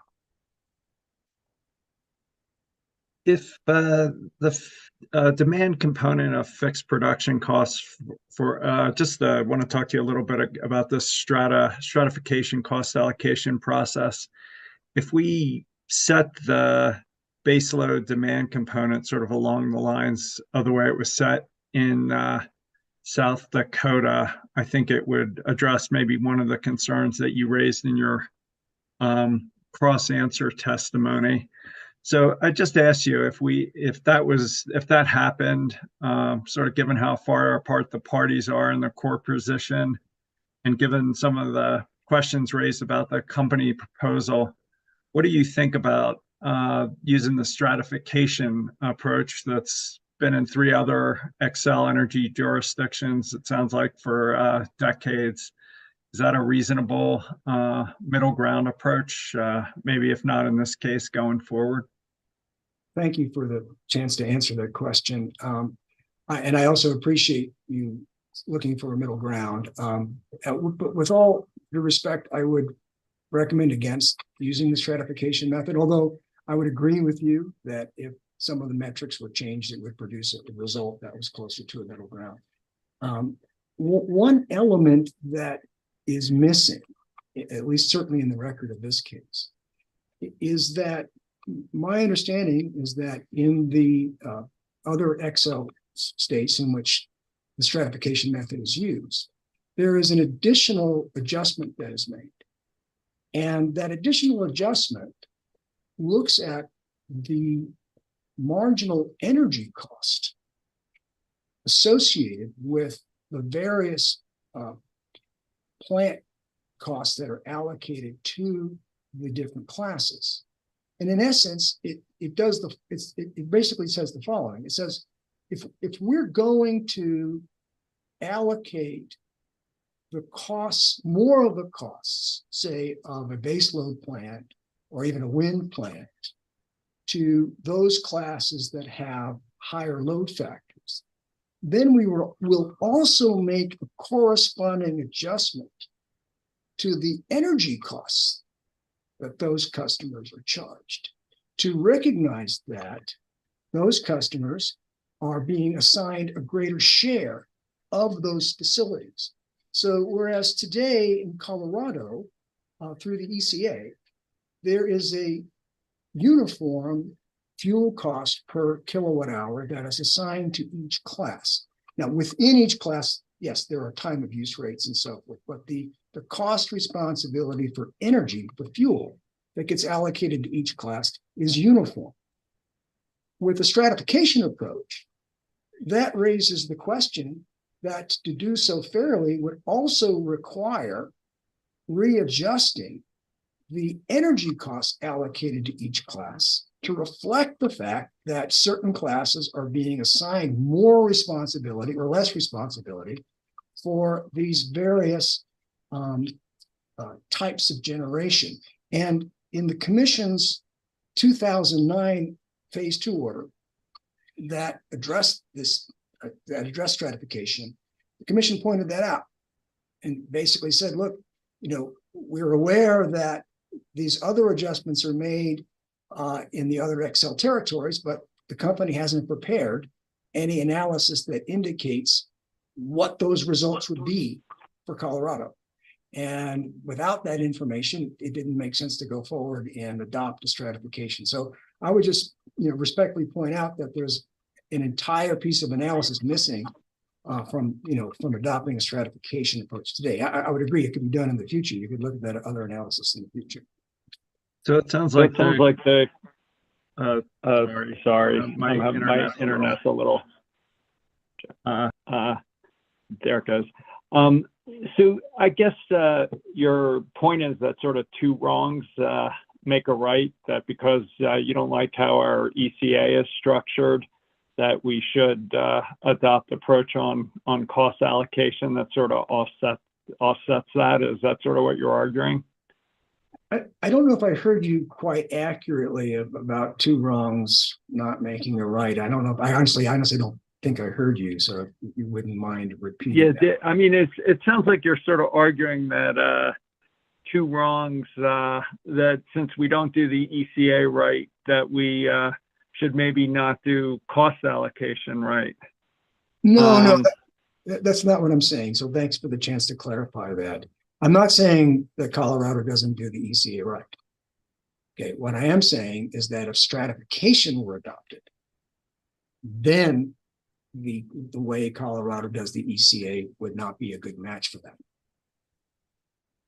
Okay, fair enough. So your concern with stratification, so in theory, it sounds like you're okay with stratification. You're just urging us to be cautious given how we allocate energy costs. It sounds like on an energy only basis, or primarily on the basis of energy. Is that a fair way to understand what you're saying?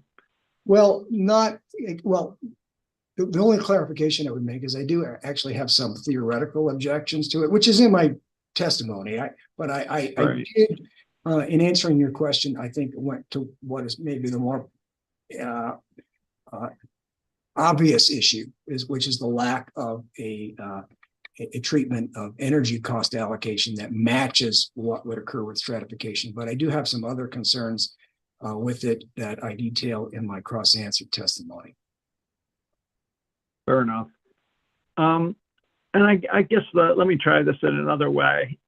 In the resource planning context, we are relying on sort of probabilistic effective load carrying approaches that seek to determine capacity related values for individual resource types. Is there a way we can sort of somehow use that to do this demand energy split, which is why I find this approach appealing.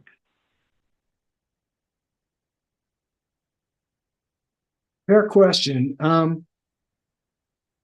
I believe that the core issue that you're raising with the way that resource planning is done today could be addressed with a pod pH that focuses on the critical planning hours. And so that's why I suggested 83 hours, because that corresponded to 90% of peak demand. But of course, if the commission felt that more hours should be included, such as 85% or 80%, I mean, those are other options available to you, and that would extend the analysis to include potentially other hours that are used for planning. For example, I've heard you mention, the hours of 6 to 9 o'clock, and I would think in the summertime, one could do an analysis that included or focused on those hours. I do believe that shouldn't each resource be shouldn't it be resource specific, I guess is what I'm asking. It just seems like the 80s arbitrary, the 100s are arbitrary, the 500s are arbitrary, the 1000s arbitrary. It's just like there's no standard or principle to make the decision. It just seems arbitrary.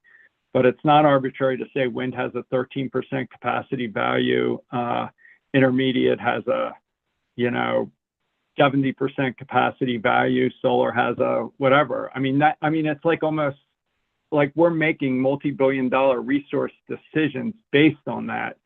And here we're just like ignoring everything and just picking a number that seems very arbitrary and unprincipled. It's like whatever outcome you want, that's the number you pick. You want a low number, the small consumers want a high number, and the companies in the middle because they're trying to split the difference. So help me out. It seems like at least this is a principled path forward. Fair enough. I would suggest my suggestion. I tried to grapple with some of these same issues in my testimony, which is why in my testimony I didn't just stick with simply my own preferred recommendation. I did propose an alternative, and I don't believe that alternative is the only thing that could be considered. But in good faith, I attempted to grapple with some of these same issues. And my recommendation is to, if the commission is uncomfortable sticking with 4 coincident peaks, then I would suggest looking at the pod pH for an appropriate amount of hours or that correspond to reasonable planning guidelines, but still retain a nexus to capacity planning. So that's what I was attempting to do.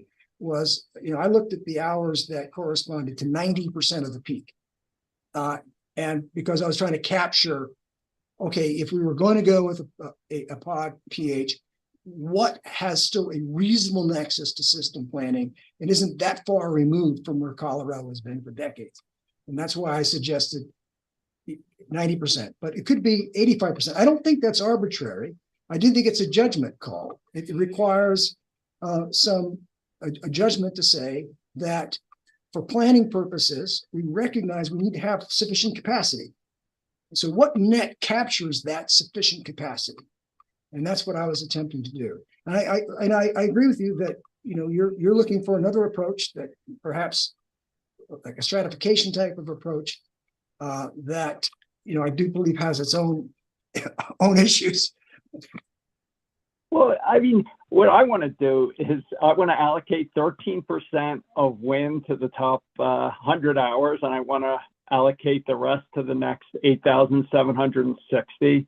I want to allocate 70% of intermediate to the top 100 hours, and I want to allocate the rest to as it dispatches. I want to allocate, 40% of base load to the top 100 hours, or maybe 60, whatever the number is, 50%, and the rest to the next 8,760 hours. And I think that is the right way to do it. And it's consistent with how we're making multi-billion-dollar decisions elsewhere. I don't think there's the record. I can't get to a record here that would allow that to happen.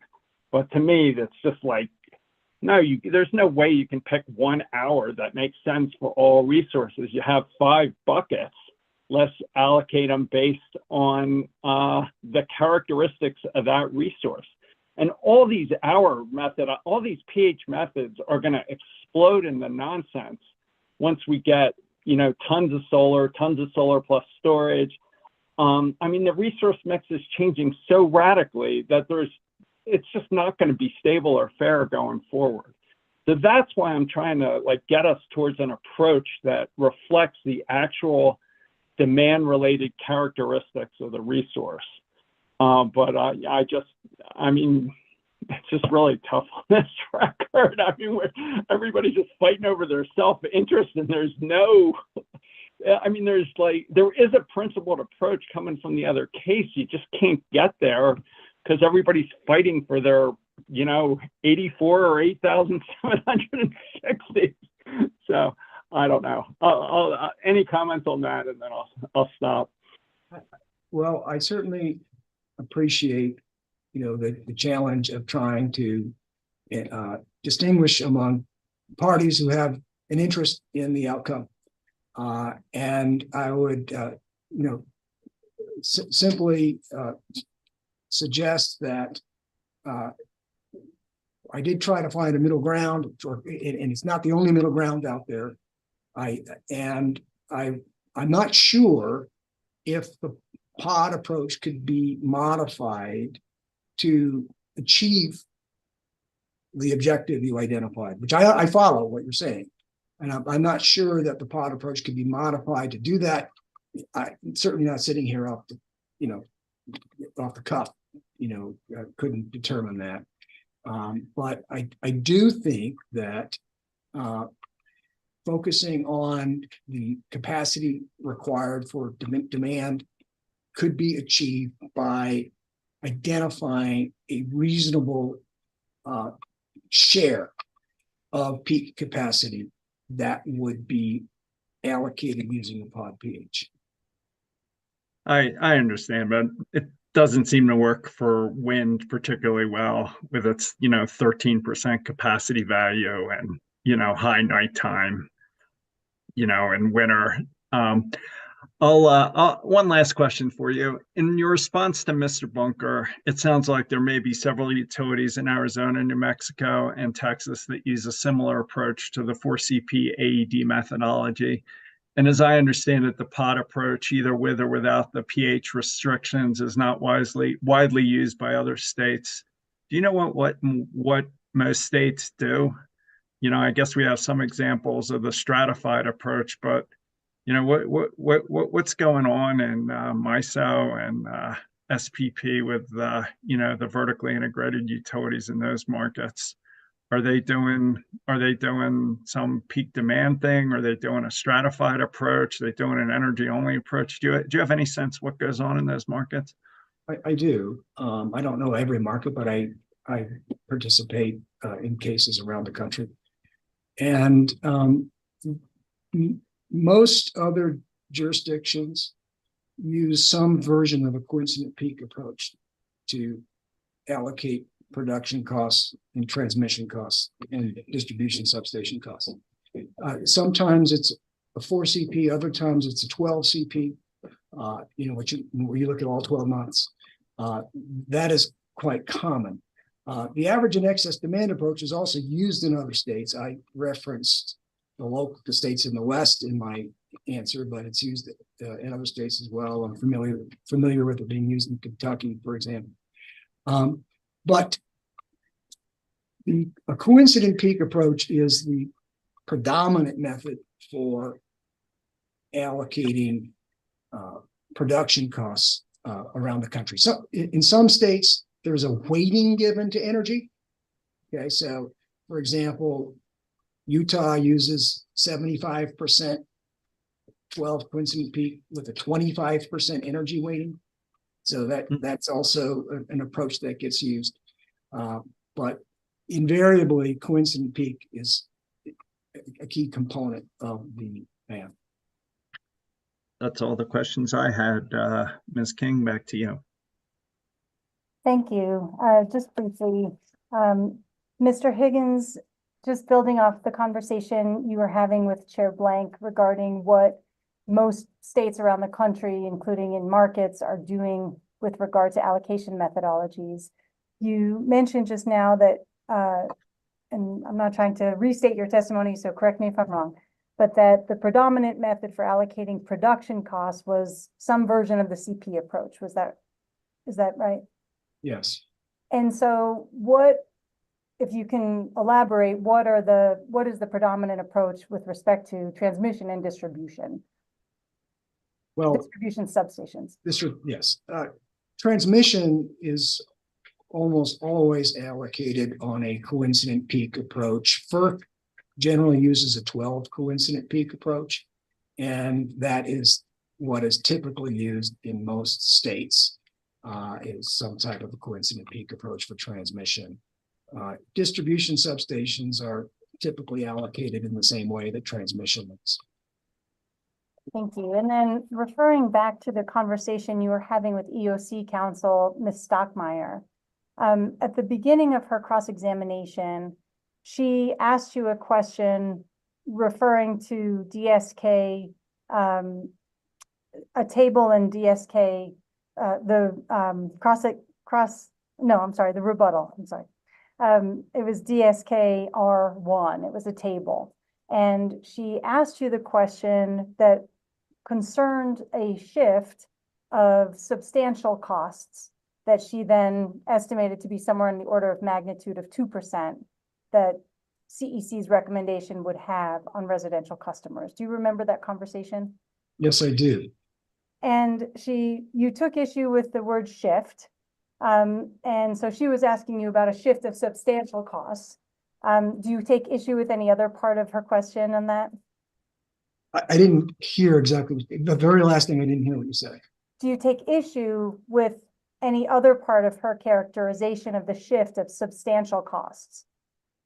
Well, I suppose the one piece that I would say is omitted is the extent of the cost impact on transmission general and primary general customers associated with EOC's recommendation, which on a percentage basis is far greater. It has a far greater impact on those C&I customers than the percentage recommendation impact that my recommendation has on residential. In the case of transmission general customers, it's EOC's recommendation would increase the cost allocated to that class by well over 40%, 0.40% compared to PSCo's rebuttal filing.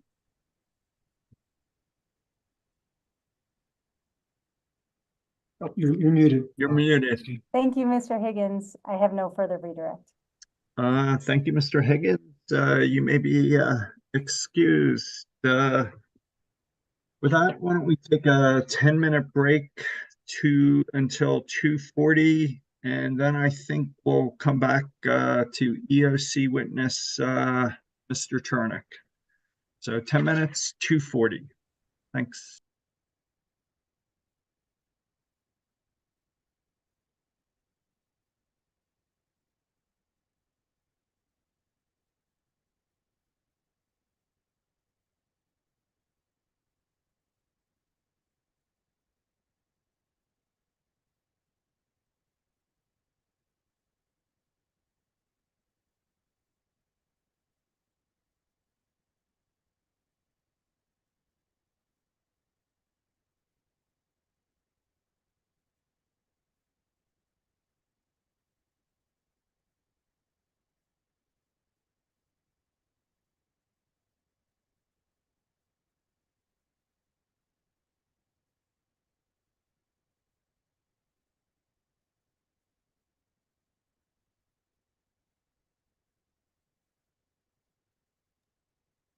Ms. King, just a heads up, your camera's on.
Is my mic working? Okay. Yes. Yes, we can hear Thank you. you. And I can hear you. Thought I'd check that before we went live again.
Mr. Chernick, welcome. Can you hold up your right hand and turn off mute? Do you swear to tell the truth, the whole truth, and nothing but the truth? I couldn't turn off mute and hold up my right hand at the same time. Yes, I do. I have similar issues. Yeah, well, before you can get off the stand, you'll have to pat your head and rub your stomach. So, is anybody with you or communicating with you in any way? No. If that changes, you'll let us know. I will. Ms. Stockmeyer, back to you. Thank you, Chair. Good afternoon, Mr. Chernick. Could you please state your name and spell your last name for the record? Yes, my name is Paul Chernick, and my last name is spelled Chernick. Mr. Chernick, by whom are you employed and in what capacity? I'm the president of Resource Insight, Inc. And I guess that takes care of the capacity as well. Did you cause testimony to be filed in this proceeding on behalf of Energy Outreach Colorado? I did. Okay. And your answer testimony is hearing exhibit 601, and your cross-answer testimony is hearing exhibit 603. Do you have some corrections to the last filed versions of these testimony that we can walk through? I can pull them up. Believe that all of the versions have all of the corrections have been made in one version or another. Yes, okay. I just want to pull those up and then we'll get them admitted because they haven't been admitted into the record yet. So, Ms. Federico, if we could please pull up hearing exhibit 601 Rev 2.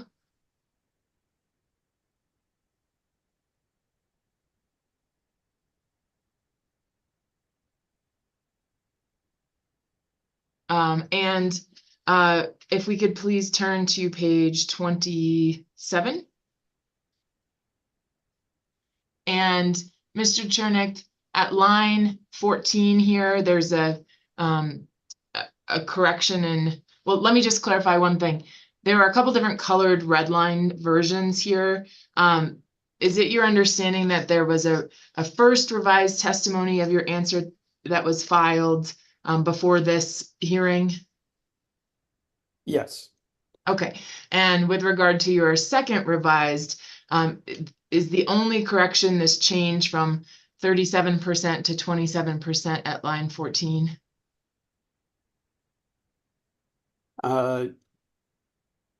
Yes, I believe that's the case. Okay, and you also had a number of attachments that were attached to your hearing exhibit 601, correct? That's correct. There are no revisions to those attachments, right? No, no, they're Okay. not. And I'd like to go ahead and move for the admission of hearing exhibit 601 Rev 2, please. Any objections? Hearing none, so moved. Excellent. And Ms. Federico, could you then pull up hearing exhibit 603 Rev 1 in EOC's box? This is Mr. Chernick's cross answer testimony. And Mr. Chernick, are you familiar with the corrections that were made to your revised one testimony? If we could scroll down to the first substantive page after the table of contents. Yes, I am. They were made under my direction. Okay, and what were those? Well, that's fine, Ms. Federico. Were line numbers added to your testimony? I'm sorry, did you answer? I'm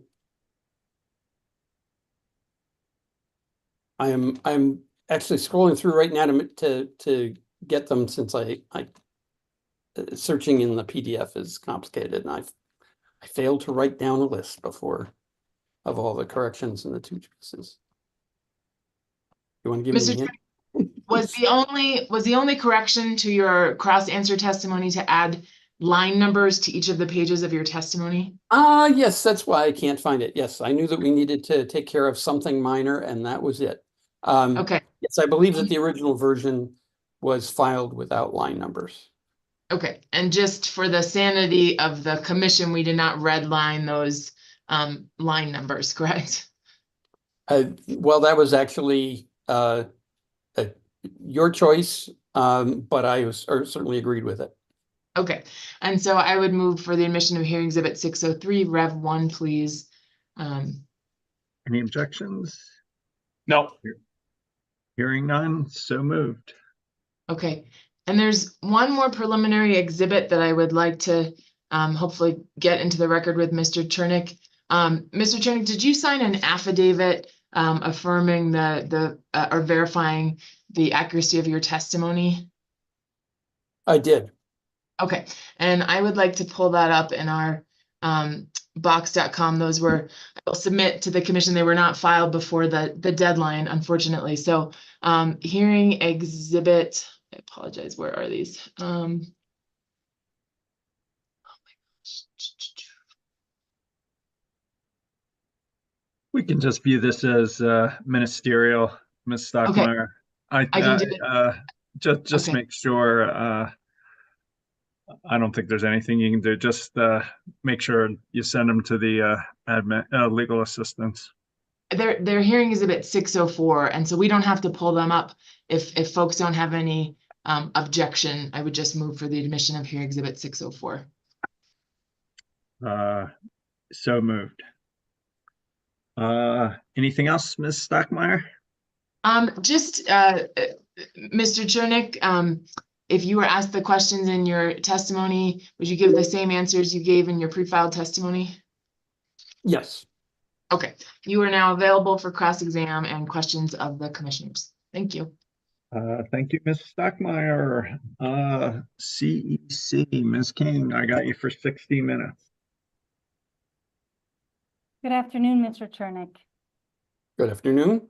I'm Michelle King. I'm counsel for the Colorado Energy Consumers. It's nice to meet you. It's very pleasant to be here. So starting with some foundational principles, fundamentally, you believe there is merit in assigning costs in alignment with cost causation, yes? Yes. Meaning you agree that customers should be responsible for the costs they cause to be incurred on the system, correct? Yes, in general, but remember that there are costs that have to be recovered that the current customers didn't require. And there are, I guess there's also the inverse, that there are savings that that reduce the cost that the customers today need to pay. Somebody has to pay, that aren't due to the behavior of current customers. So subject to your your caveat. your point is a good one in general, but you just have to remember that there's a time scale to the system and to cost allocation. Sure. So I think that we can agree that cost causation is not a perfect science at any one moment in time. Yes? Well, there are a couple of aspects of that. One is, and Mr. Chernick, we're just talking about your testimony that there's merit in cost causation. So right. So you should start with a concept of cost causation, and you may want to specify, we want to allocate costs due to the kinds of drivers that cause the cost to be incurred in the first place. correct. Or we want to We're saying the allocate same them thing. in proportion to how customers are using them now, or various other things. But yes, some kind of concept of cost causation should underlie your cost allocation. I'm not trying to be difficult. You're just asking me some questions that sound very simple, but they actually cover a vast area. So I'll try and keep it shorter next time. Thank you. So against that backdrop, let's discuss your proposed cost allocation of production plant.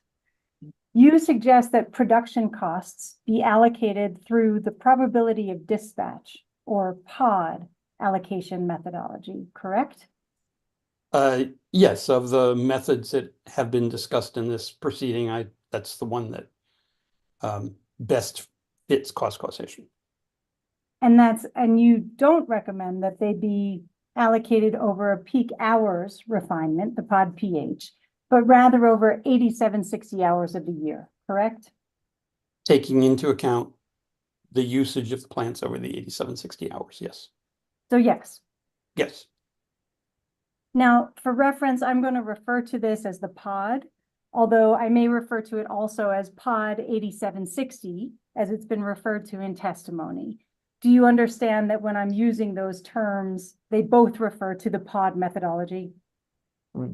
Without the pH adjustment. Yes, we're on the same page. Exactly. Now, in this proceeding, you recommend adoption of the POD for production costs. Yes.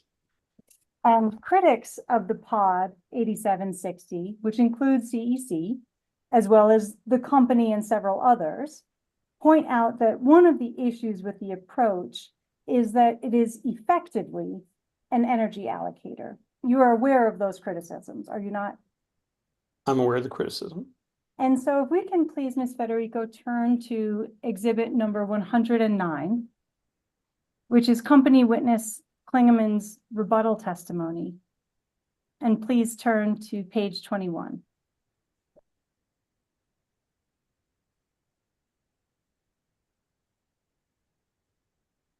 And if we can scroll down, please, to line 12.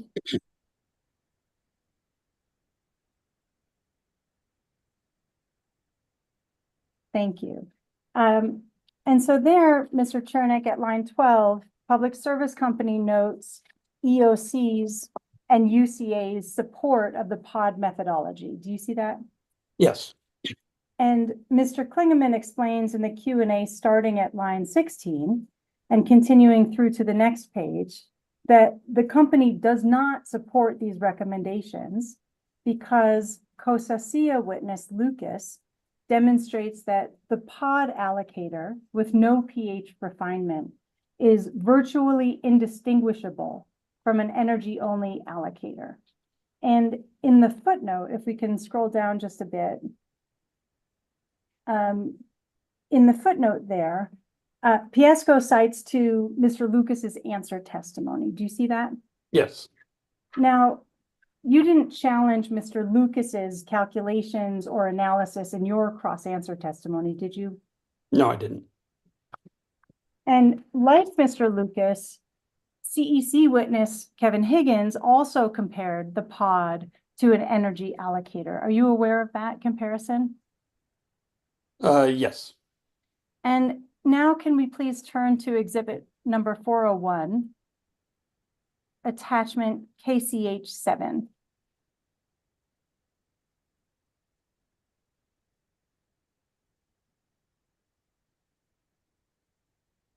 Thank you. And there we see Mr. Higgins's side-by-side comparison of a 100% energy allocator and the pod 8760 allocator. Do you see that comparison there? Yeah, I do. And I recognize that you assert that a pod allocator is not an energy allocator, but setting aside your position on that, based on Mr. Lucas's and Mr. Higgins' analysis, do you at least accept that the results of allocating production costs on the basis of the pod 8760 that you recommend and that of a pure energy allocator are virtually the same until we get to the 1,000th of a percentage point? That's true for the current public service cost structure. Thank you. And now if we can please return back to exhibit 109 to the discussion from Mr. Klingman's rebuttal, where he is describing the pod allocator as virtually indistinguishable from an energy-only allocator. Mr. Klingman then concludes, pod therefore fails to account for the fact that the highest load hours generally drive generation investment and strays too far from the balanced purpose of the bulk power grid. Do you see that? I see his statements, yes. Okay. Now, you have acknowledged that the RAP cost allocation manual recognized some limitations to the pod approach. And as pertinent here, among the limitations are that it captures how resources currently are being used, but fails to necessarily capture why those investments were made in the first place. Do you recall acknowledging that limitation? Yes, and that argues for something more like a modified peaker approach, if that's a significant problem. Okay, so let's talk about why PSCo's production investments were, and in fact continue to be made, even in this modern era. So if we can now please pull hearing exhibit 1802.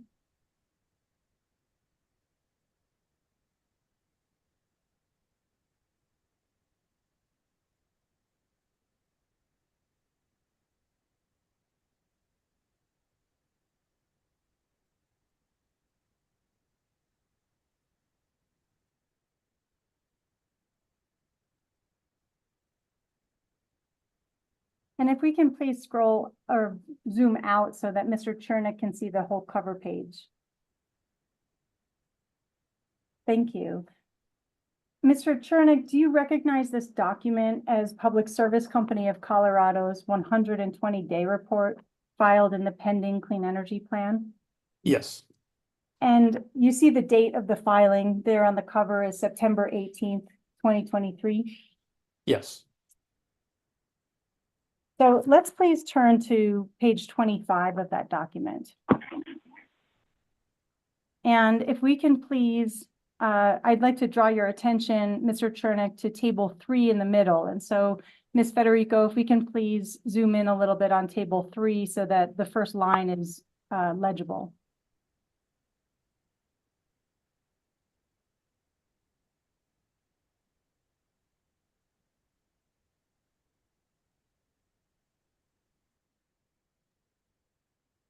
Thank you. And so, Mr. Chernick, I'll direct your attention to the middle there at table 3, which is the load and resources table of Public Service Company's preferred plan for the 2023 to 2030 period.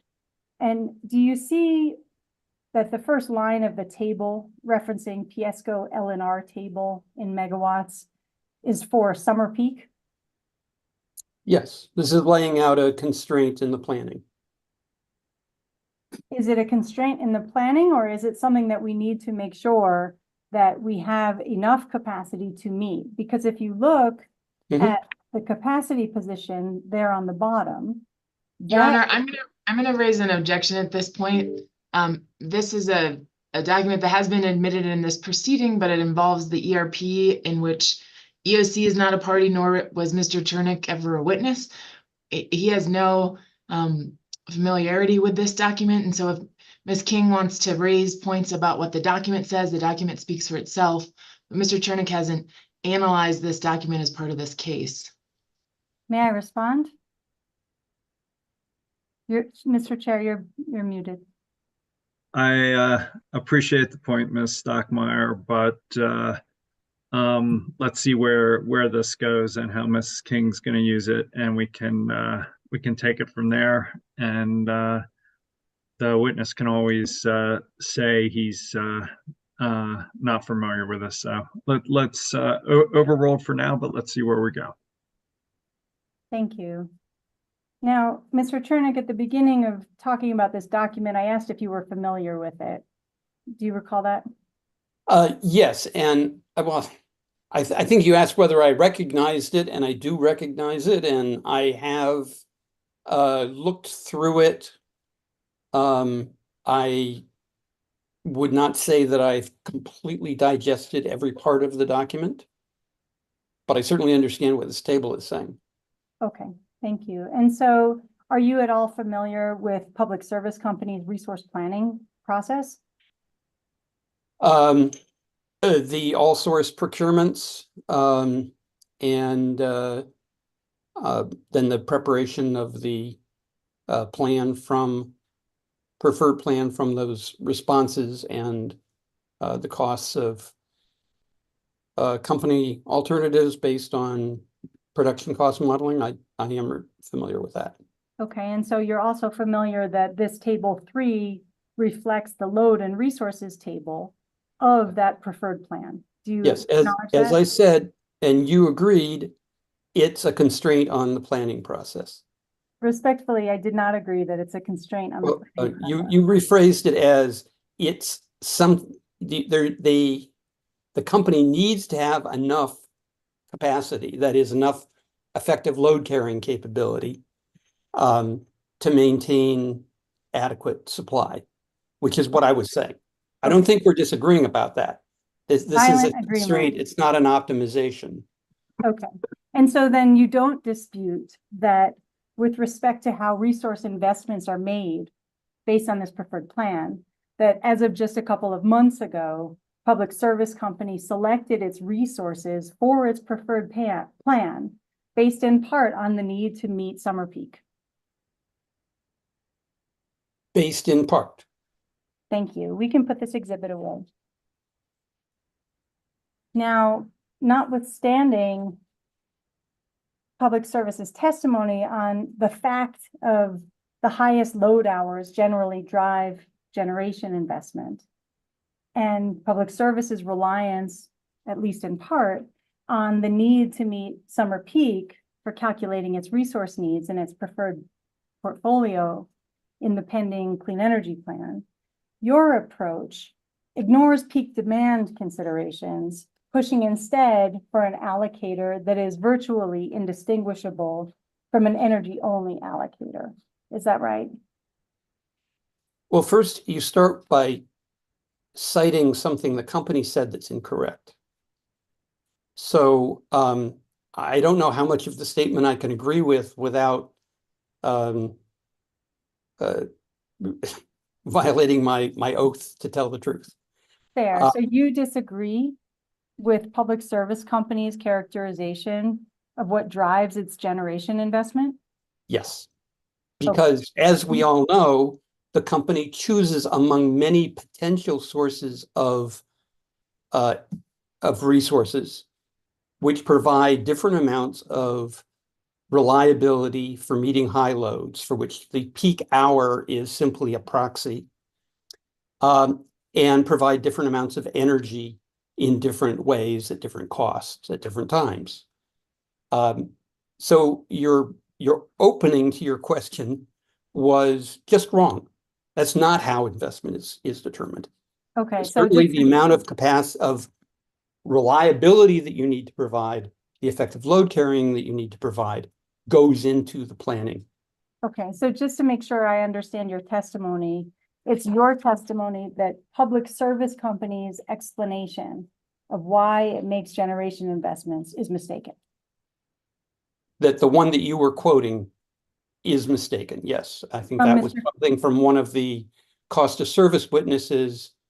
And I think if he thought about it a little bit, he would have realized that, no, that's not true, because everybody involved in this case must know that the company does not buy the least cost resources to meet the system peak. Now, that's not what I said. I didn't mention anything about least cost resources. I was mentioning Mr. Klingman's testimony regarding the fact that the highest load hours generally drive generation investment. And so you're saying investment. Your investment is dollars. Investment is not megawatts, and it's not effective load carrying capability. I'd like to finish my question. You can't say, I'm sorry, I'm still answering your question. You can't say that it drives investment unless it also drives the choice to buy wind, which provides a lot of energy, but very little contribution to load at high, reliability to high load hours. Unless you are under the impression that for some reason it was the summer peak that required Comanche 3 to be built as a coal plant instead of a much less expensive peaker. Investment is driven by energy and the whole load shape. Mr. Chernick, were you involved in the 2003 or 2004 proceeding that granted Comanche 3 a CPCN? No. And so we're not speaking from a place of knowing what was approved as part of that decision. Is that correct? Well, what was approved was the construction of Comanche 3. But that approval must have been based upon its energy benefits, because I don't believe the Colorado Commission has ever been under the impression that a coal plant investment to meet peak load is less than a combustion turbine investment to meet peak load. But that assumption that you're making is not actually based on the language of the decision. Is that correct? I would have to look back at the language. I doubt that the commission has said we don't understand the difference between the cost of a coal plant and the cost of a CT. Okay, let's move on, Mr. Chernick. I think we've gotten far afield of my question. So would you agree that in rounded numbers, and are you familiar generally with the impact of EOC's proposal in terms of cost impact on customer classes? On the cost allocation to the classes, yes. And relative to public service companies' rebuttal case? Yes, generally, I'd have to look up the numbers if you wanted me to read them off to you. Okay, so I'll make a statement, and if we need to look at the underlying numbers, we can do that math. Okay? Yes. Would you agree that relative to public service companies' rebuttal class cost of service study, in total, EOC proposes that residential customers bear approximately 10% less of the costs than what public service company allocated on rebuttal? So about 4 percentage points. That sounds about right without looking at the tables. A 10% change in the cost sounds about right. Like 44% down to 40% or something in that range. Yes. So yes. The problem with talking about percentage changes in percentages is that it gets very confusing. So that's why I was restating it, but I think we're saying the same thing. Okay. And with regard to primary customers, EOC recommends that primary C&I customers bear an additional 21.5% more costs than what public service company allocated in rebuttal. That's the outcome of the cost allocation. As I said in my testimony, that's not necessarily the what you would do in terms of actually changing the revenues collected from each class. I'm just As- asking how EOC's recommendation compares to public services on rebuttal. So order of And- magnitude, does that shift seem Oh, appropriate? Right. So long as we're talking about the cost allocation and not necessarily the rate impact for the customers, we're agreed. Great. And then with respect to transmission customers, EOC recommends that transmission C&I customers bear an additional 46% more costs than what public service company allocated in its rebuttal case. So same caveat, we're talking about cost Yeah. allocation. Yes. Are you aware of the residential class's ongoing growth and majority contribution to the peak in the summer months, say when everyone's air conditioning is on high blast?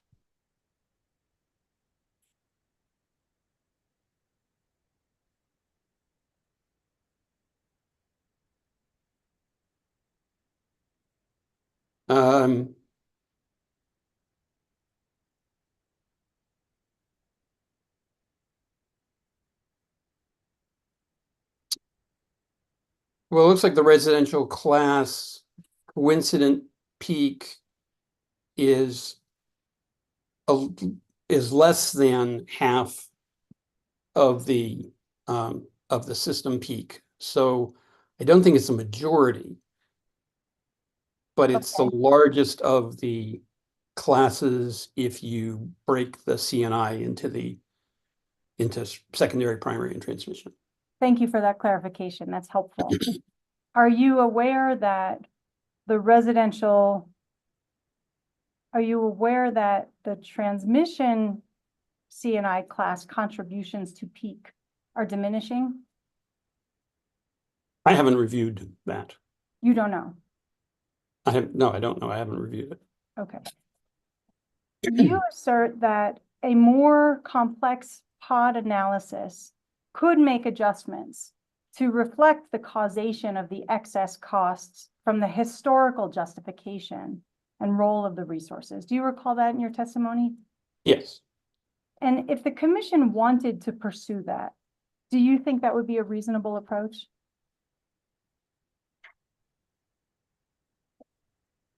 Well, I think it might be a reasonable approach if coal plants are repurposed, are repowered to be gas plants, and they have a lot of costs because they were coal plants, but they're operating very little as if they were a peaker, then some adjustment might be in order. So not to put words in your mouth. I'm sorry? Not to put words in your mouth, but is it a fair caveat to say perhaps at some point in the future? Perhaps at some point in the future, it would be reasonable. Adjustment would be appropriate. Yes. Okay. But in recommending the pod 8760, you didn't perform that analysis, did you? No, that would shift more of the costs towards energy. But I haven't looked at that for any particular gas conversion. It would shift more costs toward energy than does the pod 8760? Well, you were talking about an adjustment to the pod 8760, which only takes into account how a plant operates now. And I said you might want to make an adjustment if a bunch of the fixed costs for a plant weren't because of how it operates now, but because of how it used to operate, how it was intended to operate. And that's an inherent tension in a lot of cost allocation decisions. But this is one particular kind where you have a production resource that you've changed the usage of in a fundamental way. Okay, so, but you've not done that here? No, I haven't. Okay, so shifting away then from production, you acknowledge that the pod is not well suited for transmission and distribution substations, correct? That's correct. It doesn't really match the causation. And And you recognize that the commission has many options in selecting an allocation methodology. And in fact, you suggest a blending of approaches. Is that correct? Yes, at least in the short term, and I also suggest that the company do some additional work on developing more cost-based allocation. Now, are you aware of any commissions anywhere that have used an averaging of the pod and pod pH allocators for transmission investment? No, not specifically those. There are some that use energy or the allocation of production or some other mix of causes because of the multiple purposes of the transmission, multiple drivers of the transmission investment. But the averaging that you suggest of the pod and pod pH allocators for transmission, that's not been used anywhere by any commission, right? No, not that I know of. Okay, so Public Service, as well as CEC and several others, recommend that the commission adopt the longstanding 4CP AED approach for allocating transmission and distribution substations, given how these investments are made to meet capacity demands. And it's your advice that the commission should steer clear of ancient commission precedent and decades-old legacies. Do you recall that testimony? Yes, I don't remember those exact words, but yes, it's Okay. You said something about their role to meet peak demand, and that is the position of some of the parties in this case. But of course, transmission does provide other uses, other functions other than meeting the 4CP. Now, and the distribution substations are driven by high loads on the substations, on the various parts of the distribution system, which don't necessarily coincide with the 4CP. Sure, and I recognize your testimony on that point, but in advising the commission to steer clear of ancient commission precedent, you're recommending the pod and acknowledge that the pod has only been approved by one commission in Massachusetts in the 80s. Is that right? I believe it may have been used by some other commissions, but I have only been able to find a couple of references to it online, even for Massachusetts, even though I was working there, and I know it was used for several utilities for a decade or more. So I can't find the sites because basically everything before the internet is a black hole. So it was too long ago to be able to find It's it. too long ago to retrieve easily. Okay, and so the pod that you referenced of being adopted in the 80s, that was discontinued in the 90s and not used since, based on current internet availability of finding anything different. Yeah, it was discontinued in the 90s because the Department of Public Utilities ceased to allocate generation costs, and the regulated utilities divested their generation resources. Okay. And so by contrast, you're certainly aware that Colorado and other jurisdictions have adopted the 4CP AED, particularly for the allocation of transmission and distribution substations. Are you not? Yes. And you're aware that it was adopted in the most recent phase 2 rate case, correct? Yes, that's my understanding, yes. And that the settling parties, which included EOC, accepted the results of the C costs proposed by the company in its rebuttal case based on Public Service Company's use of the 4CP AED for most fixed generation costs, as well as transmission and distribution costs. And before you get to the caveat, let's start with that. Are you aware of that? In general, I'm aware that there was a settlement. I don't know to what extent the settlement adopted the underlying assumptions and methodologies. Okay, you refer to it in your testimony, and so we can certainly go there if you would like to.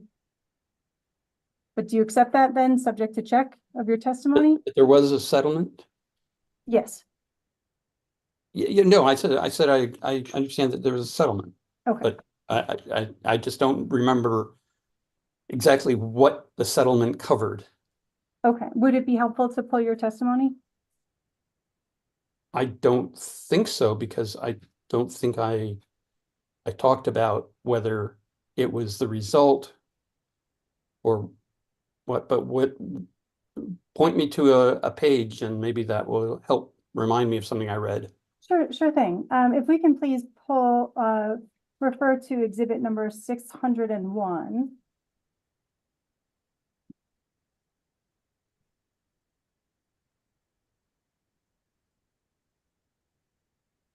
Page 6.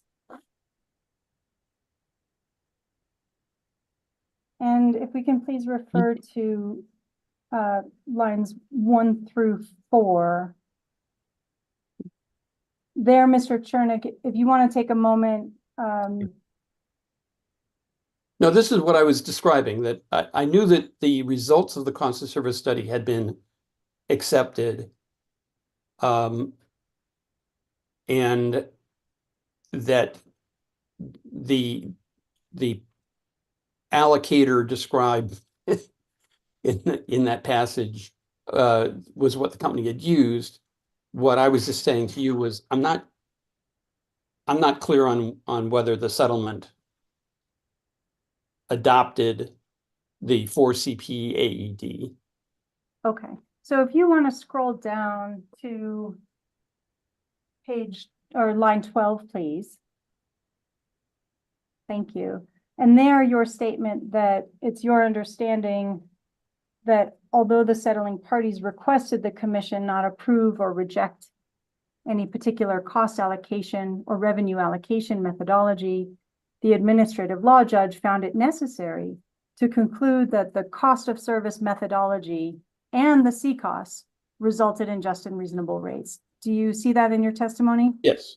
And is your memory refreshed on that point? That wasn't something that I that I had any lapse of memory about.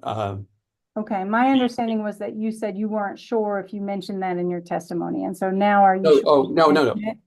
What I don't see in my testimony, and I do not recall from anything that I've read, is whether there was, well, it appears from the testimony that I wrote that the settlement did not approve or reject any particular cost allocation or methodology, and that the ALJ added some language about how the methodology resulted in just and reasonable rates. And if you want to talk more about the settlement, I think perhaps you should talk to my client rather than me, because I was not involved in the settlement process. Okay, fair enough. But you don't dispute that the ultimate decision determined that the cost of service methodology and C costs resulted in just and reasonable rates, right? That's basically something that commissions have to be able to say in order to approve a rate level. Okay, but you don't dispute that that's what the commission did here, right? No. Okay, so let's shift gears now, and thank you, Ms. Federico. We're done with this decision, or with this testimony for now. And let's shift gears and let's talk, please, about your AMI proposal. Now, at the beginning of our conversation, we discussed briefly the notion of cost causation. Do you recall that conversation? Yes. And with respect to AMI meters, generally speaking, you propose to shift a share of costs away from customer charges into production charges. Is that correct? Yes, actually, they should be in production, transmission, distribution. In general, shifting it to usage related billing determinants rather than to customer number, both for billing determinants and for allocators. Okay, and similarly, you propose to shift a portion of costs away from distribution charges into production charges. At a high level, is that correct?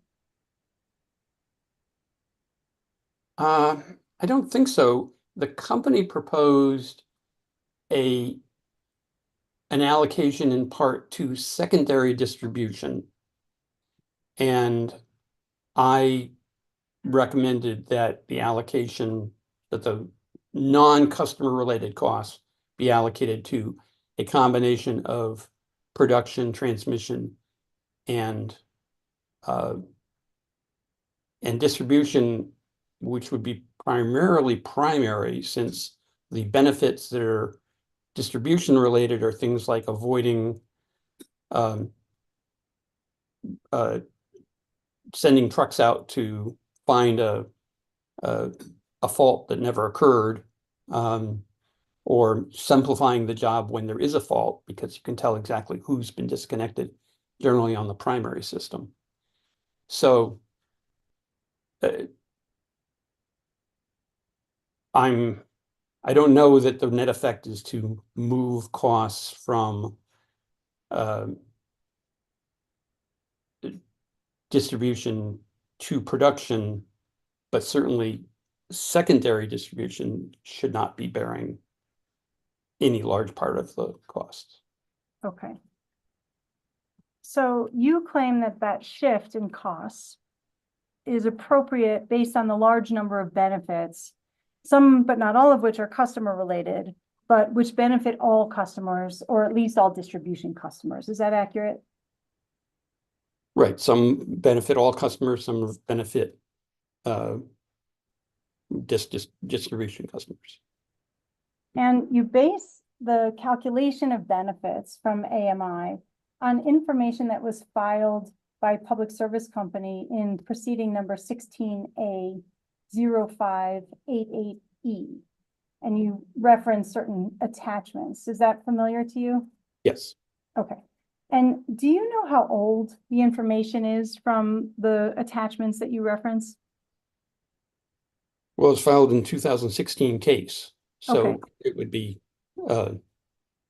something like 6 or 7 years old. Yeah. And so are you at all concerned that that information is now stale? Well, in one sense, it's not stale because that's why the project was approved. It was based on that representation. I haven't seen anything indicating that the actual benefit distribution of benefits among functions of and effects for the company is much different than what was originally proposed. Okay, but a part of your testimony in other respects acknowledges the transformation of our grid and resource mix and use, isn't that right? Yes. Okay.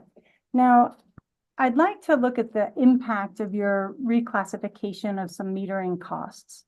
And I have a work paper of yours handy if you would like to refresh your recollection on this, and so just let me know.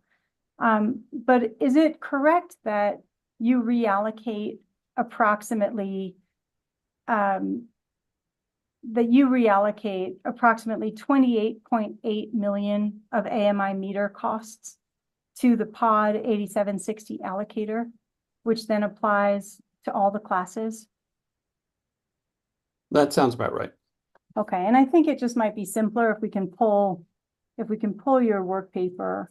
Ms. Federico, we have a copy of Mr. Chernick's work paper, Piesco Rev CCOS with CCOS dash pod mix plus AMI reclassified. It's marked in CEC's box as exhibit number 405.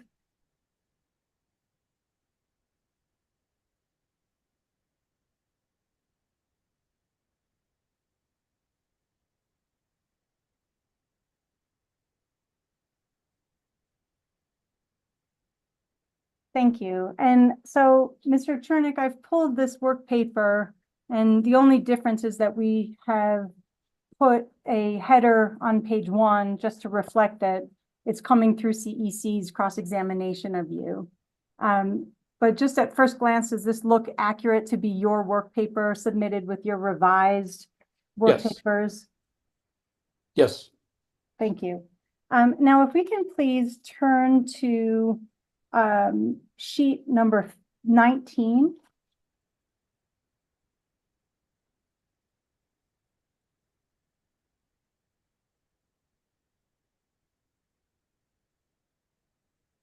And actually, if we can scroll down just so we can see all of the highlighted part would be great. Thank you. Mr. Chernick, when we were discussing just a moment ago, the shift of $28.8 million of costs from customer costs into production costs then to be allocated across the pod 8760 allocator. Do you recognize that figure that's in cell I-34 as that 28.8 million?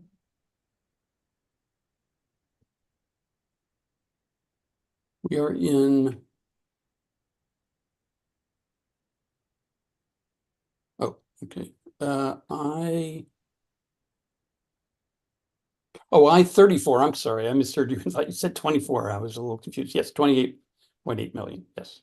And if we look at cell H34 and cell M34, that is the sum of that 28 million that is taken from total customer cost and secondary system. Is that right?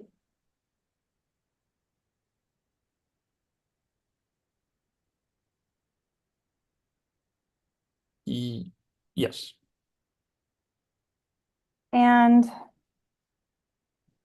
okay, and that allocates costs to all of the classes, including CNI primary and CNI transmission. Is that correct? Yes. And in fact, we see how much cost that is if we look to column R, and for CNI primary, that's R21, a shift of 2.6 million. Do you see that? Yes. And if we look at R22 for CNI transmission, that's a shift of about $1.9 million. Is that right? That's correct. And if we take those two numbers together, 2.6 plus 1.9, we get approximately $4.5 million of costs being shifted to transmission and primary. Yes. Okay. Now, if we can, thank you for that. At this point, actually, I think it would be helpful to the record. We'd like to move the admission of exhibit number 405. I have no objection. Anybody else have any objections?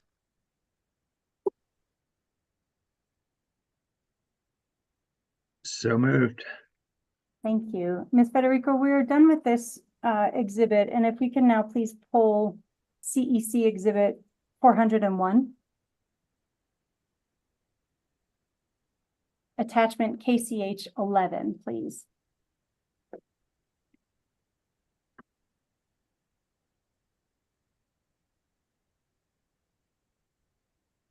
And I'd like, please, to move to page 4 of 21. Thank you. And if we can zoom out just so Mr. Chernick can see the full response. Mr.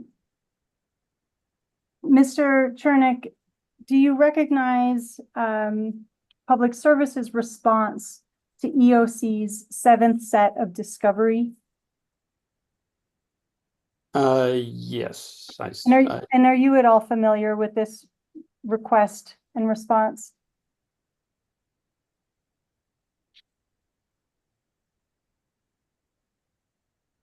I think I saw it. I don't recall having used it. Okay, and so I'll direct your attention. Here, EOC asks for an update to the costs associated with advanced meters that are currently allocated to the 2022 test year. Do you see that? Yes. And the company provides in its response attachment EOC 7-1.A1.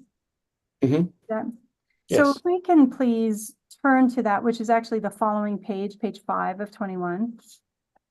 Thank you. We see there the allocation of the metering revenue requirement. Do you see that? Yes. And do you see in row 4, and we can certainly make this bigger to make it easier for you, but in row 4, there's a line item corresponding to the number of AMI meters within the residential class. And that Yes. number is 533,317. I'm Yes. sorry, can you restate what column and line number you're looking at? It's hard to see the. Sure, it's line number 4 under Okay. the residential rate class, corresponding to the AMI meter technology. And then in the column meters by type, there's a number reflecting the number of meters of that type, which is 533,317. Mr. Chernick, is that accurate? Yes. Okay. And so if we then move down to row 12, which corresponds to the small commercial class AMI meters, we see that the number of AMI meters within the small commercial class is 4,572. Is that right? That's correct. And in row 20, under C&I secondary, that shows that there are 32 AMI meters. Is that right? That's correct. And for C&I primary, there are only non-AMI meters, meaning that there are 0 AMI meters serving that class. Is that right? That's correct. And similarly for C&I transmission, there are 0 AMI meters serving this class. Do you see that? That's correct. Thank you, Mr. Chernick. I have no further questions. Thank you, Ms. King. Mr. Fanyo, 30 minutes, sir. Well, in light of Ms. King's class, I have no questions. All right. Thank you, Mr. Fanyo. Commissioner Gelman, I'm sorry, Commissioner Plant. I have no questions. Thank you. Commissioner Gelman. I also have no questions. Mr. Chernick, I got a couple.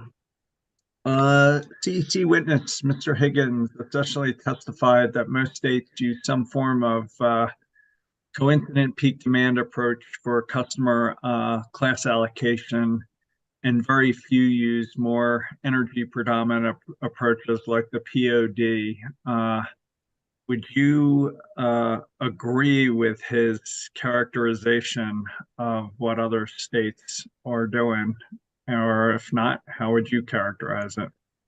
I haven't prepared a tabulation of what the various states do. And sometimes those when I've tried to do that, it's been a while. The distinctions get very complicated because each state implements an allocation in its own way. So even though they may have the same name, they may in fact be quite different. An average and excess may actually be calculated as if it were average and peak, which is a substantially different allocator, for example. But I would agree that most states are, or very many states are well behind, excuse me, the cutting edge in terms of allocating costs in a modern manner. Just as most of them are behind the curve on modern resource planning in the way that Colorado does it. Well, let me follow up on that. In a resource planning context, we determine the capacity value of individual resource types based on a probabilistic effective load carrying capacity approach. But in this case, it seems like we're being asked seemingly somewhat subjectively to pick a number of hours whether it's 83, 100, 500, 1,000, or 8,060, that it's supposed to somehow work as a rough average to describe the demand-related costs of all fixed generation resource types. And I guess my question to you is, wouldn't it be better to determine demand-related costs based on the characteristics of the individual resource category, perhaps using an equivalent peaker approach for the outcome of an ELCC, more similar to what we do in resource planning? I've been pushing for the the stratification methodology, which is in this record, but I mean, I don't know why we can't just say 13% of the a wind farm goes to the first 100 hours, the rest goes to 8,760. You know, 2/3 of a peaker goes to demand-related costs. The rest gets dispatched over 8,760. Any thoughts? And 100% of the peakers goes to demand-related, and I don't know what it is, baseload. 40 or 50% go to demand-related, and the rest goes as dispatched. But can you help me think through how to get to a resource-specific approach instead of trying to pick a number out of a hat with, I mean, yes, it just seems like the residential customers argue that wind is over all hours, and the big customer argues transmission and distribution is over 400 hours. And I don't know, is there any help you can provide us to find a more nuanced resource specific middle ground? Well, I think it helps to start by looking at what it is that you're trying to capture about the resources. And there's their contribution to system reliability, which is driven by high load hours, but depending upon how the loss of load probability, loss of energy expectation modeling works, that may be considerably more than the 100 hours that the peakers run, or more than the 100 highest load hours, because there are other hours where load is high enough that if you lose a large plant, you need to bring on the peakers to maintain reliability. But anyway, you've got your contribution to reliability. How much more typical load can you carry if you've got 100 megawatts of this resource? That's one of your inputs. And you need that to add up to the load that you're anticipating. And I believe Ms. King showed me a table where the company was doing that calculation, applying that constraint. But then there's also the cost of the resources, because they don't all cost the same thing. And the way that they contribute to providing energy economically, even in hours where the loss of load may be very low. So you may have shoulder hours, for example, where you're very unlikely to face any kind of capacity crisis. But you don't want to just have, say, peakers serving the load in those hours because they're expensive to run. And so you have some combined cycle plants to span that period. So one approach, the equivalent peaker approach, is to say, okay, let's look at each plant. It was built in, this one was built in 1995, and a peaker built in that year that has the same ELCC, which is probably fewer megawatts because many of your big steam plants have lower ELCC per megawatt than the peakers do. That the equivalent cost of a 1995 peaker today is, 1/4 of what you spent on this baseload plant. And for this other, of course, for the peakers, their costs are what they are. And then you go through the various resources and look at how much they provide in terms of the resources, of reliability, and what additional cost was being incurred to provide energy other than in times of reliability problems. And that will differ between the different units, because an expensive unit like Comanche Peak has a lot of costs which were incurred to meet those long hours, and an older coal plant might be much less expensive per megawatt hour. So I understand. So so to do that math, we'd have to go back and figure out for each vintage coal plant what a peaker would have cost in that year, and then we depreciate it,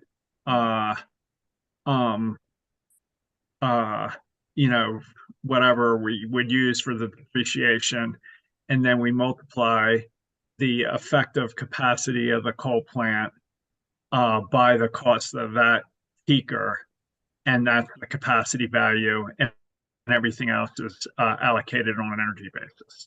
Is that's the math? It can either be allocated on, and the simple way to do it is just everything else is energy without differentiation.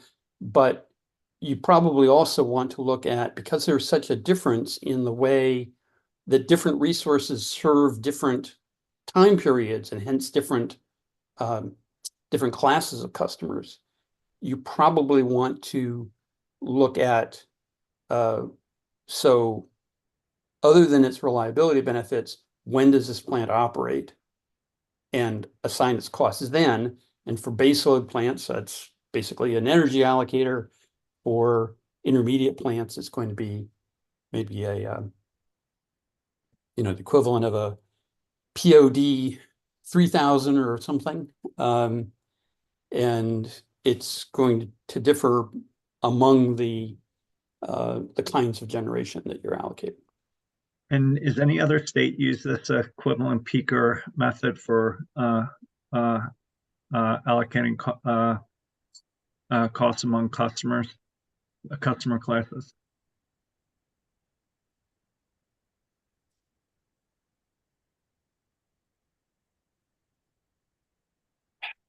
I'm sorry, but I do not recall off the top of my head.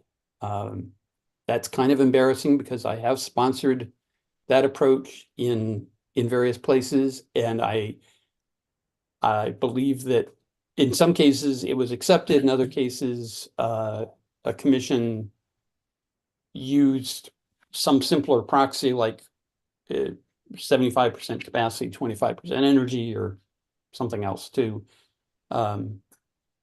allocate the costs, recognizing the issues that I raised, but not wanting to do that particular calculation, which, by the way, is not all that hard, because you have the costs of actual peakers built in various years, and you have your friend the Handy-Whitman index to estimate how much more or less it would have cost in the other years. I've done those kinds of analyses, and they're not terribly burdensome. Ms. Stockmeyer, back to you. Redirect.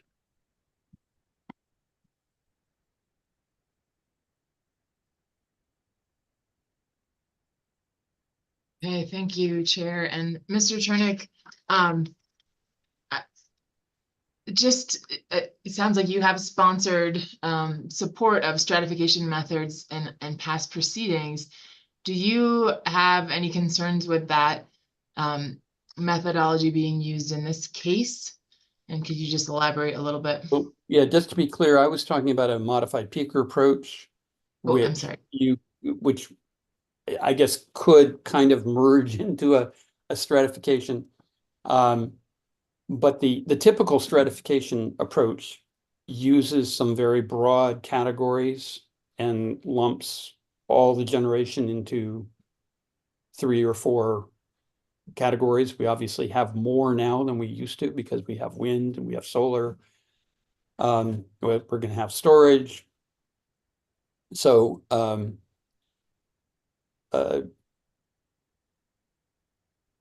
the stratification can work and turn out to be very much like an 8760 POD or a modified peaker or some blend of the two, but you have to think through carefully what you're doing at each step. And as I think has been acknowledged, this is not the time in a case to introduce the idea and start figuring out how to take that approach. And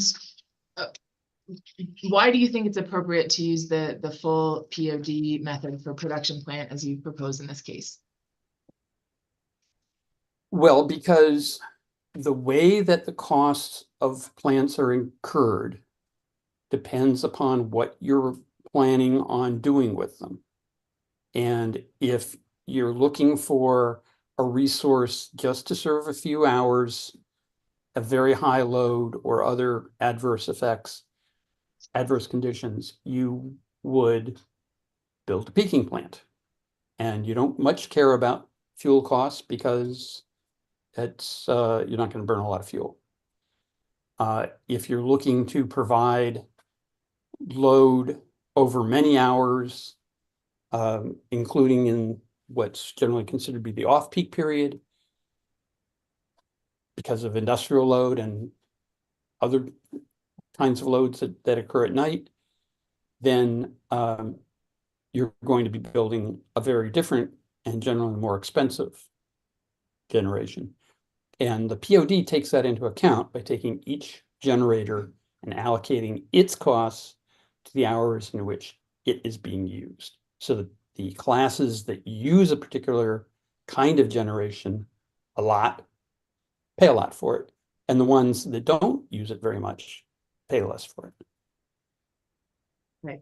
I want to shift gears to your discussion with Miss King regarding advanced meters. And she was discussing your proposal to allocate certain costs to the C&I primary and C&I transmission classes. Do you recall that? Yes. And why is that appropriate? Well, because the bulk of the benefits of the AMI system was undertaken for system benefits. So that includes reductions in production cost, reductions in new capacity requirements, which might be storage in the future or more peakers. It's a system benefit and it should be allocated to everybody who uses it. And at the same thing is true at the transmission and primary levels, although the transmission customers don't get the benefit of the reduced primary investment, so they shouldn't be paying for that part. But all of the other customers are benefiting from those load reductions and load shifting. And from things like reduced vehicle rolls. Everybody who pays for distribution pays for the cost of sending out trucks to look for where the lines are broken, and being able to do that faster is a benefit to everybody on the distribution system. And just with regards to acknowledging that C&I transmission and primary customers don't have meters, are you aware of any other examples where all customer classes pay in for system benefits even though they don't have direct use of specific equipment? Yes, that's often the case for DSM expenditures, and it's also generally the case for payments for load management where customers agree to reduce their load, basically acting as a peaker plant or negative peaker load. Those payments are generally distributed, the cost of those payments are generally distributed to all customers. Okay, and just one more question for you. You also had a discussion with Ms. King regarding the appropriateness of applying the 4CP AED to transmission and distribution substations. And I believe you were, why is it, or you raised that there were other uses of those besides being driven by peak demand. Can you just elaborate a little on that? Sure. One of the reasons that you build transmission is to connect remote resources like a coal plant that's not near your big load center, connect that to the load center. That's being driven by the same considerations that caused you to build a coal plant in the first place, or for that matter, a wind farm in the first place, which is the benefits of getting power from it many hours of the year, very few of which fall into the 4CP. For distribution, there's also the fact that the loads on the distribution substations tend to be scattered widely, with some of them peaking in the summer and some in the winter, some in the morning and some in the evening, some with a commercial load in the middle of the day. And just using the CP oversimplifies the drivers of substation investment. Okay, thank you. I have no further questions. Thank you, Ms. Stockmeyer. Ms. Weisenthal, we're going to have a hard stop at around 4:40. Are you okay to go for another 40 or 45 minutes? You may be excused, Mr. Chernick. Thank you. Thank you. Sure. Okay. Mr. Chairman, I believe Mr. Gorman's next. Mr.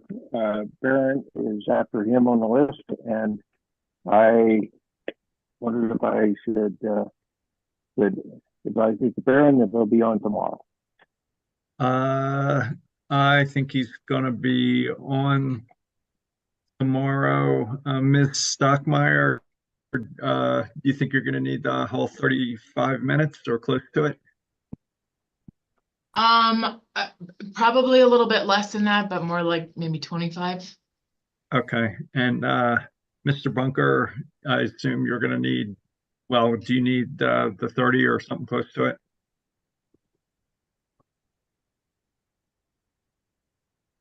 Good afternoon, Your Honor. Are we referring to Mr. Barron or Mr. Gorman? Mr. Gorman. I do not think I will need that much time. It's likely that UCA will waive based on what's come out so far today. So I don't know what to tell you, Mr. Fanyo. Okay, we will stand by. How's that? If you don't mind, if it's a big deal, I think we could probably go to Mr. Brandt after Mr. Gorman, if it's you know, if it's that challenging. So with that, Mr. Gorman, can you hold up your right hand, please? Do you swear to tell the truth, the whole truth, and nothing but the truth? You're muted.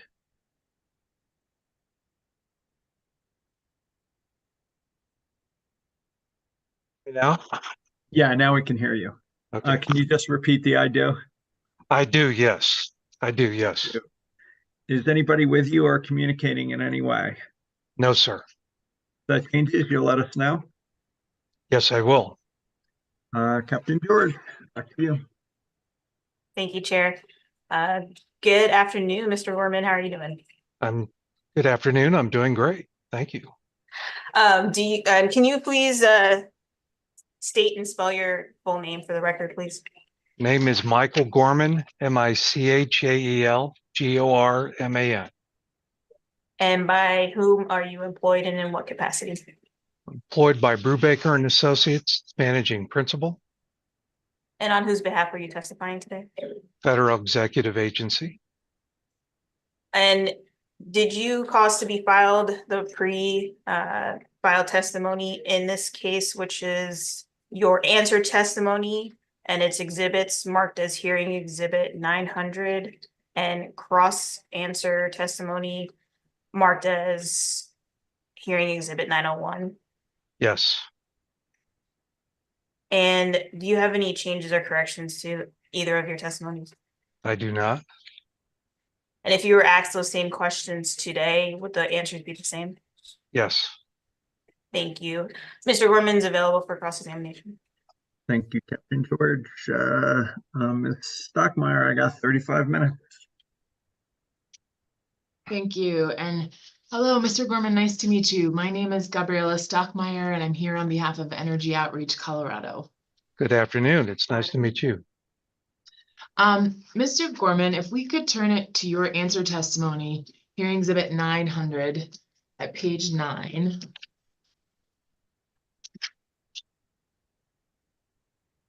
And if we go down to line 11 on that, or excuse me, line 9 on that page. Getting late, I apologize.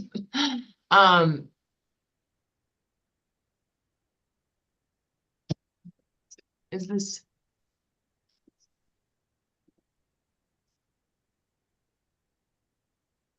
Okay, I'm sorry about that. Sorry, at the top of the page, my apology, line 1, you state here, shifting load out of high cost periods to lower cost periods can help avoid additional capacity costs, correct? Yes. And you go on to state that designing rates that reflect economic incentives to reduce consumption during these highest cost time of use periods can help create these economic load shifts, right? Yes. And so, Mr. Gorman, would you agree with me that avoided additional capacity costs as a result of economic load shifts inure to the benefit of all ratepayers on the system by lowering overall system costs? It makes the demands on the system more efficient, and it helps to make the cost of serving that load more efficient. Yes. Okay, thank you. And Mr. Gorman, are you aware that residential customers in the company's service territory are being placed on time of use rates as they are placed on AMI meters that are being rolled out? It's my understanding, yes. Okay. All right, thank you.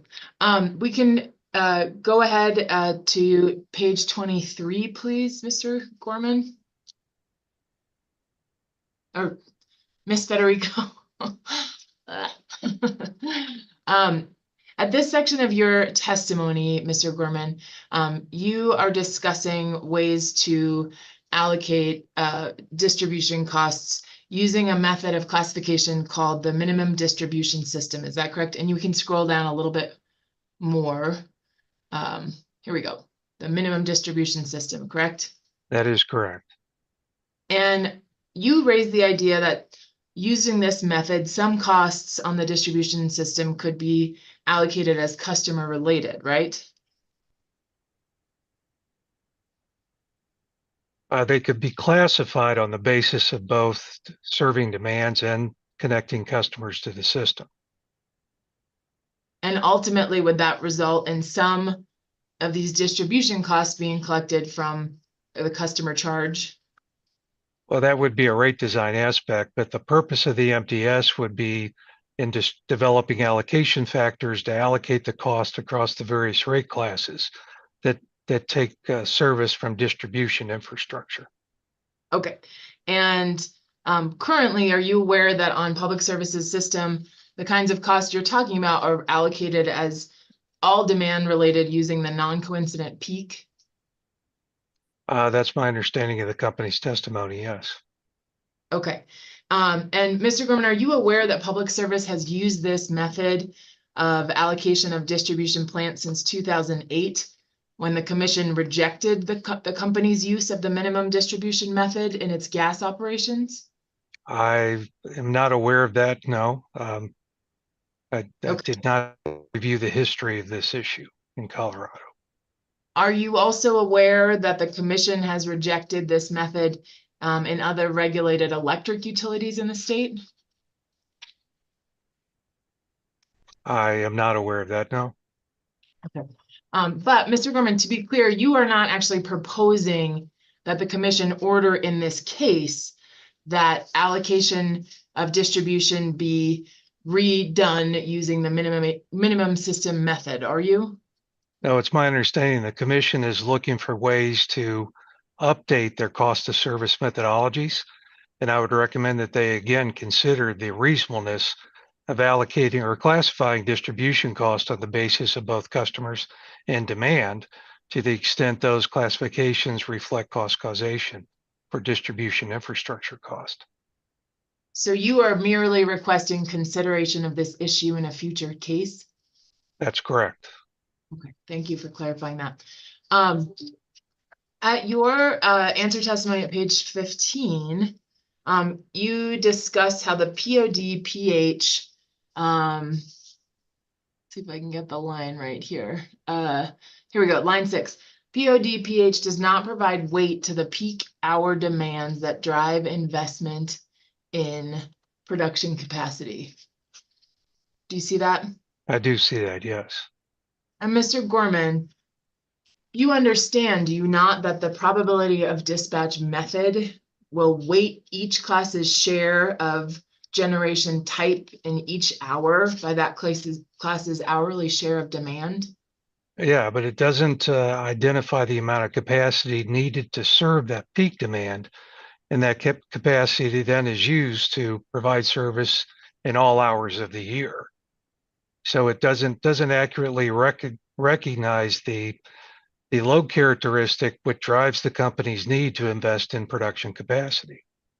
And I know I've had a lot of discussion about that, but to be clear, the POD methodology, at least for the entire year, would include both hours of peak demand and off-peak hours, right? It would include, the straight POD methodology would include all hours of the year. The POD pH as proposed by the company would reflect the 1,000 highest hour demands of the year. Under either method, would you agree with me that the 4 CP hours would be analyzed? Not strictly in terms of how much capacity is necessary to serve those 4 peak hours, and how that capacity then would be used to provide service in all hours of the year. But the costs of a peaker plant, for example, that operates only in those 4 hours, those costs would be allocated to the classes in proportion to the classes that are using power in those hours, correct?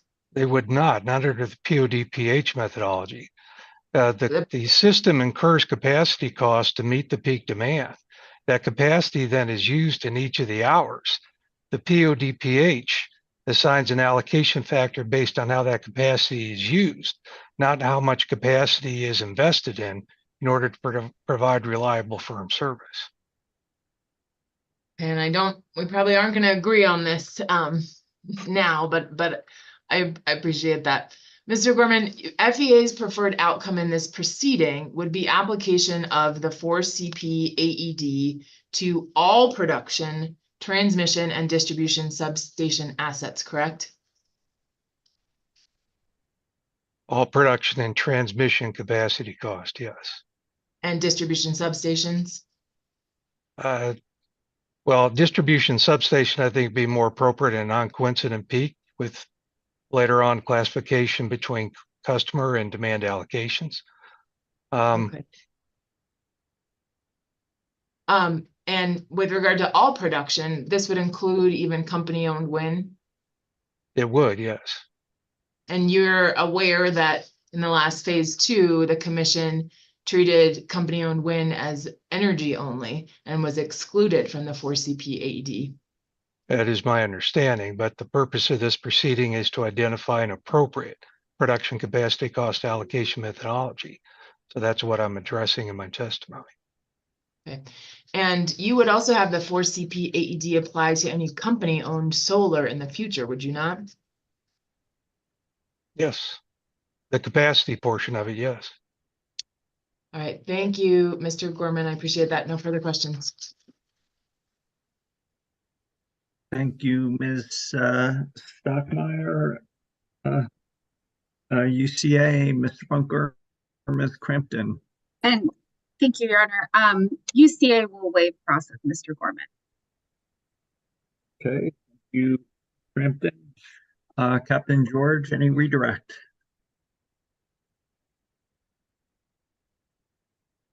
Just one question, just because we touched on the allocation. Captain George, sorry to interrupt. Chair Blank, I think you forgot commission questions. Oh, shit. That is true. I'm getting tired, guys. Commissioner Plant, any questions? I'm not going to take it personally or anything, Mr. Chairman. No, I have no questions. Commissioner Gilman. I was gonna say, I appreciate my new counsel, Mr. Zomer, looking out for me, but no, I don't have any questions. Nor do I. And I just say, Mr. Zomer, if they had questions, you better believe they would have been all over me.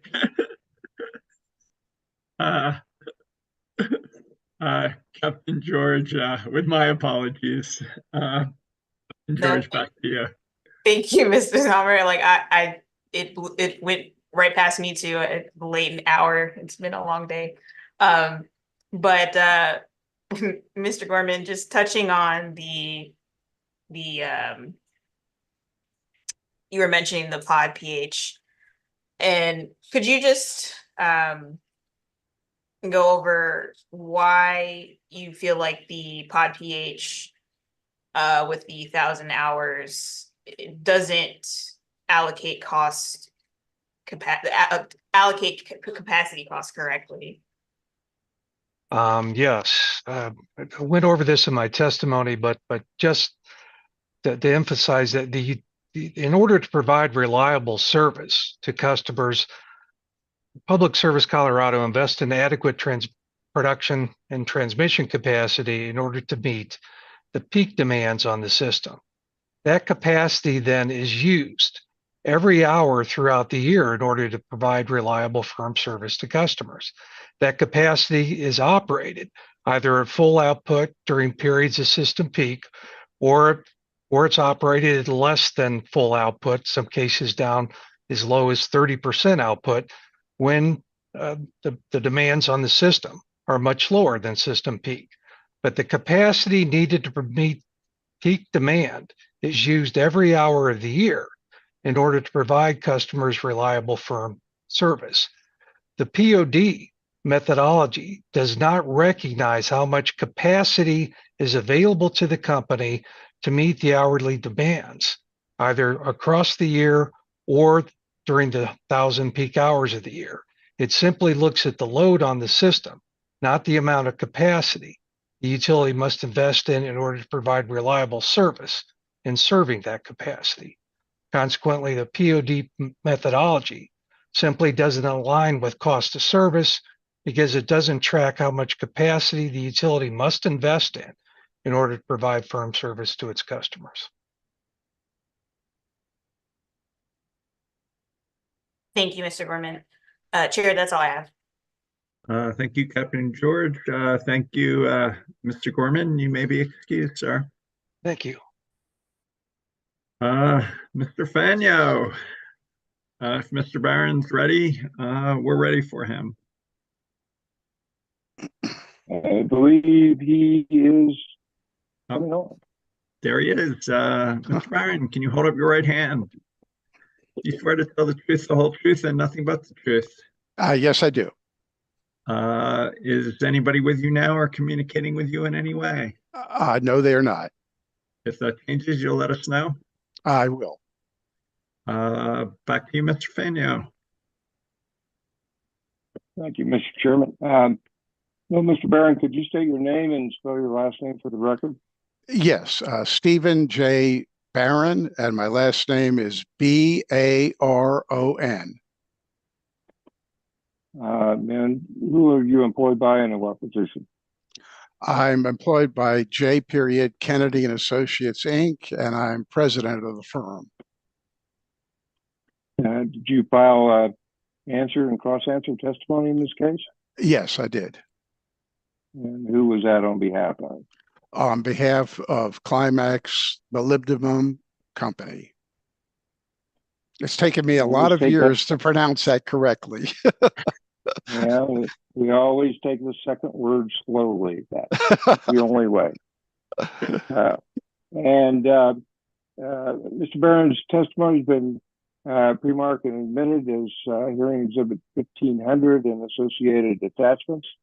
And his cross-answer is hearing exhibit 1501 with associated attachments. Those have already been admitted, so I think he is ready for cross-exam. Mr. Zimmer. Thank you, Chair Blank. Good afternoon, Mr. Barron. Good afternoon. Ms. Federico, we please open what's been marked for identification as hearing exhibit 111 from the company's box? Recording in progress.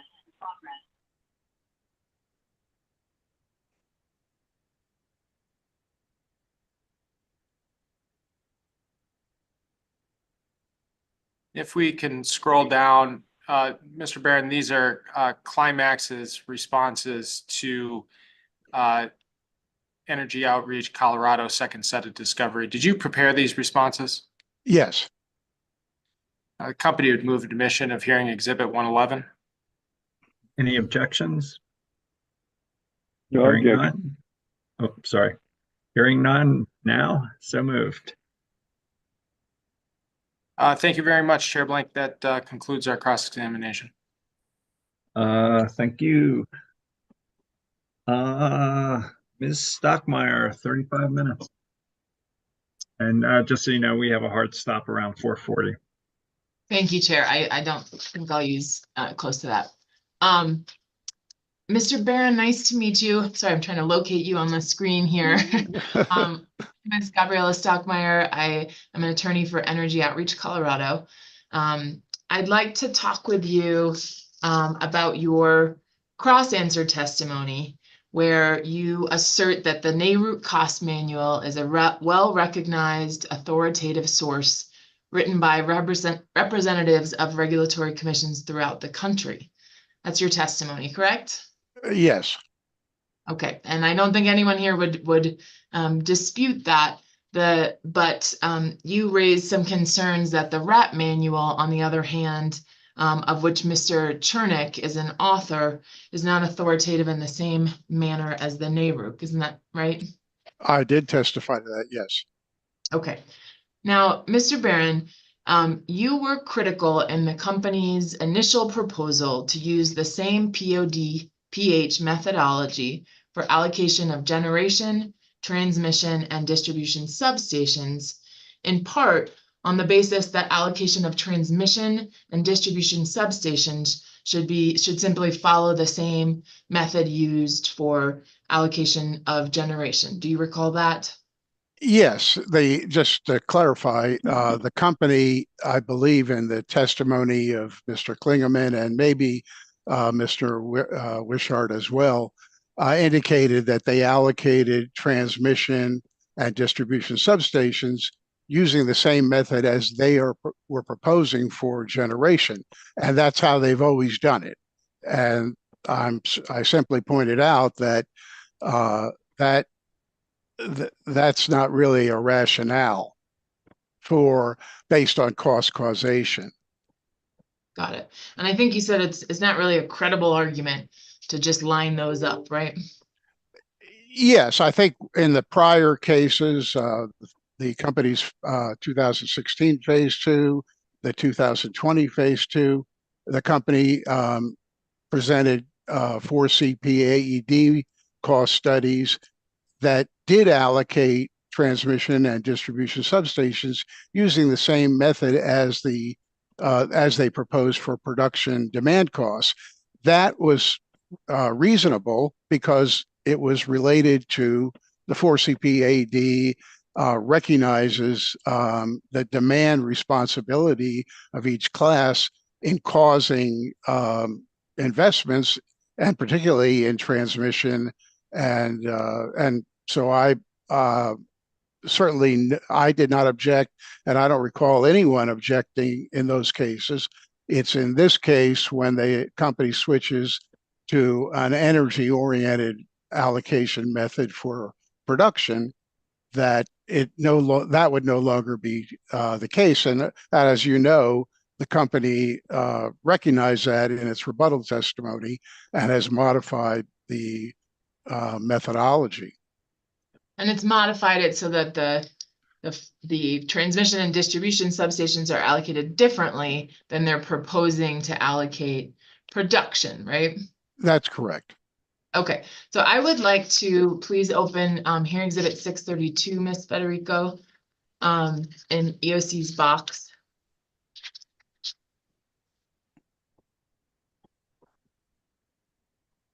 Thank you. And I will submit that these are the cover page and then excerpts from the NARUC manual. Other excerpts are already in the record and pre-filed testimony in addition to an hearing exhibit that was admitted this morning regarding the NARUC manual. And so I would move for admission by administrative notice of these excerpts, which are part of the beloved NARUC manual. Any objection? What pages? Sure. It's pages 75 through 82, which are in chapter 5.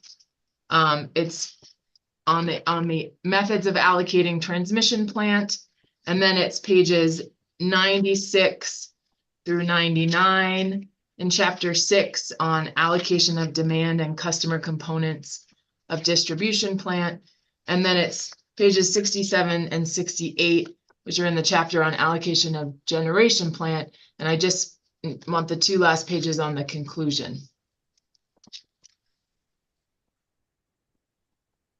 I don't think these pages have been admitted already, so I don't have any objection. So noticed. Okay, thank you very much. If we could please turn to page 2 of 15, and then just marked at the top. Yep, perfect. And Mr. Barron,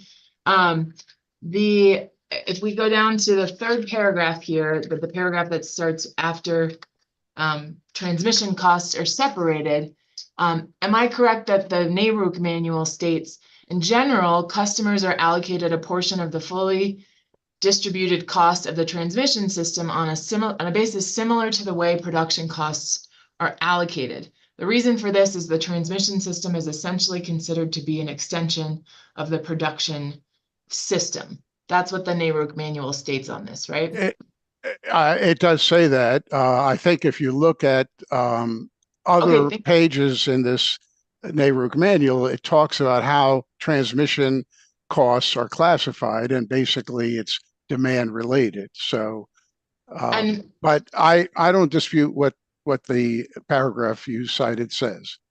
Okay, thank you. And I have included in this exhibit the discussion of methods.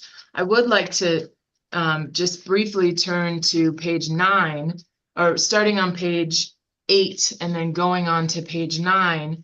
There's a discussion of the average and excess method as a means of allocating transmission plant here. And I would just note at the paragraph on page 82, there is a comment that, if we could scroll down just a little bit, Ms. Federico, implementation problems associated with the A&E method are inherent in the complexity of the computation.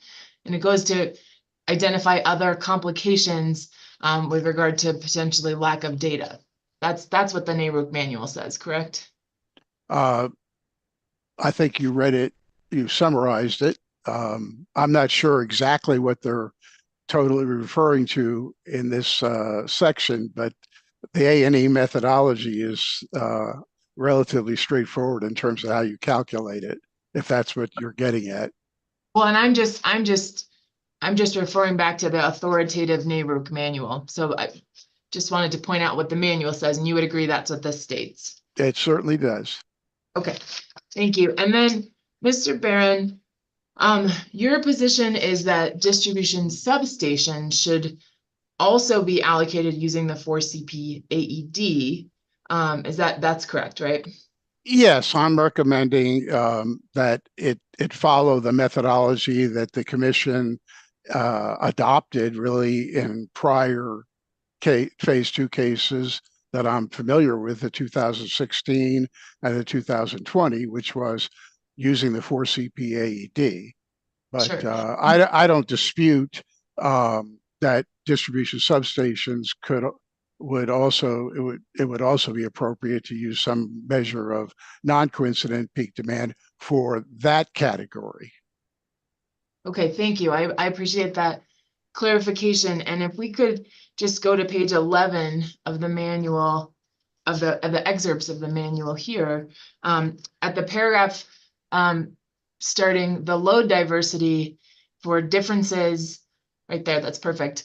For some utilities at the transmission and distribution substation levels may not be large. Consequently, some large distribution substations may be allocated using the same method as the transmission system. And it goes on to state, before the cost analyst selects a method to allocate the different levels of distribution facilities, he must know the design and operational characteristics of the distribution system, as well as the demand losses at each level of the distribution system. Have I read that correctly? I believe so. And are you Ms. aware? Stockmeyer, what page is that? I can't see it on the screen. I'm sorry, it's page 11 of 15 in this document, and then Mr. Finney, it's page 97 of the manual itself. Okay, thank you. Yeah. And Mr. Barron, are you aware of any studies in this record setting forth the design and operational characteristics of the company's distribution substations?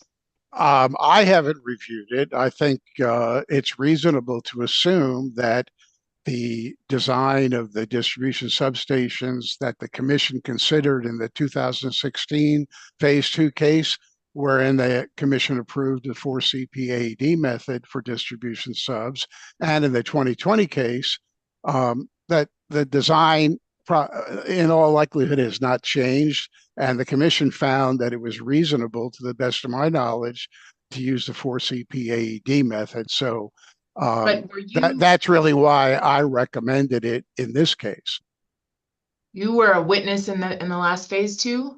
I participated in both those cases. You specifically remember studies concerning the distribution substations?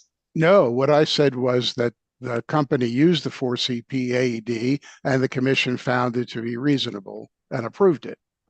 Right. And I'm looking here at the NARUC manual and what it's suggesting in terms of how to consider allocation of these costs. It also discusses that demand losses should be considered. Are you aware of any studies in this record regarding demand losses of the distribution substations? Well, the company's methodology recognizes, for example, that the CNI transmission class has zero responsibility for distribution substations because they take service at transmission voltage. And so the 4CP AED allocator that's used for the distribution substations is adjusted to remove any allocation to the transmission class. So that recognizes obviously loss, that there's no responsibility for transmission, and the fact that the 4CP AED demands that are used to calculate the allocator are based on the service voltage of a particular rate class. So to that extent, there's voltage issues recognized in the allocation factor. I grant you that it's not related to the design of the distribution system. Okay, and we've already established that the company who you're putting a lot of faith in that studied these things initially proposed a POD/pH and then it switched gears to a 4-CPAD, right? They did, and I assume because they recognized that their original argument that this is how we always did it was not a strong argument. Okay, and Mr. Barron, are you aware of any studies in the record showing that the demand of distribution substation is concurrent with the 4CP hours? No, and that's one of the reasons I think that non-coincident demands are used in many cases to allocate those types of facilities. But the 4CP AED is clearly closer to the result that you would get, I'm pretty confident of this, than using 1,000 hours of energy usage in terms of recognizing the causal factors associated with these distribution substations. Well, I appreciate your accepting that some method other than the 4CPAD might be appropriate for distribution substations, and there's nothing preventing the commission from ordering that in this case, correct? I assume that's correct. What I think it's important to recognize, though, 1,000 hours of energy usage is not consistent with the causality associated with distribution substations. I'm confident to make that statement without looking at any specific studies. I think that's reasonable. And I think that's why the company modified their position in the rebuttal testimony. Okay. And Mr. Barron, the NARUC manual was drafted in 1992, right? 30 years ago? Yes. Do you have any idea of how much wind generation was on the company's system 30 years ago? I would expect none. How But about, I don't know. how about storage? I don't know. How about solar? I would say, if I had to guess, I'd say none. And you would agree with me that since 1992, there has been a significant policy push in Colorado to reduce greenhouse gas emissions, correct? Yes, I understand that. And if we could lastly just go to the bottom of page 14 of this document, going on to page 15. In the conclusion section of this is in the chapter for allocation of generation plant, where I will submit to you that for the AED method as well as the probability of dispatch methods are described. The NARUC, the contributors to the manual state that the possibilities for varying the methods are numerous and should suit analysts' assessment of allocation objectives. Keep in mind, no method is prescribed, and an agreed upon method can be revised to reflect new technology, new rate design objectives, new information, or new analysts with new ideas. And just finishes by saying these are maps and the road you take is the one that best suits you. Would you agree that the NARUC manual does not prescribe any of the methods you've recommended, merely lays them out for consideration? Yes, I would agree with that. And that would include the probability dispatch method or the probability dispatch peak hour method. Those were mentioned and described, or at least the POD method was described in the 1992 manual. And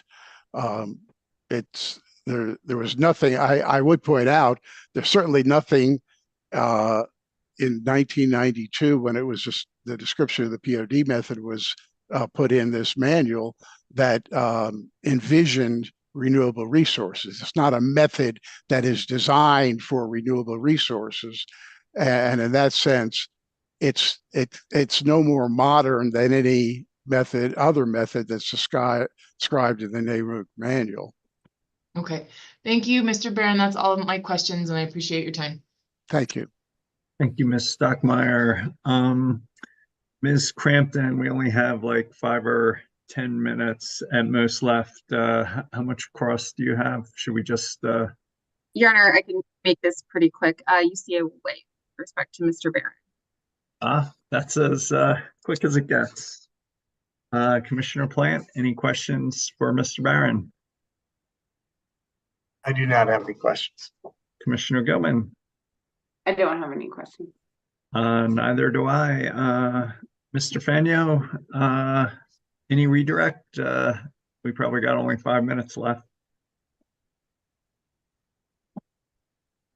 Thank you, Mr. Chairman.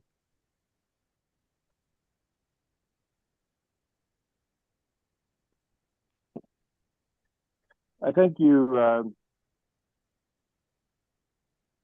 with all your questions, the questions that Ms. Stockmeyer asked you about the neighbor manual, so your understanding that it lays out various methods for the analyst to consider and use its own discretion in which ones to select in particular situations? Yes, yes, it does.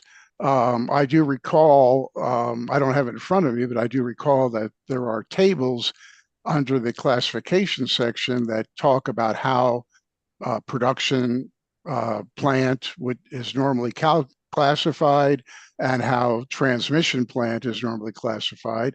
And for example, transmission, there's little X's in each of the categories that say demand, demand, demand. I missed the X's. Okay, that's all I have. Thank you. Thank you, Mr. Barron. You may be excused. Thank you. Thank you. Why don't we start at 8:30 tomorrow? We'll start with Mr. Nussbaum, go on to Mr. Lucas, and continue from there. So 8:30 tomorrow. Any final items before we recess for tonight? Mr. Zimmer. Just for FYI purposes, the company is gonna waive its cross-examination of Mr. Brandt. I believe he still has cross from staff, but just wanted to let people know that for planning purposes. Thank you, sir. Ms. Stockmeyer. Likewise, EOC is going to waive cross of Walmart witness Teague. Thank you.